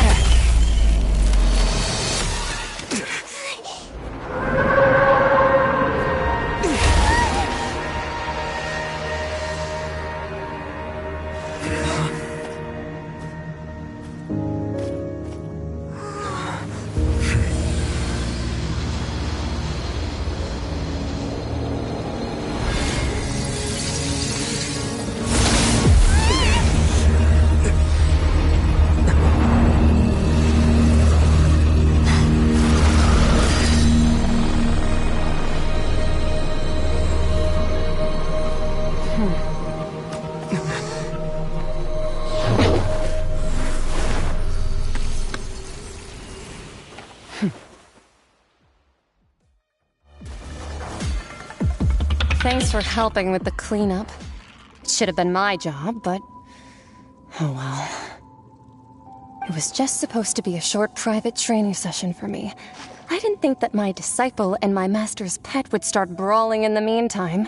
Well, actually, I had a feeling that it would happen at some point, but they bumped into one another earlier than I thought. What a blunder. I suppose I'll have to swing my sword 3 million times as penance. That power. Who are you exactly? Paimon has an idea. From what she said earlier, she must be Child's master. Skirk, right? It's just that he gave us the impression that she was the less talkative person. I simply did not have anything to say to the weak. But you, on the other hand, managed to defeat the all-devouring narwhal without using power from beyond this world. So you may speak to me as equals. I have to agree. It's a strange use of a planet's primordial waters just to raise an all-devouring narwhal. That kind of power is wasted on it. It's not cooperative. It eats too much. And I have more important things to do with my time than pet sitting. The only thing that creature has going for it is its looks. All in all, it fails as a pet. Miss Skirk? I think you might have missed the point. The point being... well, being that this pet almost destroyed an entire nation. So what sort of person is your master? Well, Child's master's master. Wait, is that right? Oh, right. So you don't know him.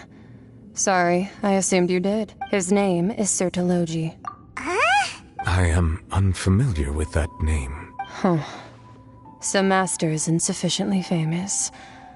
How should I describe him then? The Foul? Still nothing?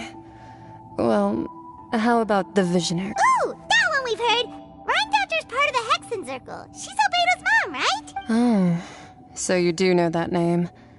To be honest, I also heard all of those names and titles from my master. I don't actually know them either. But I suppose you understand now, yes? My master is likely a similar sort to Rhine-Daughter. They are both pursuing some form of perfection. Wait! Didn't you also mention a visionary person? Actually, never mind that. I believe it expedient to inform you that the all-devouring narwhal used up nearly all its strength fighting you. Such roiling hydro energies will prove difficult for the planet's deep seas to digest. As such, the fontaine back on the surface has most likely been thrown into chaos. In other words, the prophecy that you've been fretting over should now be in... What?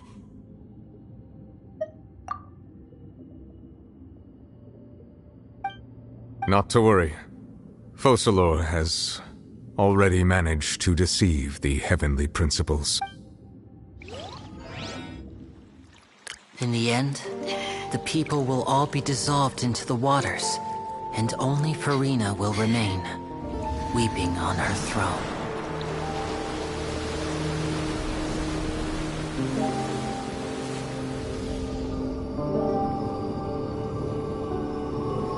Only then will the sins of the people of Fontaine be washed away.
All hands, initiate emergency rescue!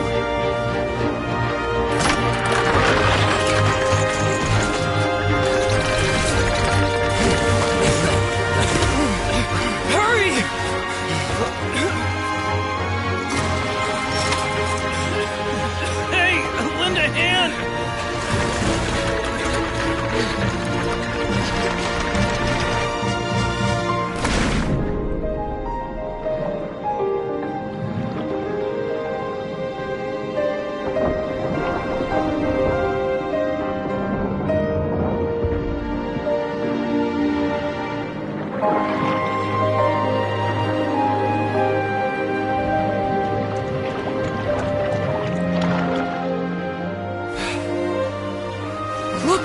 The water's receding!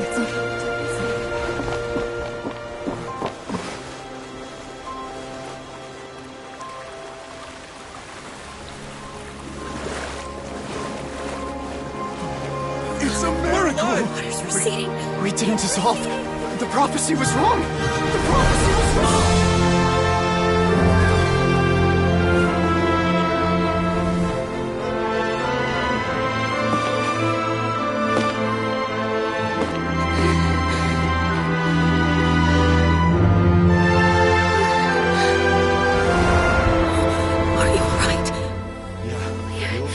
We're saved. The prophecy was wrong.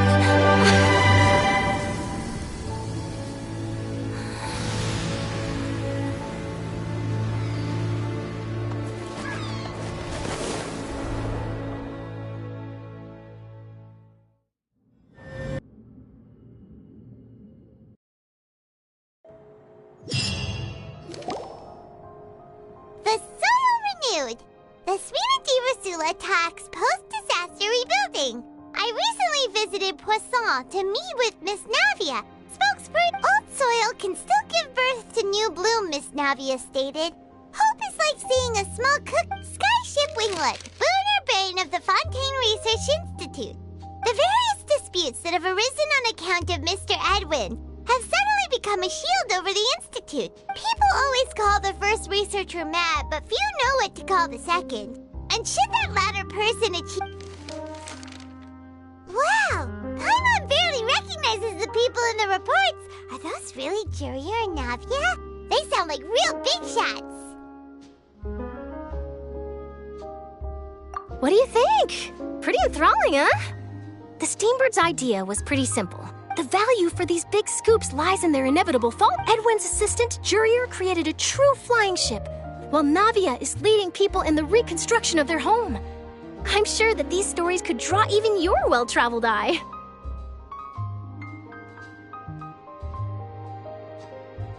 Paimon's curious too! Wait a minute. Didn't we watch everything happen from start to finish? What's there to be curious? And that's exactly why I'd like you to come conduct interviews with me. You're the best incubators of news, if you haven't noticed. Are you sure? Oh, this time will be different. Come on! Let's head to Poisson first, and then make a trip to the fortress. There are some things you'll only know when you get there.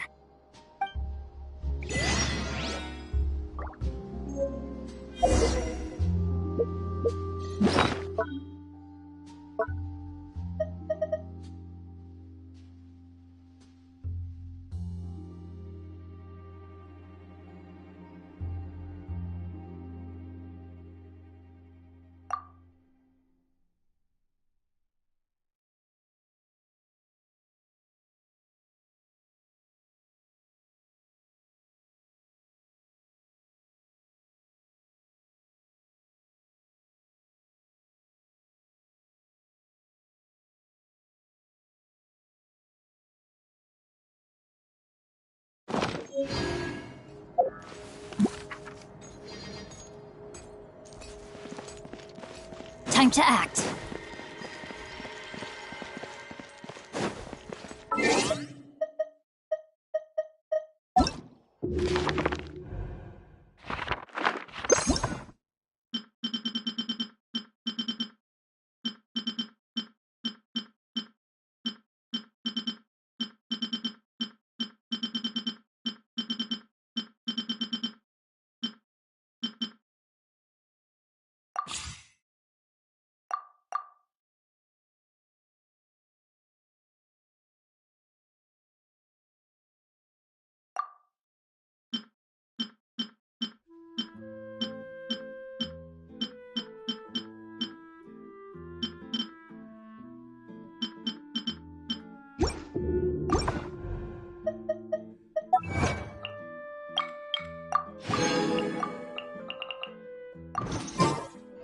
Oh my goodness.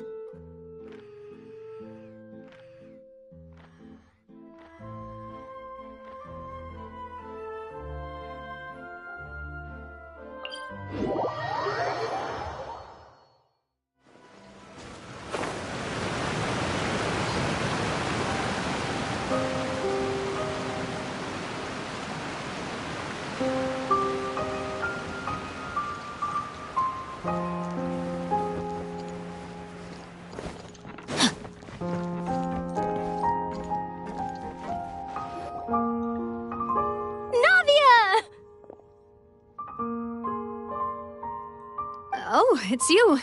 Hey, we're just having a look around. I'm here to update myself on how things are going here. Oh, the Fatui are here too. Let me introduce you. This is Mr. Garunt Snezhevich. He represented the Knave in sending us a large amount of... Our residents are hard at work as... Hello, Miss Charlotte. I'm a big fan of yours. I especially like that article you wrote But if you don't mind, could you not emphasize our role too much in your report? It's not charity we're doing here. We just happen to share the same interests as the Spina. I get where you're coming from. I'll keep it as simple as possible. Or would you be willing to... That would be fine. Oh, you're back too. How are things? We finished laying down the construction materials. It'll be another hour before... Huh? You're here? Well, her reputation's greatly risen after that whole duel business with Miss Farina. So she's here in Poisson to wait out the heat. There's too much to consider in the reconstruction of Poisson. The Spina has need of more decision-makers. Oh, wait just a moment. Do you mind me asking a few questions? You know, about how you felt before the duel. About what it was like facing down a god. There's lots of exciting material there, I bet. Forget it. I'm sure you can find a better theme than that. Oh, I see you're the same as always. Couldn't you do me a favor, for Navia's sake? Well, if we're talking about doing things for my sake, you might as well just take a few more photos of me. Or of the Traveler. It's better than wasting time persuading Chlorand, at any rate. Of course I will. I'm not gonna let him off that easy. All right, then everyone who wants to be in the photo, gather up. And smile.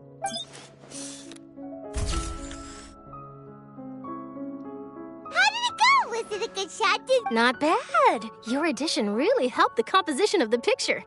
All right, hang on a moment. Let me snap a few more shots. All right, that should do it. I'll be back here later anyway, so let's call it a day.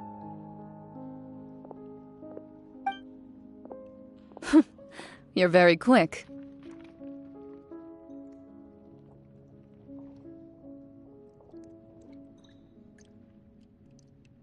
Speed is of the essence when it comes to the news, and freshness is the key.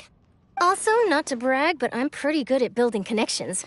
Who knows? I might eventually get that interview with you after all, Miss Chlorand. Wow, you really do have that never say die spirit. I'm impressed. I'll hazard a guess that this is how you got that interview at the Fortress of Maripede. Whoa, you're well informed. Let me make a guess too. I asked Sijuin, who told Monsieur Nervillette, and he told you— That's a very... In truth, all Monsieur Nervillette asked me was... When did the fortress become so friendly towards the media? I told him that it was best not to speak too soon. You're right. I've got to treasure... Stay safe now. And tell me if you hear anything interesting. I'll treat you to afternoon tea in exchange.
Wow, guess we're here again, huh?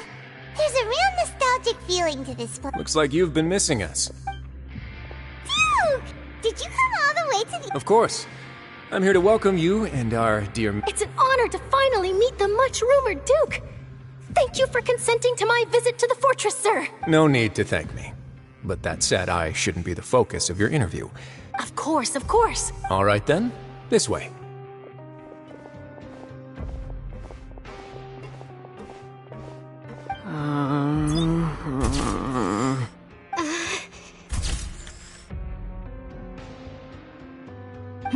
Hey, no need to be so nervous. I've already taken all the photos we need. Miss Charlotte. It would seem that Miss Lorvine doesn't want her face to appear. Sir, please don't say things like that. But it looks like dear Mr. Jurier denies it. Might this interview be very important? No, I just... Now, I might not look it, but I actually did meet Mr. Edwin once. And I'll be honest, I enjoyed chatting with you more. You've definitely got more of that genius vibe going on. The boat that brought about a miracle. The ark that saved the people. Why, you recreated a myth back there, like an emissary. Still, if I might ask, where's that flying ship now? Huh. Looks like Charlotte's trying to get her... I have to apologize, but that ship is presently in the bowels of our factory. I'm afraid it won't... Really? Well, then in that case, could I have an interview with you? You already know my answer, I'm afraid. Best you interview our head nurse instead. Or perhaps... Did you really have to use the word couple? Well, then, 2 solo photos will do. Is my hair messed up? Please, someone... Things sure are getting pretty lively here. Oh, seems like everyone's here. Would any of you like to try this new drink I came... Ah, siege...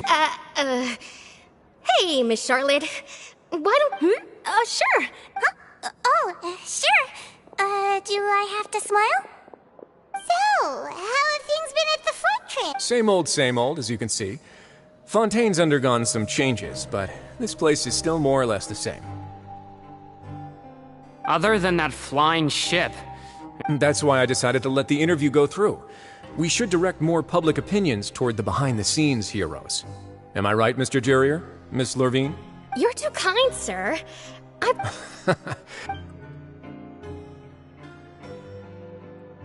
I see. Lots of things happened that day, huh?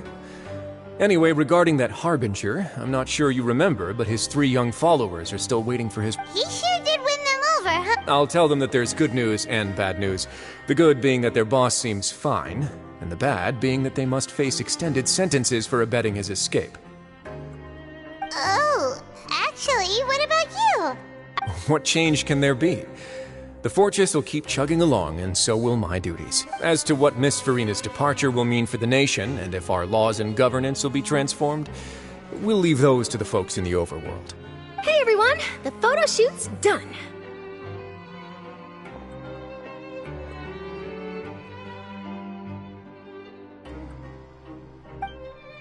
Good. In that case, let's call it a day here. Thanks for your cooperation. Come on, Traveler, let's go. Till next time, everyone. There'll be a next time? Maybe. Who knows?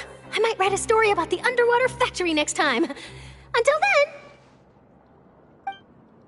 All right, last stop, the docks.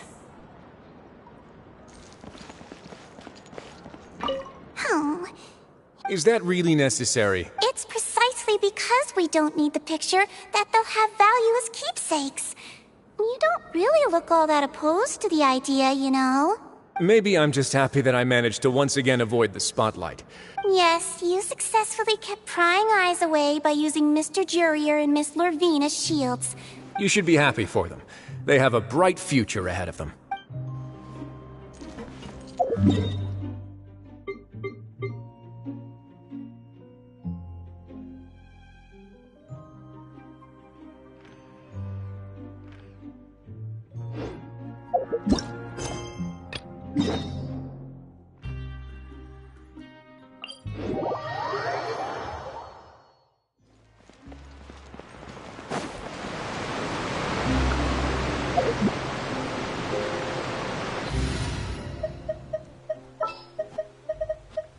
What shall we do?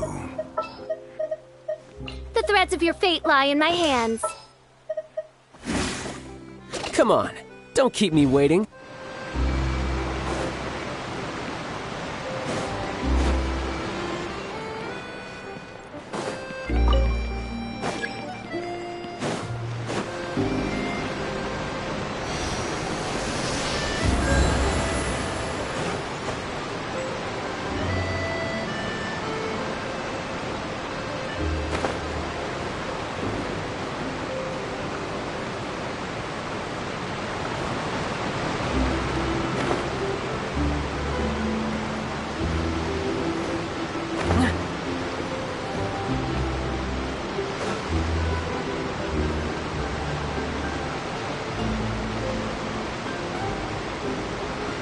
Paimon sees them! They really are here!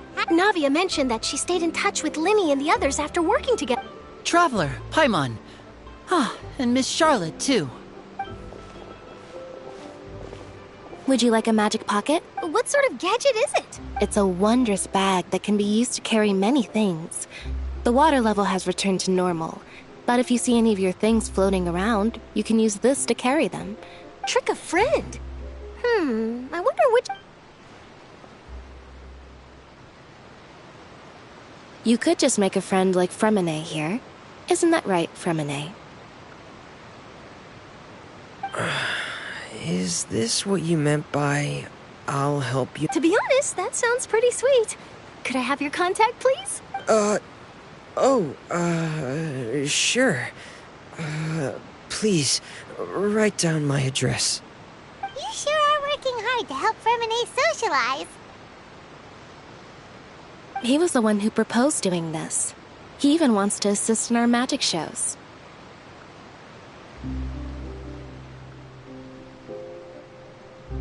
Yes, I was planning to first introduce Pear as an assistant, and later Fremine himself.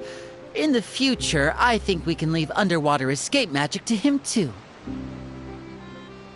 That said, would anyone want to see a diver escape underwater? Oh, it'll work out. Every journey begins with the first step. He'll become a part of our show eventually. Lynette, could you come over? Miss Charlotte says she wants to take a picture of us. Got it. My, that Charlotte is rather perceptive. She got rid of everyone the moment she realized I had something to say to you. So, how have things been, Traveler? Father says that you did a great deal during the latest events. She's very grateful for your contributions to Fontaine. That's all right. We were more than happy to help. So, what's she doing now? Oh, I guess you haven't heard. Well, after Lady Farina left, Father and Monsieur Neuvillette opened negotiations, during which he gave Fontaine's gnosis to her as a diplomatic gift. A diplomatic gift? A gnosis? Yes, I was quite surprised at first myself. But when I thought it over, there were actually a number of things going for it. It could have been done as an apology for the incident with Lord Child, or as thanks for his help in tying the all-devouring narwhal down. Furthermore, Father did also lend significant aid to Fontaine and Poisson. Well, that's true, but this is a gnosis we're talking about. Doesn't this... I would agree, but I've also... So there's some reason for this that only Neuvillette knows about? I suspect you'll have to ask him about that yourself.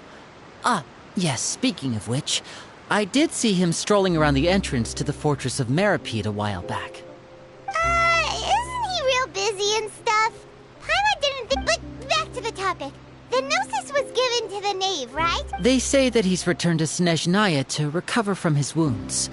I hear that the recent disaster really did a number on his health. That's true. When you think about it, we've had loads of run-ins with the Fatui. To think we'd be allied with them this time. So shocked by such a simple switching of sides?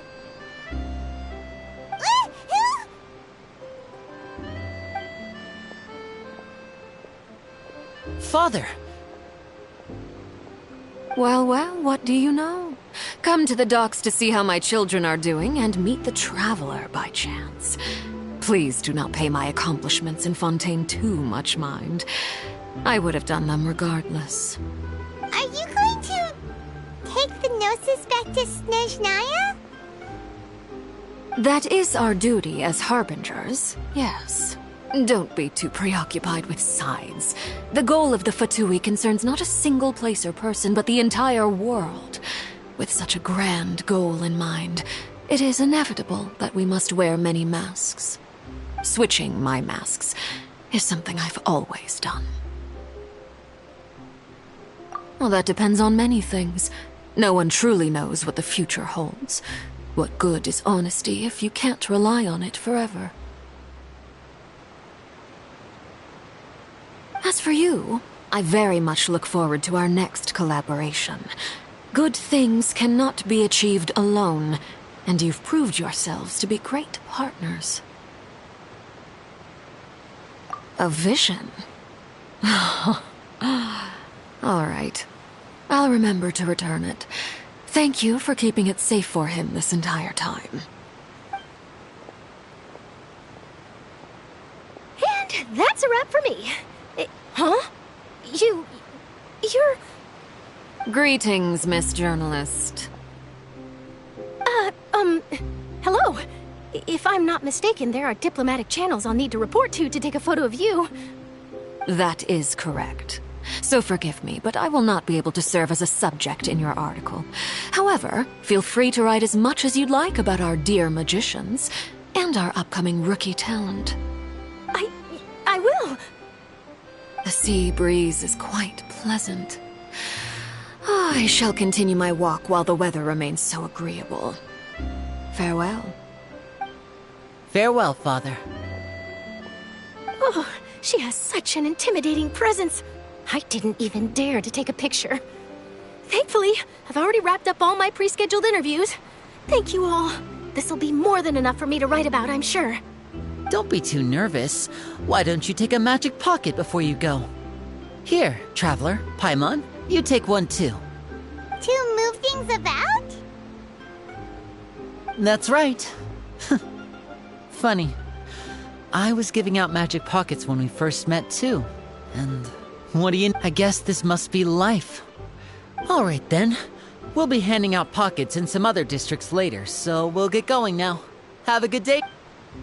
Well, guess we sent Charlotte off. Shall we go see how Neverlette's doing? As long as he's not so busy that he doesn't have time to chat anyway.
You were going to have free time this hour of the day. Really? Oh, I suppose you must have met Mr. Linney. He took the time to greet me earlier when he passed this way. In any case, you came at a good time. I was just considering reaching out to you to set up a meeting, so I may explain some things that I haven't had the time to before. Aw, Paimon's glad that you remembered. Thank you for keeping us on your mind. All right, let's have it then. How was Fontaine actually saved? It is strange how words can often leave a bitter taste in the mouth when it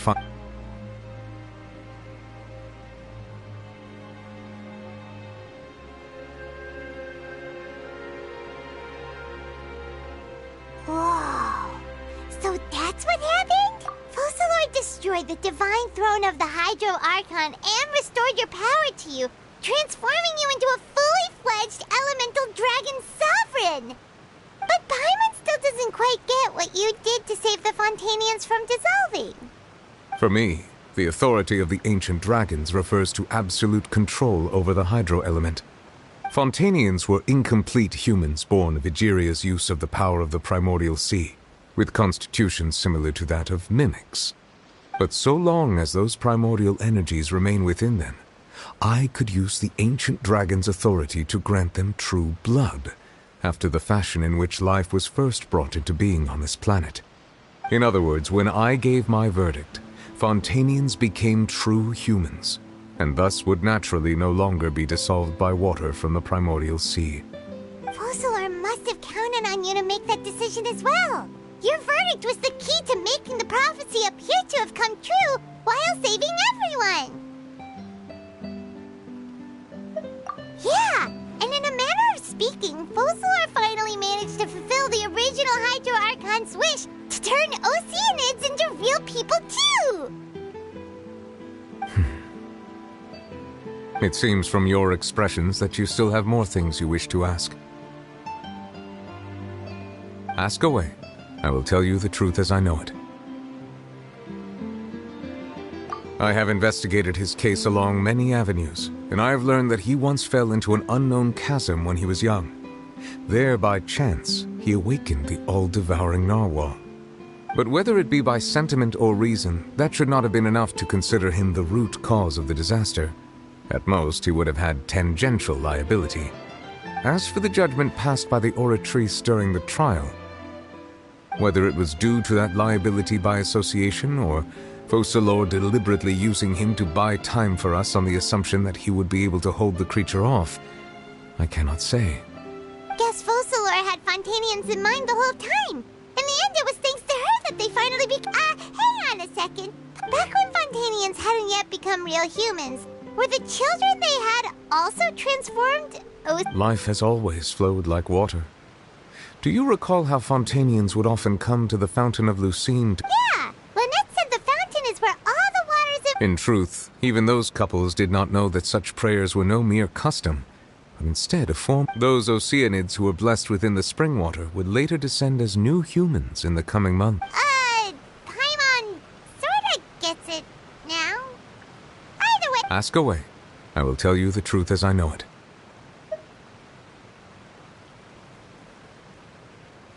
Yeah, about that. Risley said Farina has already left. Ah, Lady Farina. The people are only aware that her death sentence has not been carried out. She abdicated the post of Hydro Archon and left affairs related to that title to me, before leaving the Opera House. I related Focalor's words to her faithfully and completely. After hearing them, she seemed neither saddened nor comforted. She simply said that she was tired and needed to rest. Having said that, she then packed her things and moved out of the Opera House, not unlike how an ordinary person might. But she's still got a place to stay. You need not worry. I will make arrangements to ensure that she will not want for food, clothing, board, or travel. In truth, I am somewhat happy for her. The wear and tear on her spirit will, of course, take time to heal. But now that she no longer has to play the role of Focalor the Hydro Archon, she can finally lay down her burdens and lead a normal life. What about you then? What are your plans now that you've regained your full powers as the Hydro Dragon? After Focalor passed on, the Oratrice also ceased to function. This matter will directly affect our trials.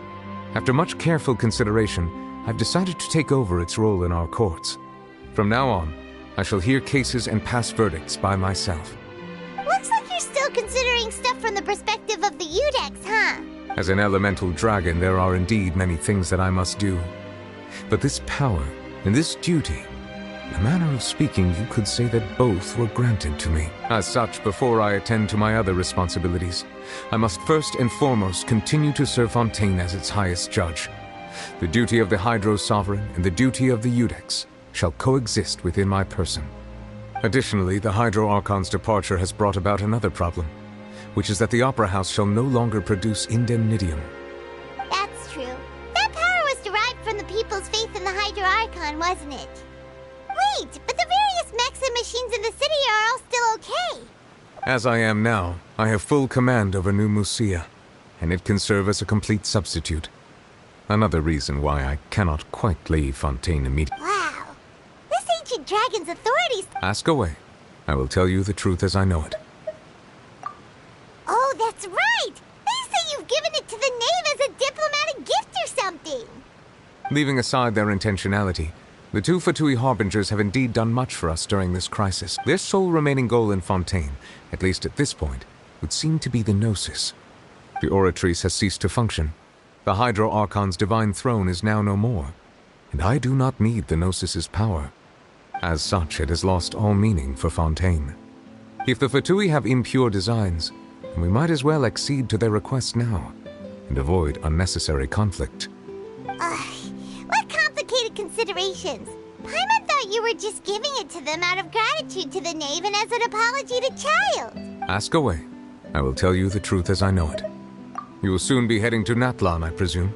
I'm afraid that I have little talent as a travel guide, so all I can do is tell you what I know about that land.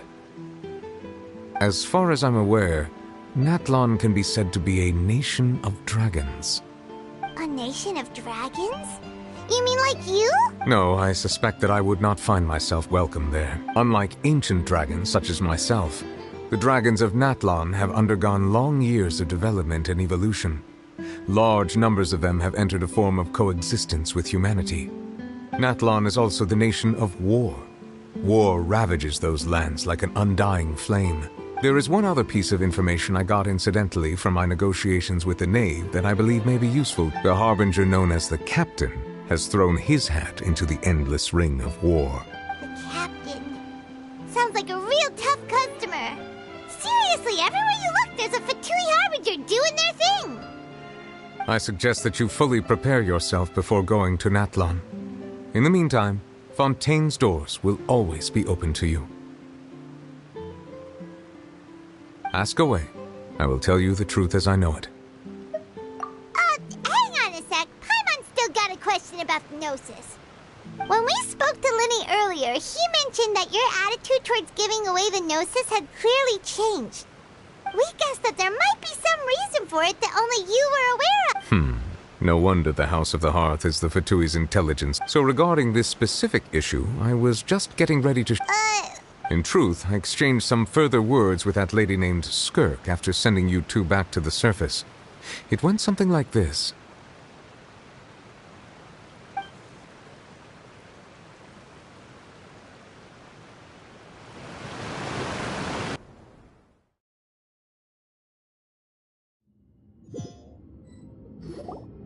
Well, we're going to head topside to see what's going on. You hurry over soon as well, all right, Nervalet? What next? The all-devouring narwhal isn't here, so I'm no longer getting any interference. I can finally catch the scent of your power, what it's made of. It is the authority of the planet's primordial dragons, but with something very similar to a god's curse mixed in. It's quite a novel blend. I'm sure I've encountered something like this before. I do not know what you speak. Of course. How could I forget? You should have the remains of the third descender on your person, yes? Remains? I've never heard of any such thing. According to your parlance, I believe it may be called a gnosis. Well, that much is true. After Focalor's divinity faded, she handed her gnosis to me. But I fear I have never heard of it described in the manner that you just did. I've been training with my master, the Fowl, ever since I was young, and I have never returned to the surface since. So most of the information I possess, I got from him. It is only natural for those who are greater than humanity to possess a different sort of common sense, which is why there are so many problems in our attempts to communicate with humans. Regardless, you should probably get rid of objects of misfortune to prevent any disasters from befalling you. To live in itself is a blessing. But once a person dies, the bonds he once had with this world shall all turn to curses. What do you mean by that? No need to fret. These are just my personal thoughts, and my reason for no longer wishing to return to the surface. This third descender you refer to, who are they? Master never mentioned them to me. Perhaps it just wasn't that important for me to know. If you're interested, though, I could ask him. I'll be sure to pass the answer on to you next time. Next time? You believe we will meet again? I do. Wait. I have a disciple of my own, don't I? He can be the messenger, then.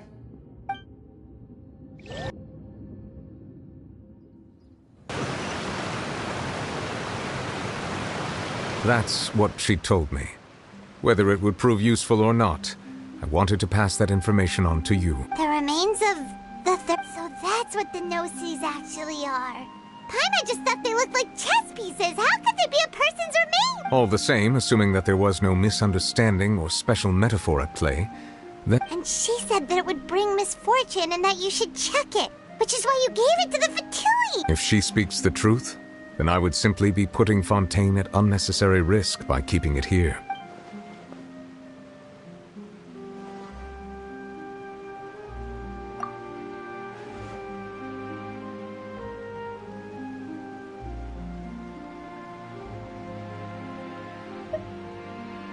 I had guessed that you might already be familiar with this concept, but I did not expect you to be one of them. That means that the Gnosis, which are exceedingly element-compatible and can even enhance elemental abilities, do indeed come from the third Descender. I wonder, does your body also possess similar properties? Like being able to use elemental powers without a vision! That does sort of count as special compatibility, right? No, let's not think about this stuff right now. It just feels creepy, comparing the Traveler to the dead third Descender and all. That's what you say, but this topic still feels like bad luck. Once Child recovers, let's get some more answers out of him. Or go look for his master and get the answers that way. I too believe it unwise to make too many blind guesses when information is lacking. The same is true of being at court. All right. Whatever the case, it seems like the crisis here in Fontaine's over for now. Yes. All of Focalor's efforts were for this moment as well. But she sacrificed herself in the end as a god, and she suffered through all those years as a human. Was that really what she wanted? I suppose that would be the mystery of a god's will. I suspect not. But once in a while I too would guess that if wishes were like the clouds in the sky, they will one day return to the earth as raindrops. Life flows like water, and rain is the final answer. The water levels may sometimes tilt one way or another, but the rain falls fairly upon all. And what, ultimately, is the difference between the rains that fall upon all of us?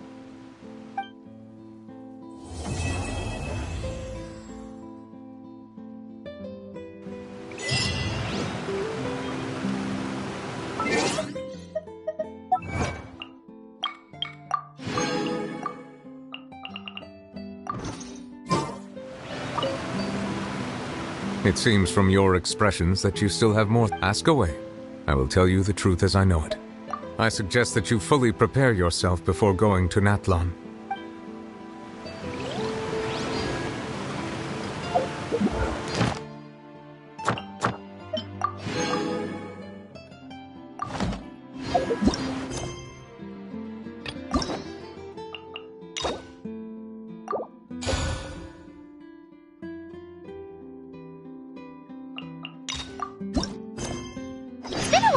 We last saw Neverlet.